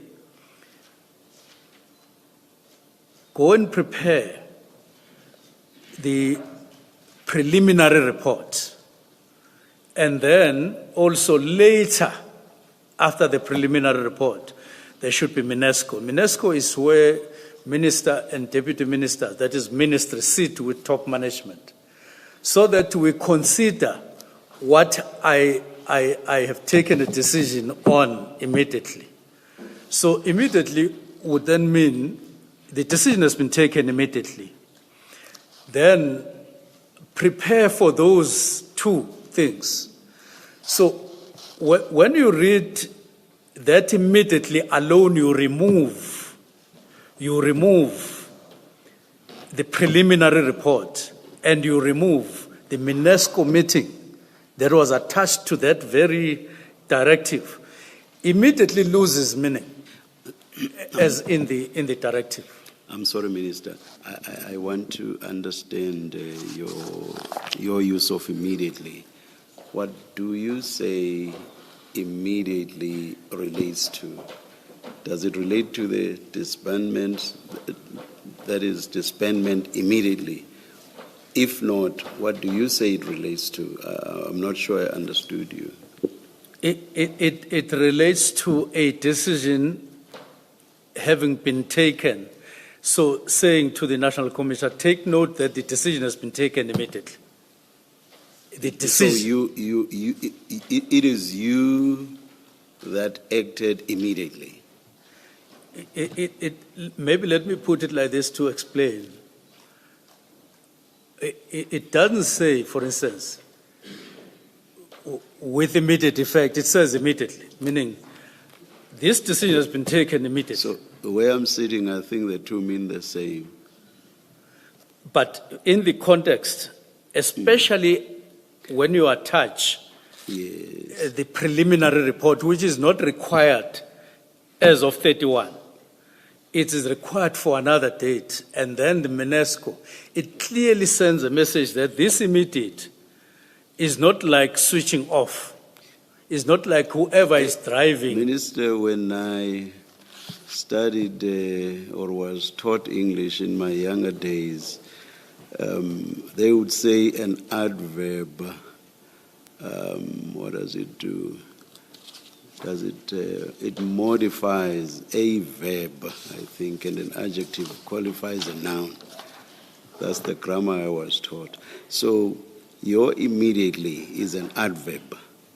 So which verb in your sentence does it modify or does it relate to? That's where I want to be sure of what exactly you mean. Because as the sentence stands, it follows immediately after the verb disestablished. And ordinarily, I would read that to mean that you want the task team disestablished immediately. So the immediately relates to disestablished. So that's what must happen immediately. Now, with those views and a little bit of grammar insofar as I understand it, can you try to explain and make me understand your use of immediately? It says immediately, yes. Yes. But then, because I understood that immediately is a process, it denotes a process, there would definitely be a process which the National Commissioner needs to speak to or respond to. It is immediately, but pointing to two futuristic events. The preliminary report, if you like, you would say, oh, okay, it's immediately, but not before the preliminary report is presented, or not before the UNESCO, because otherwise, what would be the meaning of writing, asking for a preliminary report, if it was not indicating a timeline? It was indicating a timeline. Immediately, the decision has been taken immediately. But then the process itself will be as indicated in the letter. Otherwise, I could have written this and stopped it immediately, and it would have given a different meaning. And anyone who says, what is any other meaning here, except exactly what it says, immediately, disband now and everything. But once you say it's like saying pending a preliminary report, pending the UNESCO meeting. But of course, that is immediately. And in the context of government processes, you use these words, but it can't come to a screeching halt, as it were. It will have to. Pardon? I'm saying what you are saying, basically, Minister, is that it could not come to a screeching halt. It wouldn't. All right. It wouldn't. All right, Minister, thank you. I was not interrogating you. I just wanted to understand your use of immediately. Thank you. Thank you very much. Minister, can I just follow up on that? I do apologize, Mr. No, it's now quite that okay. the Thank chair you, has started there. And it's on the back of this discussion with the chairperson, how you're explaining what you contemplated with the use of immediately. Now, there are two things that you ask the National Commissioner to do. You say he must give a preliminary report on the 20th of January, and then the last act in execution of your decision is a final and closing report that must be submitted to a late meeting in January 2025. Now, in the interim report, in the light of this discussion with the chair, what did you expect to see in the implementation of this instruction? What do you expect to see in the interim report? I was expecting just any kind of a response that would give effect to the directive. If not, any other response from the National Commissioner. And I must say, I've done this even in other departments a few times, even in a meeting, to say, DG, we have taken a decision now. We have immediately taken a decision. And I would even ask, how long would it take you? A week? I'm the first one normally to say a week, and DG would say, Minister, 2 weeks. And I would say 5. Because I've come to understand how officials of government work. they work very hard, but not without one form or the other of relaxing. Sometimes in a situation where you really feel the pressure yourself. So I was expecting that National Commissioner would respond. That is the word. He would respond to the directive. But in particular, indicating how this would be given effect, how it would happen from his perspective. Simply because even if I left it in earlier where I was explaining the powers of the minister vis-a-vis the powers of the National Commissioner, but they are the two sides of the same coin. Yes. And, okay, I note what you say. I guess we'll have a further discussion. And then you've told us what you were expecting to see in the preliminary report.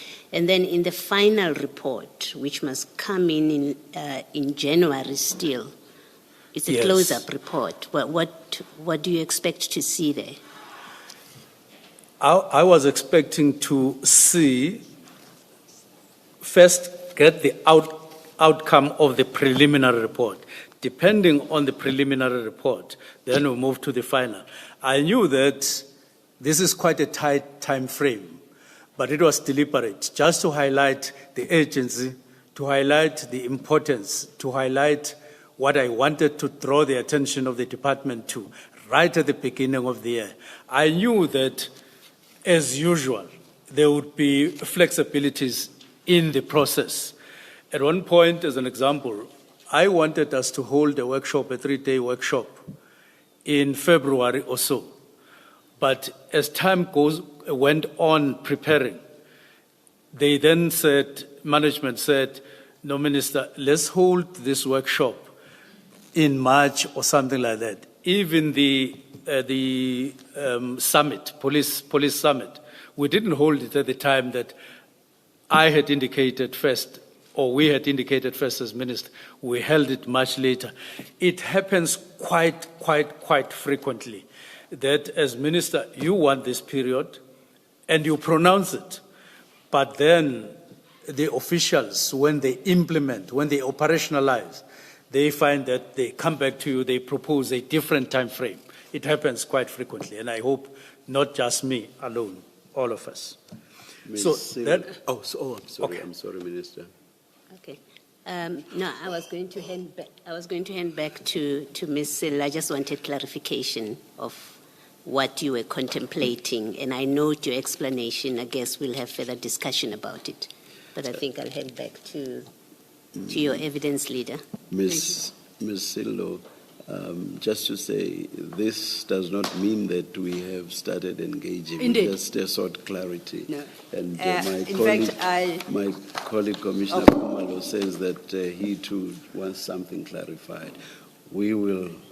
And I just wanted to point out that I think when Commissioner Baloyi indicated she wanted to say something, and I do appreciate that we haven't finished that session where the minister gives his version. But at the same time, it is necessary that we introduce some logic to how we approach things. So in light of us trying to, or at least the three of you trying to have a better understanding of that paragraph, that last paragraph, I too have some questions. And I wanted to say, when I put them to the minister, it's all clarity-seeking questions, not so much that we have started to engage, but I'll do so after Commissioner Kumalo. Thank you. Good afternoon again, Minister. Again, still only seeking clarity.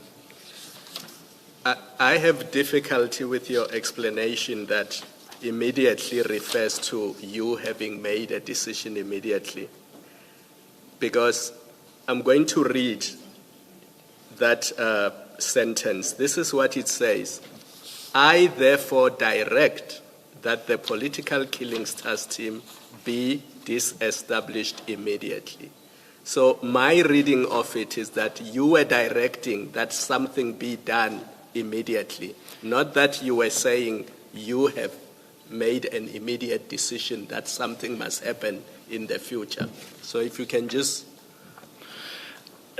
Definitely, that is part of what immediately, in terms of the decision that has been taken, would mean. It would mean start thinking about the process, start preparing the report, start, aligning yourself with this or any other kind of response. So it indicates that even though we are not stopping now, everything switching off now, but switch on the process. Does it also mean if you have different views, then engage me on those views? Obviously, it will mean that exactly because in any decision that the ministry would take, you open it up for engagement with the management. That's why the second meeting after the preliminary report would entail UNESCO so that we have engagements on the matter to assess whatever would have come up from the preliminary report.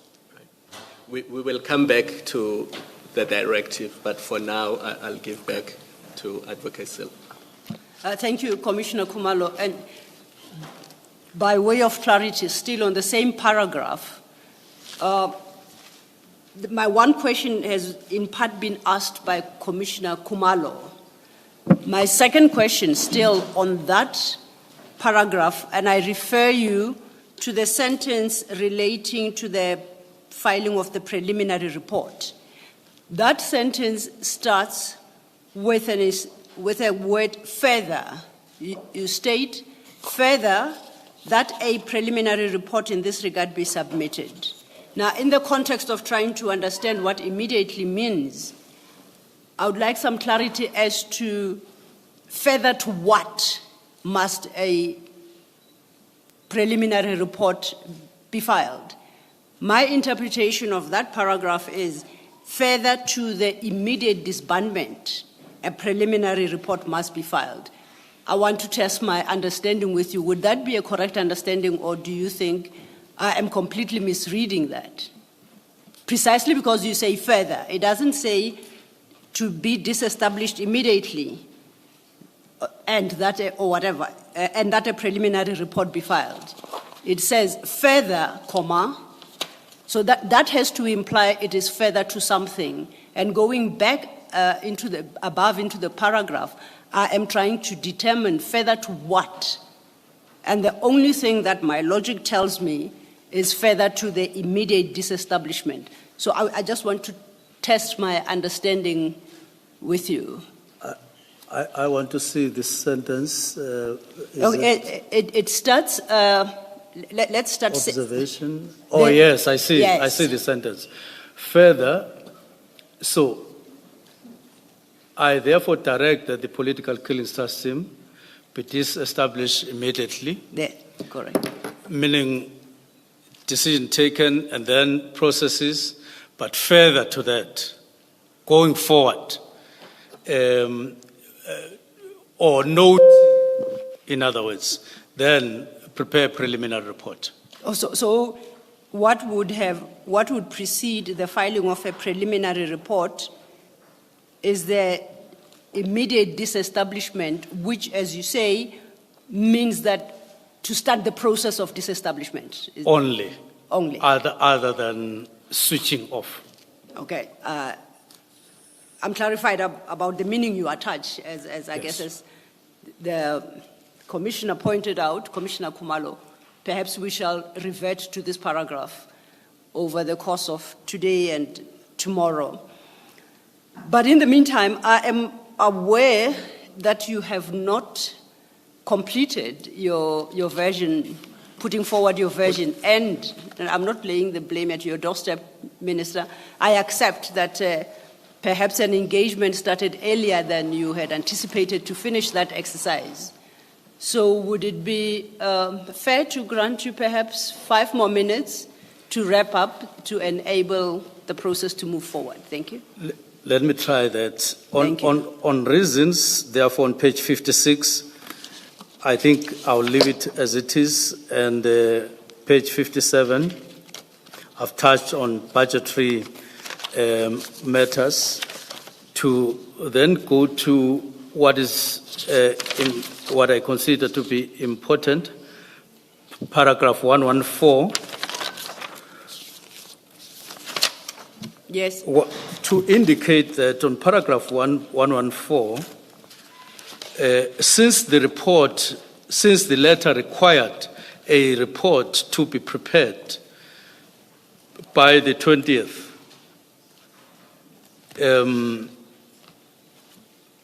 and given that I would be on leave, this is a direct quote, because I'm now indicating what happened after.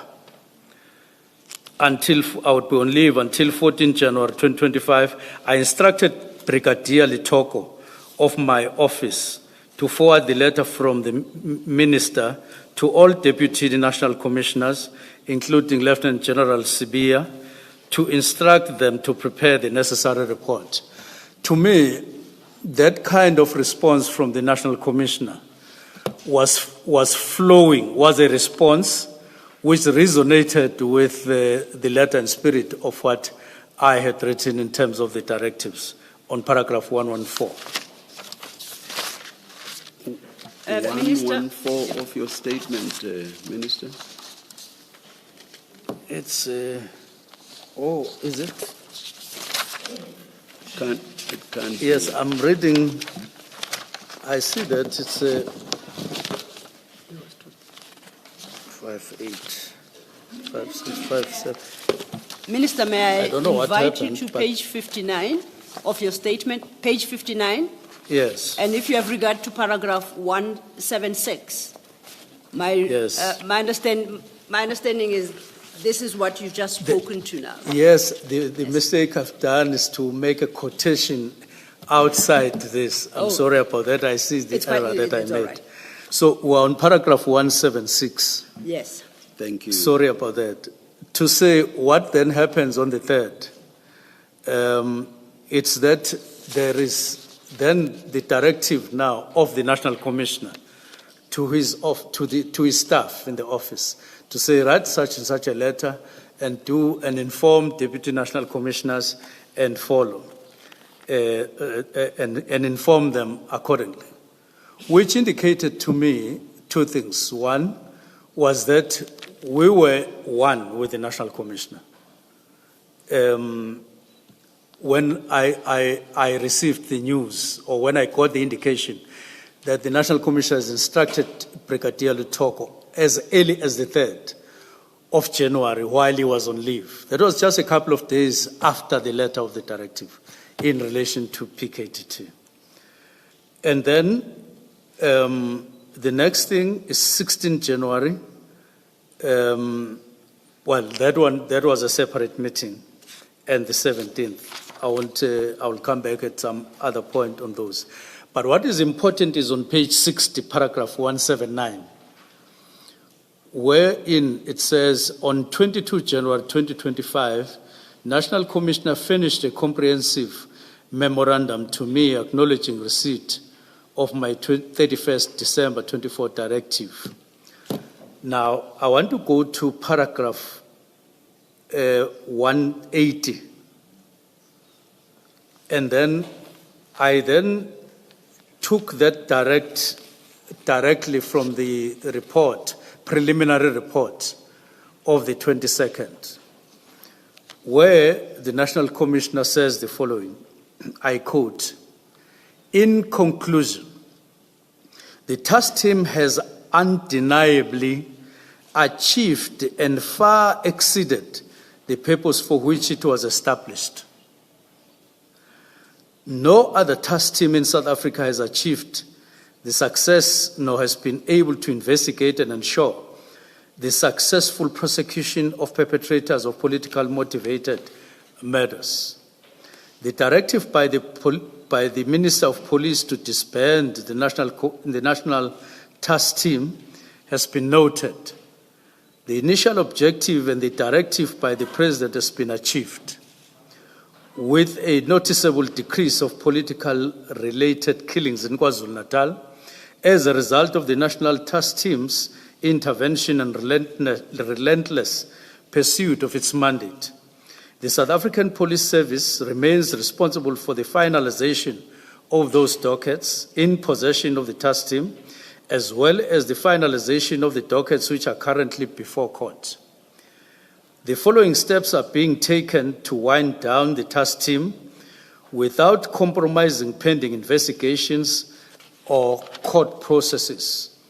The 128 dockets which are under investigation and allocated to the National Task Team will be retained by the task team, and investigations will be finalized, and audit will be done of those dockets still under investigation in order to establish which dockets can be returned to the station of origin or allocated to other investigation units within SABC. The current capacity of the National Task Team will be gradually scaled down. The only personnel who are required to finalize the dockets retained by the national team. The scaling down of the team will depend on the 115 dockets that are currently pending in courts, with most of the court dates in the year 2025. It is anticipated that the team will complete the work before the end of 2025. However, seriousness of the cases and processes of court will indicate the course of action. So the 3rd and then now the 22nd of January, this is the response of the National Commissioner. And this is what I would have expected, and or any other kind of response. So what is evident here is from the disbandment report is that General Masimula indicates clearly in black and white that the objective has been achieved and what would then happen. But in particular, there was never an objection to the directive. So the letter as a whole, no, the preliminary report as a whole, doesn't indicate any objection whatsoever. He supported the directive in full. So on 5 March, we go together to the Portfolio Committee, we make a presentation on the directive, it is accepted by the Portfolio Committee, and on the 6th of March, we sit together, we discuss in more detail the presentation of the wounding up or wounding down of the National Political Killings Task Team and so on, which is now operationalizing the directive. All of that indicated that we were together, even on the meeting of the 7th, even though there was the additional docket, which was no longer in line with what we had agreed on the 6th. But the principle remained, it was never reversed, that what the National Commissioner indicated is being followed by all of us. But it was to say, don't add any other, because it will be counterproductive. We're winding down this side, we're adding cases through another door, and so on. But the principle remained so that it could be operationalized going forward. Now, I am now exactly where I'm supposed to stop, and I want to then close by saying, in the whole of this, the message that I was convinced with as we went towards December, and the lesson that I learned and the principle that I adopted and would want to stand by is that matter is matter. And that the shift from ordinary people on the ground, wherein we are seen to be servicing them, instead of being seen to be servicing people up the hierarchy at their expense, or be seen to believing them is exactly what we are all complaining about, that we are creating an element of elitism in government. And we are creating distance, those of us who happen to be in government for that time being. We cut ourselves out of the people. The figures indicate who is dying, who is suffering, who is actually a victim of murders in South Africa. Is the majority of people. And therefore, don't drive resources away from the problem, because that's the core of the problem. Don't drive this service, don't drive this objective of stopping what is happening in the interest of a few people who, by the way, matter, but not more than the majority of people in South Africa. That is a principle that drove me and I embodied when I was writing this letter. And I sought to make a difference in the portfolio by following that particular principle, even if it would sort of be seen to be swimming against the tide in terms of the sentiment, the general sentiment. And I said, I shouldn't be taken away from a principle in favor of a sentiment that would subject the majority of people and would make me ask a question that I couldn't answer. I thank you very much, Commissioners. Thank you, Minister. Minister, did you ever hold a meeting and have a discussion with the National Commissioner of Police and possibly other senior SABC members with the agenda item being the disbandment of the PKTT?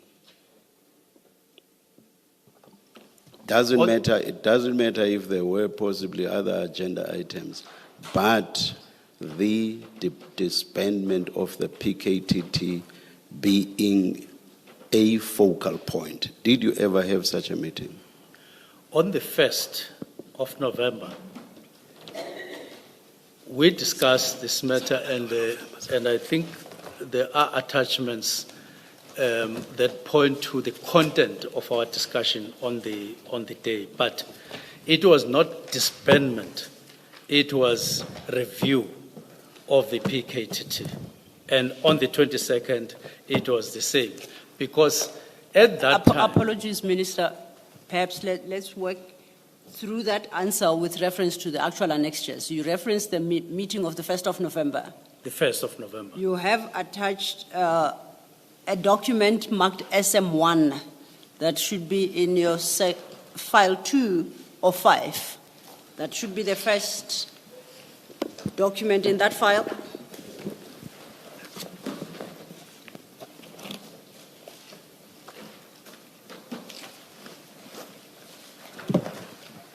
And it should read draft minutes dated 1 November 2024. Please, excuse me. I don't see that file.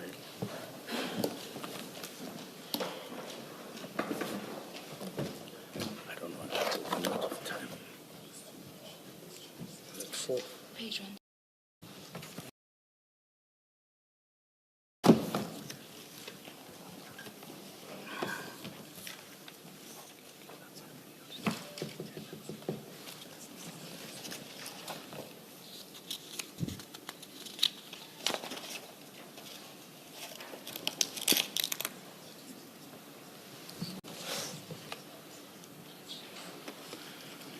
Yes, I'm back. Yeah, I was just drawing your attention. In response to the chair's question, you started with a meeting of the 1st of November. And I was pointing out that your annexure SM1 states that it's a draft minute of the meeting of the 1st of November. I Ms. Silo, maybe check that the minister has got the right file. It looks like he's got the wrong document in front of him. It should be 2 of 5. The minister's annexures, 2 of 5. And in fact, you should have a tab marked SM1. I don't see a sum. That's it. Oh, yeah. Thank you, Commissioner Balo. Page? The actual minute starts at page 96. Okay. And you Yes. see it's, Yes, okay. I see. So- I see those paragraphs. Thank you, Minister. Yes, I understood your answer. You'll correct me if I'm wrong. yes. Your answer to my question whether you ever had a meeting, an agenda item of which was specifically the disbandment of the PKTT. I understood your answer to be that there never was such a meeting, but that at the meeting of 1 November 2024, what was discussed was the review of, amongst others, the PKTT. Did I understand you correctly? Correct. Yes. Indeed, let me take you to page 99 of the document you've just been referred to. I want to show that what is in there actually accords with your answer. I'll read the second paragraph after the bullet. So at the top you have the bullet point, Yes. and then you have the paragraph that follows. I'm going to read the next paragraph. It says, the minister further indicated that there must be reconsideration and review of certain capabilities, such as the political killings task team, which are primarily about address serious crimes. There's something wrong there. He stated that SABS should guard against creating structures/units based on specific category, whilst these duplicate the existing capabilities, bracket, e.g. text killings, political killing, all being about murders, close quote. So I'm saying that this actually accords with your answer. Now, let's move on.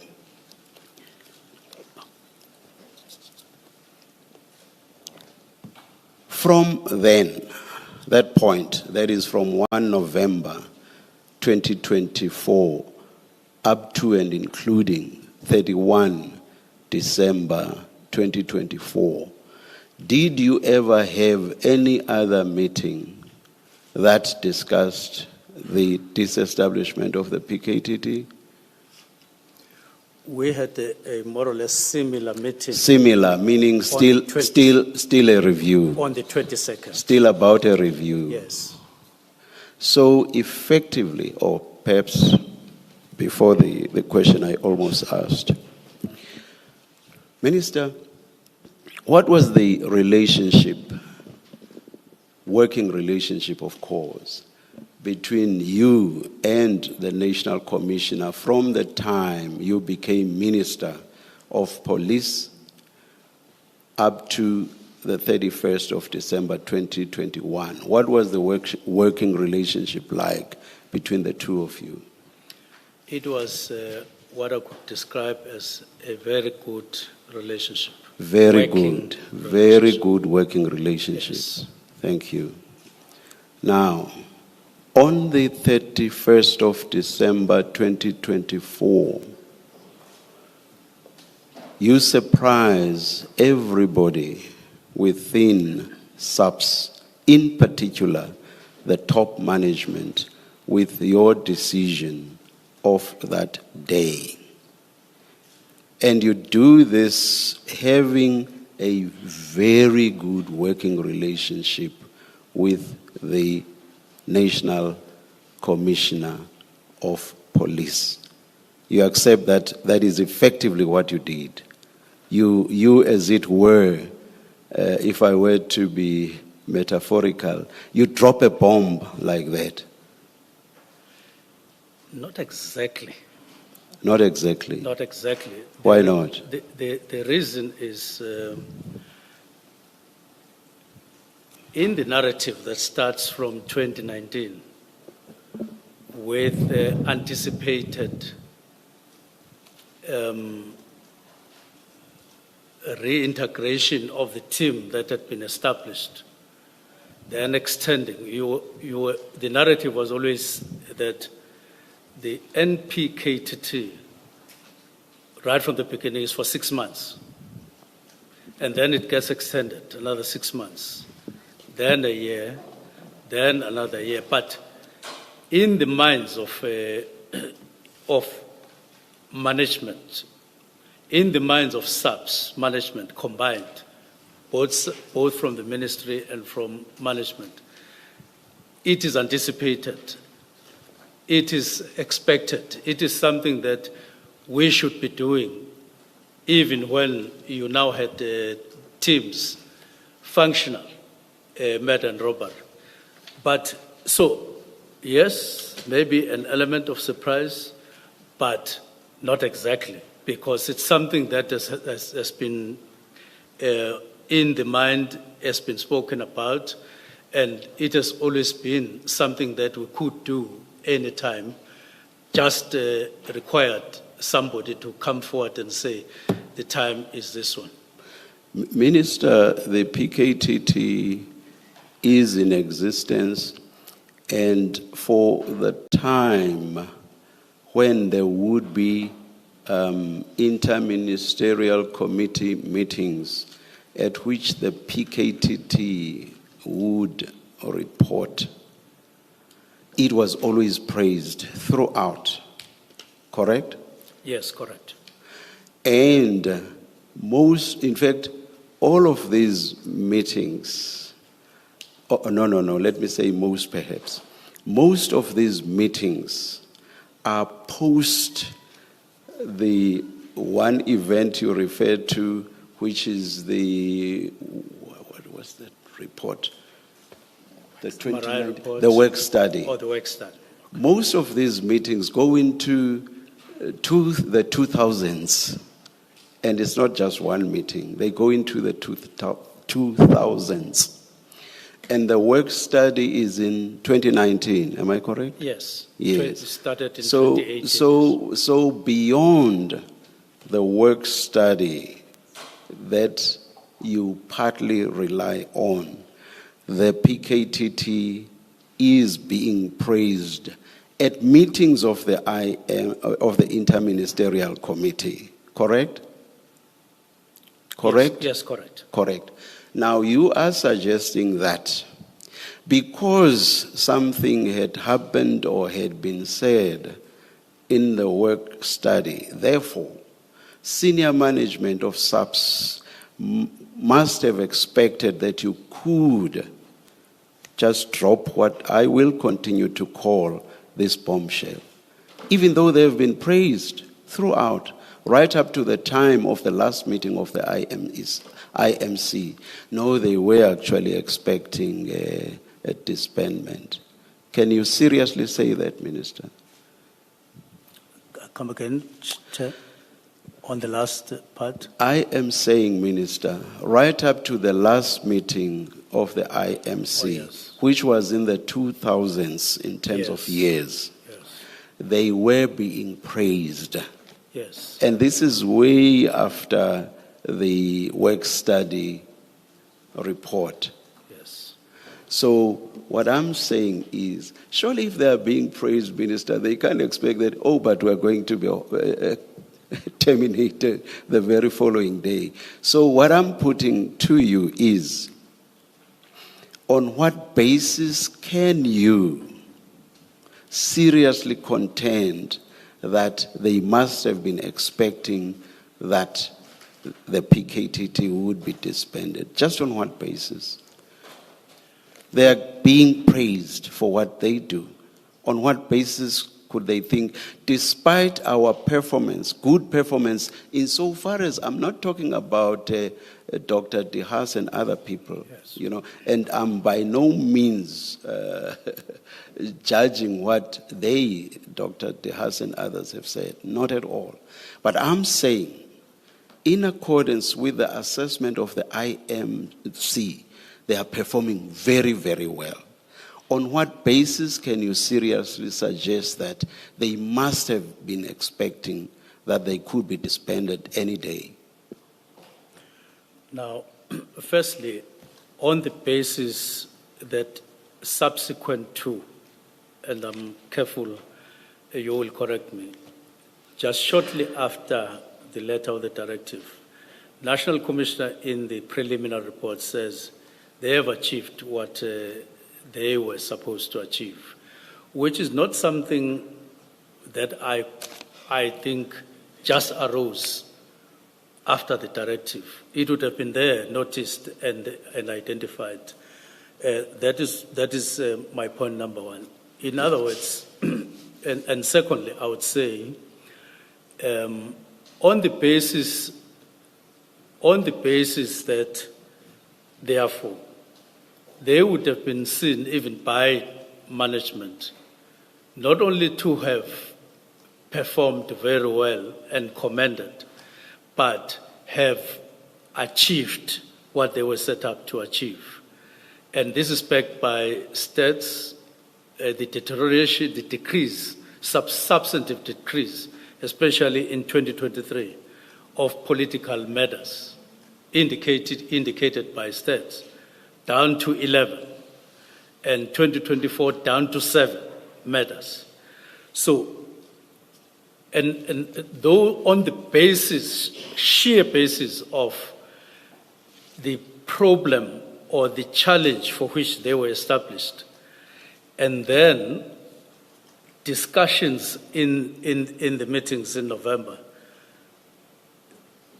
there would have been that kind of understanding that they have achieved their role. Minister, I have a serious difficulty with that answer. You see, if you were giving us that answer having consulted with them and they had said this before you took the decision, your answer would make sense. Your answer does not make sense because it's something that you get to know after you had taken that decision. So on that basis, I say, or I suggest to you, Minister, that your answer does not make sense. Would you accept that? You knew nothing about what General Masemula would say after you had taken that decision. So that means nothing insofar as your decision is concerned. Do you accept that? But if you refer to the meetings of November 1 and 22 November, I wouldn't necessarily agree with you that it was a surprise and given all the background, because we're already now in November. Minister, please, I don't interrupt lightly. Okay.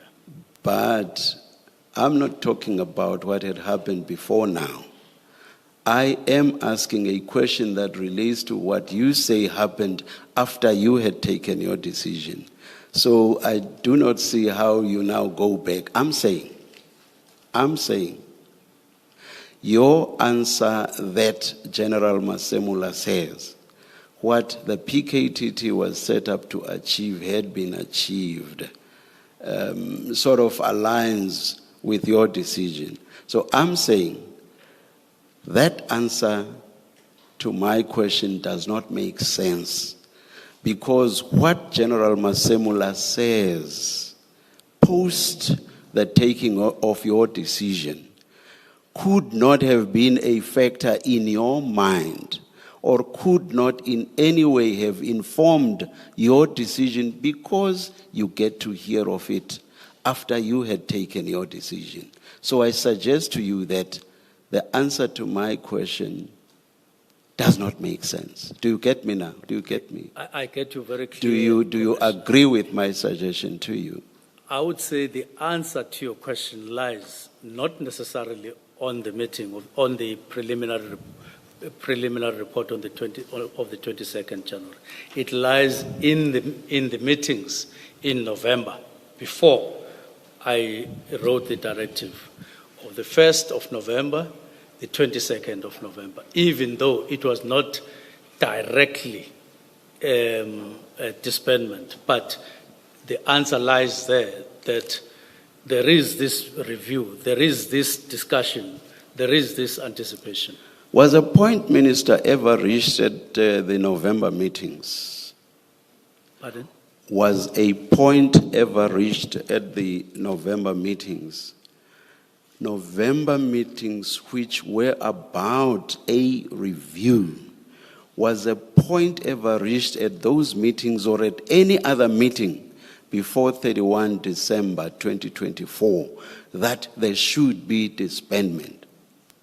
Was such a point ever reached? My argument, sorry. Was such a, please, not an argument, just a response to that question, and it's a very simple one. And a yes or no could do, unless you must explain. Was such a point ever reached, Minister, that there should be disbandment? I would say many times, Commissioner.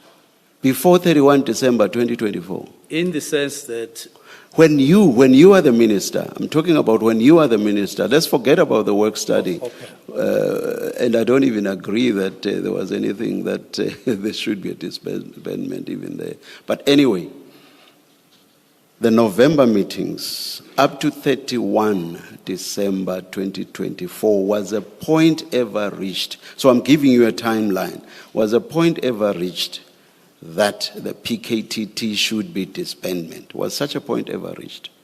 No, it was not. That point was never reached, except in context of what we were discussing. You see why I'm asking you this question? Because you keep going back to the November meetings. That is why I want a categorical answer from you, whether a point was ever reached that the PKTT should be disbanded. So your answer is that no such point was ever reached.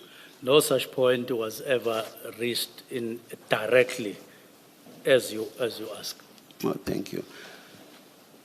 Now, my next point. You have a very good working relationship. I'm using your exact words. Who, with the National Commissioner, Minister, who do you think was best placed to brief you, to brief you on whether or not the PKTT should be disbanded? Now, that... Bear in mind that you have a very good working relationship with the National Commissioner of Police, our entire police service, the South African Police Service. You have a very good working relationship with the person who heads it. Who do you think was best placed to brief you on whether the PKTT should be disbanded? It would be, I would be informed by discussions, I would be informed by conclusions on those discussions, not necessarily to say, come and brief me on the disbandment, but if I needed a briefing. But I took it that the discussions that we had had by that time informed all of us that that is the imperative that we are getting to. Looking at organizational structures, looking at where we were going, somebody needed to take a decision, and I took the decision at the end of the year. Minister, I'm not sure that answers my question. I want a clear indication on a particular warm body or particular warm bodies. And I try to assist you by making a specific reference to the person that heads the police. of which you are the minister, I'm asking for a warm body, or warm bodies, that were best placed to advise / brief you on whether the PKTT should be disbanded? Or does the long explanation you give suggest that as you sit there, you take the view that there is not a single person that you thought would be best placed to brief you on whether the PKTT, a task team of the South African Police Service that the National Commissioner heads, should brief you? Are you saying, as you sit there, there is no such person? You were entitled to just take the decision without at all being briefed by a particular person that should have been best placed to brief you?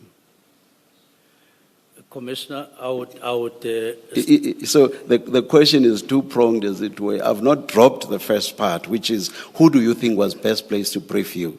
And then there's the second prong, which is, as you sit there, are you suggesting that there's no such person? No, I'm merely saying we had discussions, in other words, briefings from the National Commissioner in November, and we were agreeing that there should be a review, but it was not particularly on disbandment. And if there would have been identification of the need for a briefing before, it would have been... Again, Minister, I'm asking about a person that would have been best placed. I'm not asking you about what was done or what was not done. Who is the person, who is the functionary that would have been best placed to brief you? That's a very simple question, Minister, please. It is the National Commissioner. We all know you did. We all know that you took the decision without asking him to brief you on whether the PKTD should be disbanded. Is that correct? That is correct. Now, if he was the person best placed to brief you, why did you not ask him to brief you? Now, this decision, as I say, flows from the 29th, when I finally took the break. 29, 30, 31, I write... 29, when you finally did what? 29 December. When you finally did what? When I finally took the break to reflect on what we had been doing all the time. So I reflect on the 28th, I reflect on the 30th, and I say, let me issue this directive, and then we will start engaging after.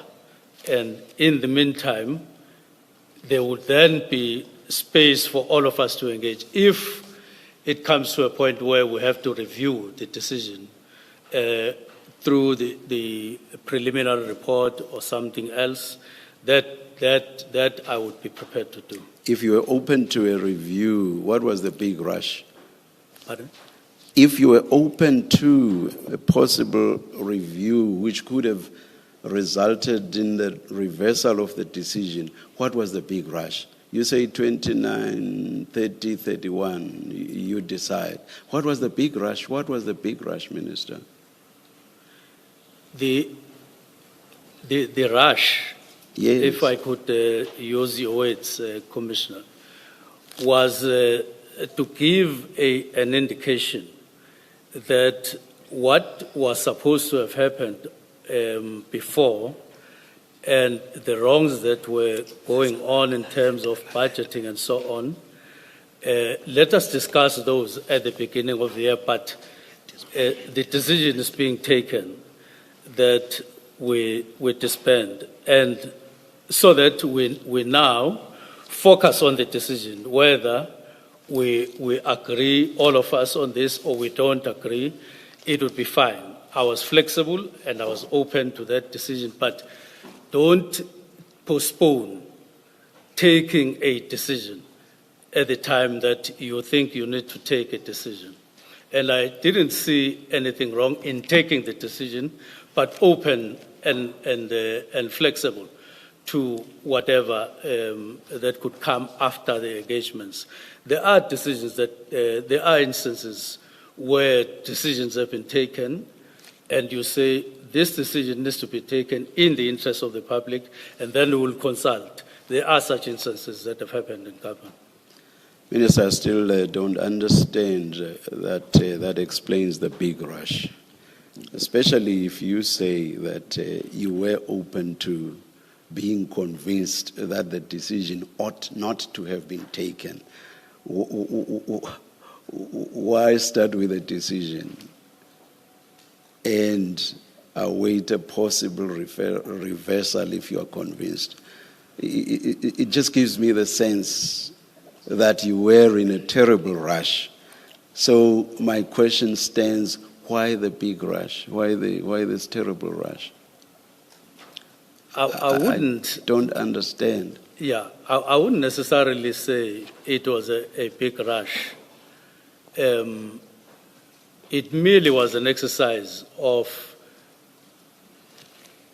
the power to issue a directive which I could use and then have a discussion.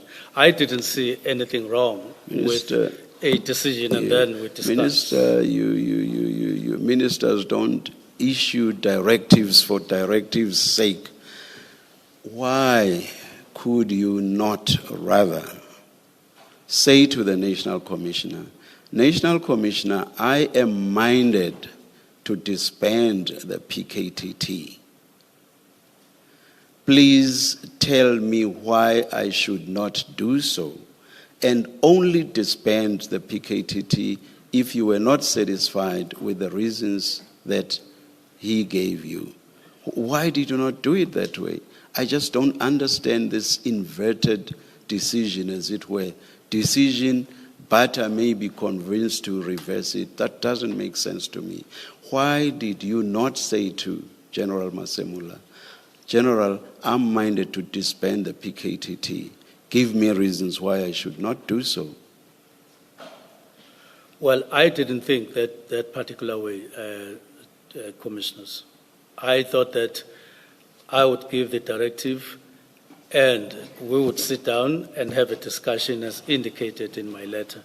And I didn't think that was constituting any offense or that it was in breach of any law, as it were, or in breach of the Constitution. Minister, did you not realize that the disbandment of the PKTT would have serious implications, both in terms of the work that it performed, in terms of all the dockets that it handled, at all of the various stages at which they were? Did you not realize that? Well, I didn't write anything about dockets. This was not a decision like, let us buy a generator for the department, you know.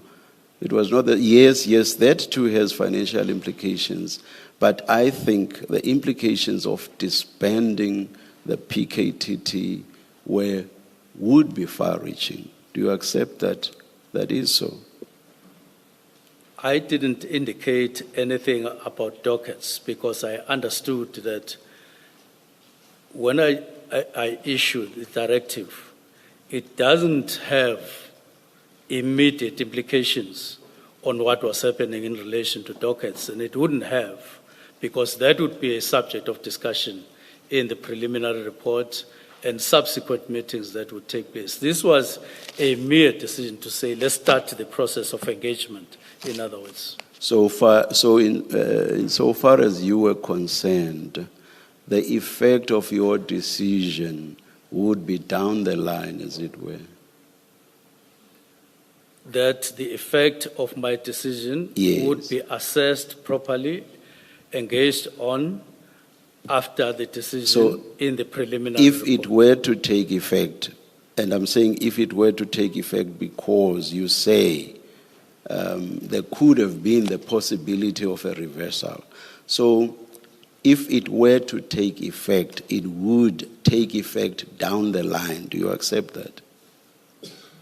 If there would be, If your decision were to take effect, it would take effect down the line. Do you accept that? yes, I accept that. Yes. This takes me back to my question as to, it's not as if once you said disbanded immediately, your decision would take effect immediately. So if that were the case, I go back to my question, why did you rush and say disbanded immediately? Why did you not invite input on whether there should be a disbandment at all? Commissioners, the letter itself, as I've indicated, clearly got written with a fair space for engagement. As I said before, it was not to say stop everything as of now, minding that it was 31st of December, and it says let's engage through the preliminary report. Exactly my point. Yes. Exactly my point. Why not engage before? Why rush to the decision to disband immediately? Exactly my point, Minister. But I will move on.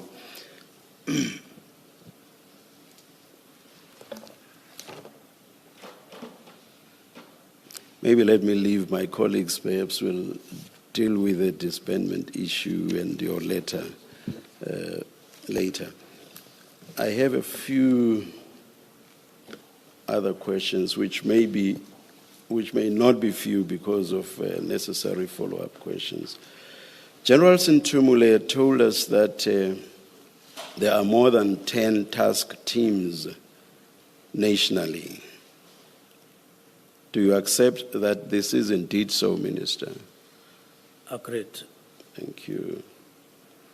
Is there any other task team that you have disbanded? There is a unit, not a task team, that we disbanded, the Police Inspectorate. I'm talking about a task team, Minister. Is there any other task team that you have disbanded? There is no other task team that we disbanded because the only one that we could talk about was NPKT because the other ones were established by National Commissioner and they fell within his purview. I'm not sure I understand that answer.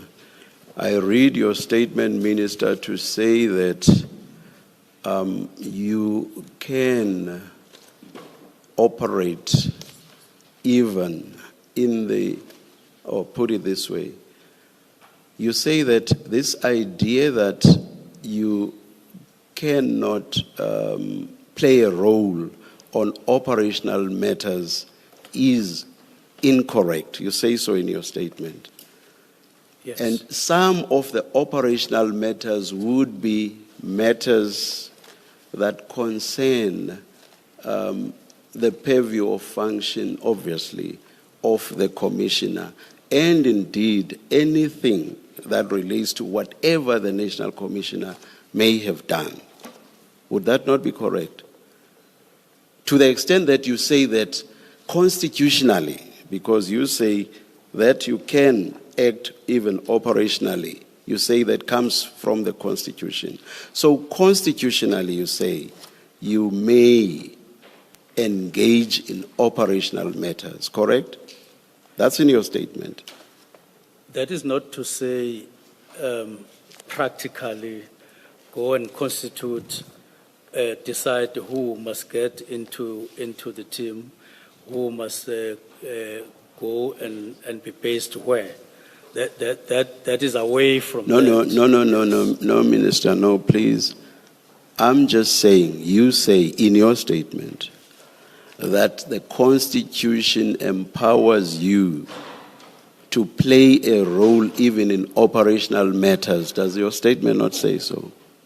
It says so, but in italics. Sorry? It says so in italics, and I want to emphasize that it meant that you... So you may all right, let me listen, yes. Let me listen, Minister, yes. Yes. It was to say that while you have your constitutional duties and as identified by the Constitution, and the National Commissioner has his duties, but you don't operate with the Chinese wall between yourselves. It is the two sides of the same coin, as I indicated. Therefore, when exercising your duties, you are aware of how they will impact practically. So you are saying then, Operational, Minister, yes. Sorry. Yes, operational. Operation. Yeah. So you are saying, I'm taking you back to your point about not having disbanded any other task team. So effectively you are saying that even if a task team may be operating in the most criminal and horrendous manner, you would never ever disband it purely because it was set up by the National Commissioner. No, I'm not saying that. There would be an engagement, there would be a discussion to say what is happening here, and let us discuss what we are getting in terms of what this task team is doing or what is happening around this task team, either because it gives us bad image or for whatever reason. Then we would engage, because that would be a task team established in terms of 11(2)D. And if the National Commissioner dug in his heels, you would throw your hands up in the air and say, I'm not disbanding this task team because it was established by the National Commissioner. Not at all. We would engage further. No. Let's take you to the very end point where even you are satisfied that further engagement is not going to take you anywhere.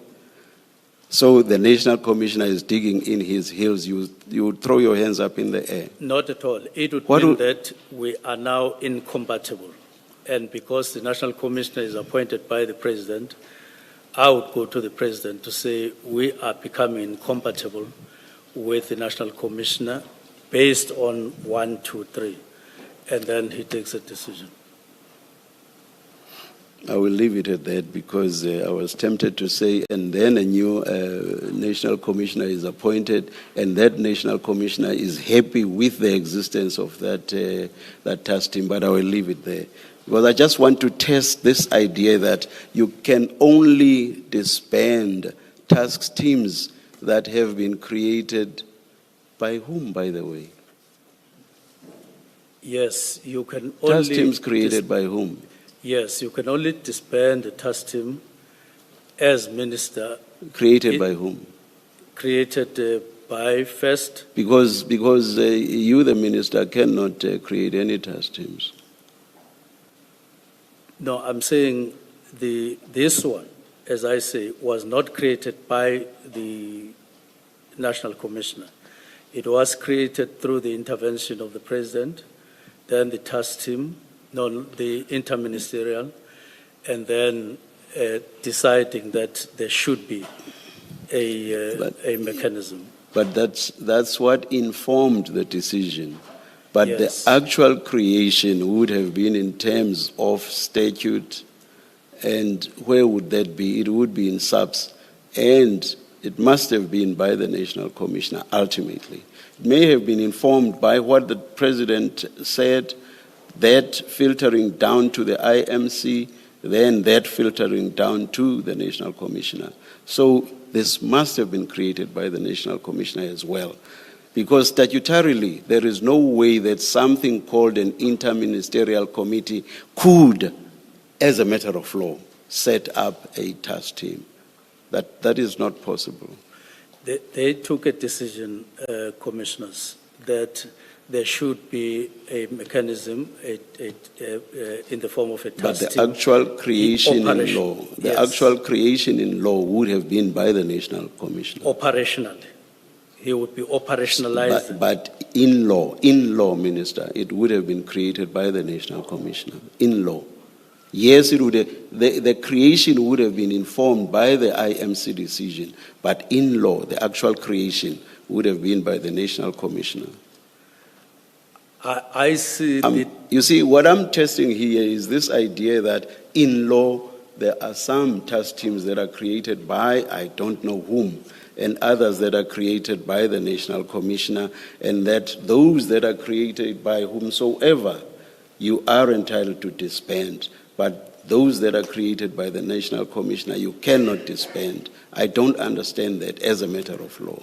Anyway, let me move on, Minister. But I want to put just one point, that this one, NPKT, the decision was through a directive of the executive side of government, and then it was operationalized.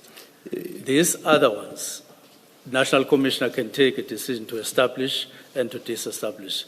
It has nothing to do with the directive of the executive. I'll move on, Minister. You say the PKTT expenditure could not be justified. Did you compare it with the expenditure of other task teams?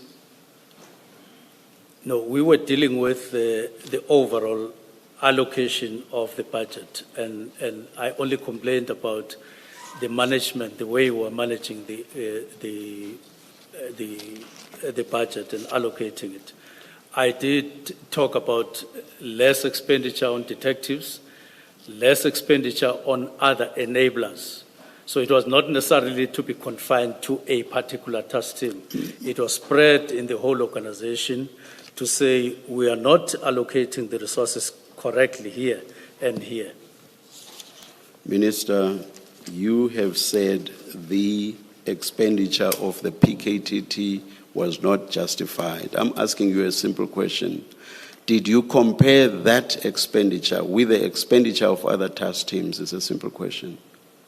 Did you or did you not?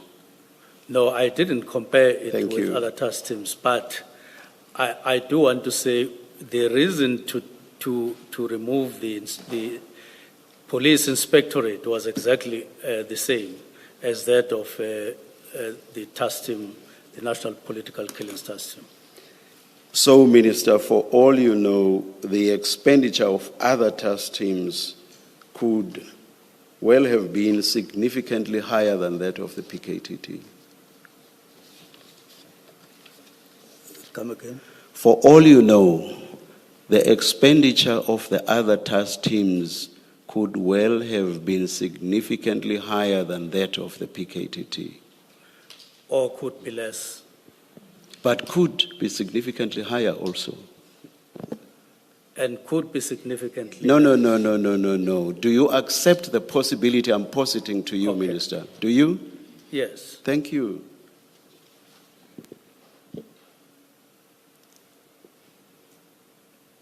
Did you ever assess the continued utility of any other task team, that is of the more than 10 task teams, besides the PKTT? Did you ever assess the utility of the others, continued utility of the others? Not exactly, but I'm saying it was in the form of assessing the organizational structures, all of them, and not necessarily one by one. Because even the PKTT, we didn't necessarily approach it as an individual team. We were approaching or defining the problem as that of, from the macro point of view, to say, what is it that we need to do with the structure? What do we need to do with the systems and so on? And as things came, we were then taking decisions as we reflected on what we saw as we were looking at the organization. That is how the inspectorate came in the form of discussion. It was not because we had an agenda item on any day saying, police inspectorate, we are going to be discussing it. It arose in our assessment as we were doing our work. And it came to our attention that there is police inspectorate. And by the way, what is it in the context of optimizing our budget? And later, by the way, what does NPKT mean in the process of optimizing? And I'm sure there would have been any other that would have come as we process our thinking in terms of optimizing our budget. Last question, Minister. I'm not altogether sure that the last answer answered my question, but I will not press. Last question. Why was the PKTT the first task team to be disbanded? In fact, first and only to be disbanded. But my focus is more on first. Why was it the first task team to be disbanded? Now, I've indicated, Commissioner, that the first to be disbanded was not even a task team. It was a unit. I said earlier, let's forget about the inspectorate, which you have said was a unit. I'm talking task teams, Minister. Yes. Why did you pick on the PKTT to be the first and only thus far, actually, victim of disbandment? Now, we have stated the reasons that in our discussion, our assessment, our attention got caught by PKTT, and in view of us discussing the structure in relation to murder and robbery and all of the history that we have been indicating, and there is no other task team that fell in that particular category as we were discussing. PKTT had been almost 7 years and there was impact on the budget and other related matters. So it came. If there was any other task team that came, and I'm sure there would have been another that would have come later on, but it was this one that caught our attention, and we then discussed it. Minister, when did, I know I said last question, yes. I hope this will be the last.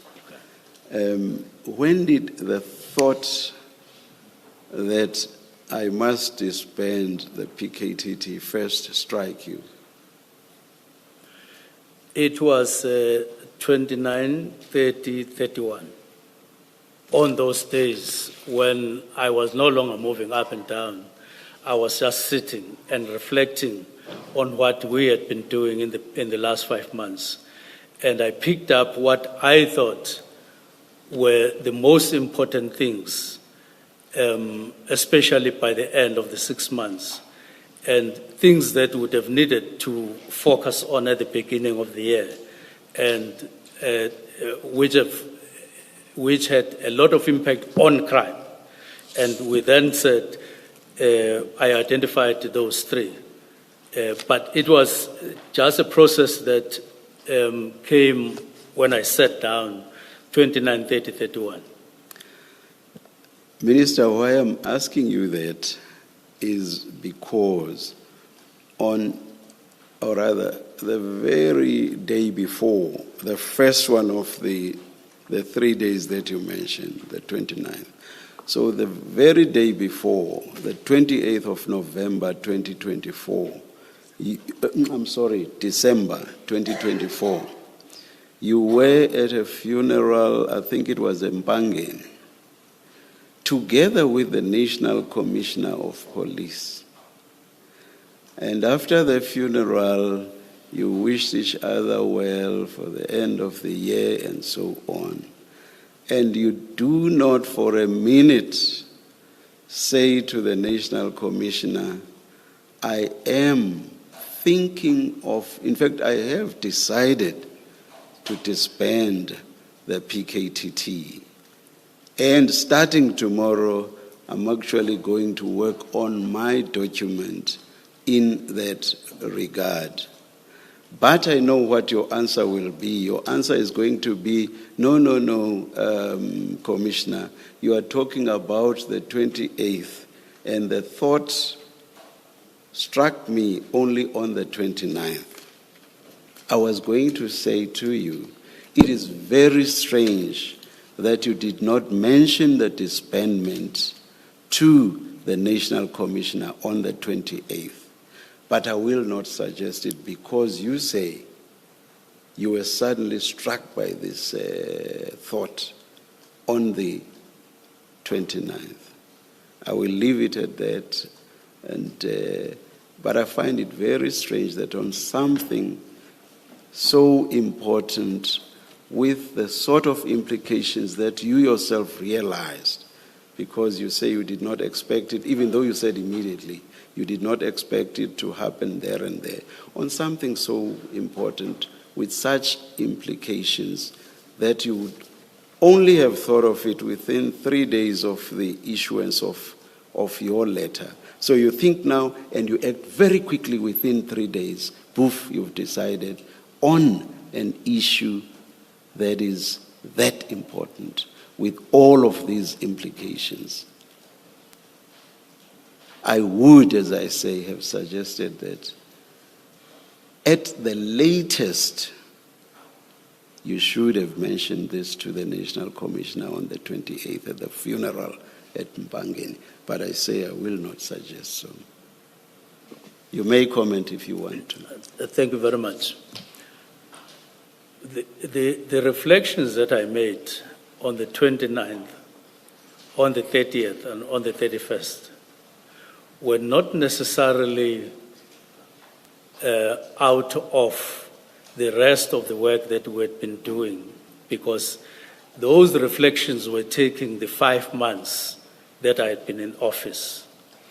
Now, and what was happening only was that I then got time to sit down for the first time in 5 months to think carefully, what is it that we've been doing? What is it that we need to do? What would be the impact, or what has been the impact of what we've been doing? How do we enhance the impact, particularly at the end of 6 months and at the beginning of the year? So all these things come together. I'm seated, I'm not driving the following morning and so on.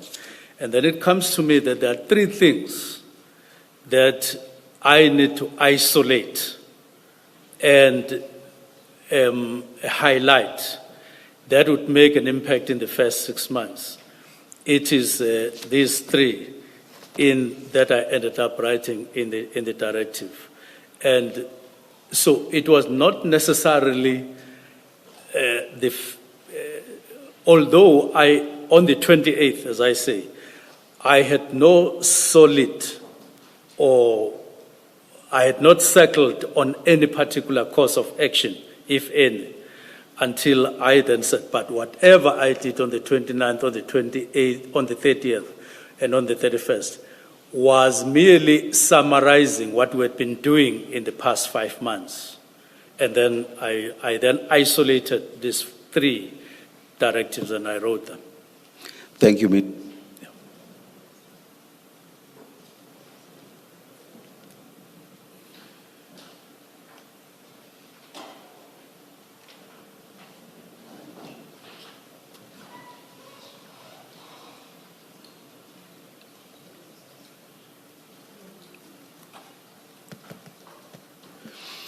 Minister. We meant to adjourn now at 4 o'clock. We've not changed our minds on that. And even though there's a couple of minutes to spare, we think it makes sense to adjourn at this stage. Ms. Sello, is that in order? It is in order, Chair. And we have decided to again start at 8:30 tomorrow morning. That's correct, Chair. Let's adjourn and resume at 8:30 tomorrow. Thank you.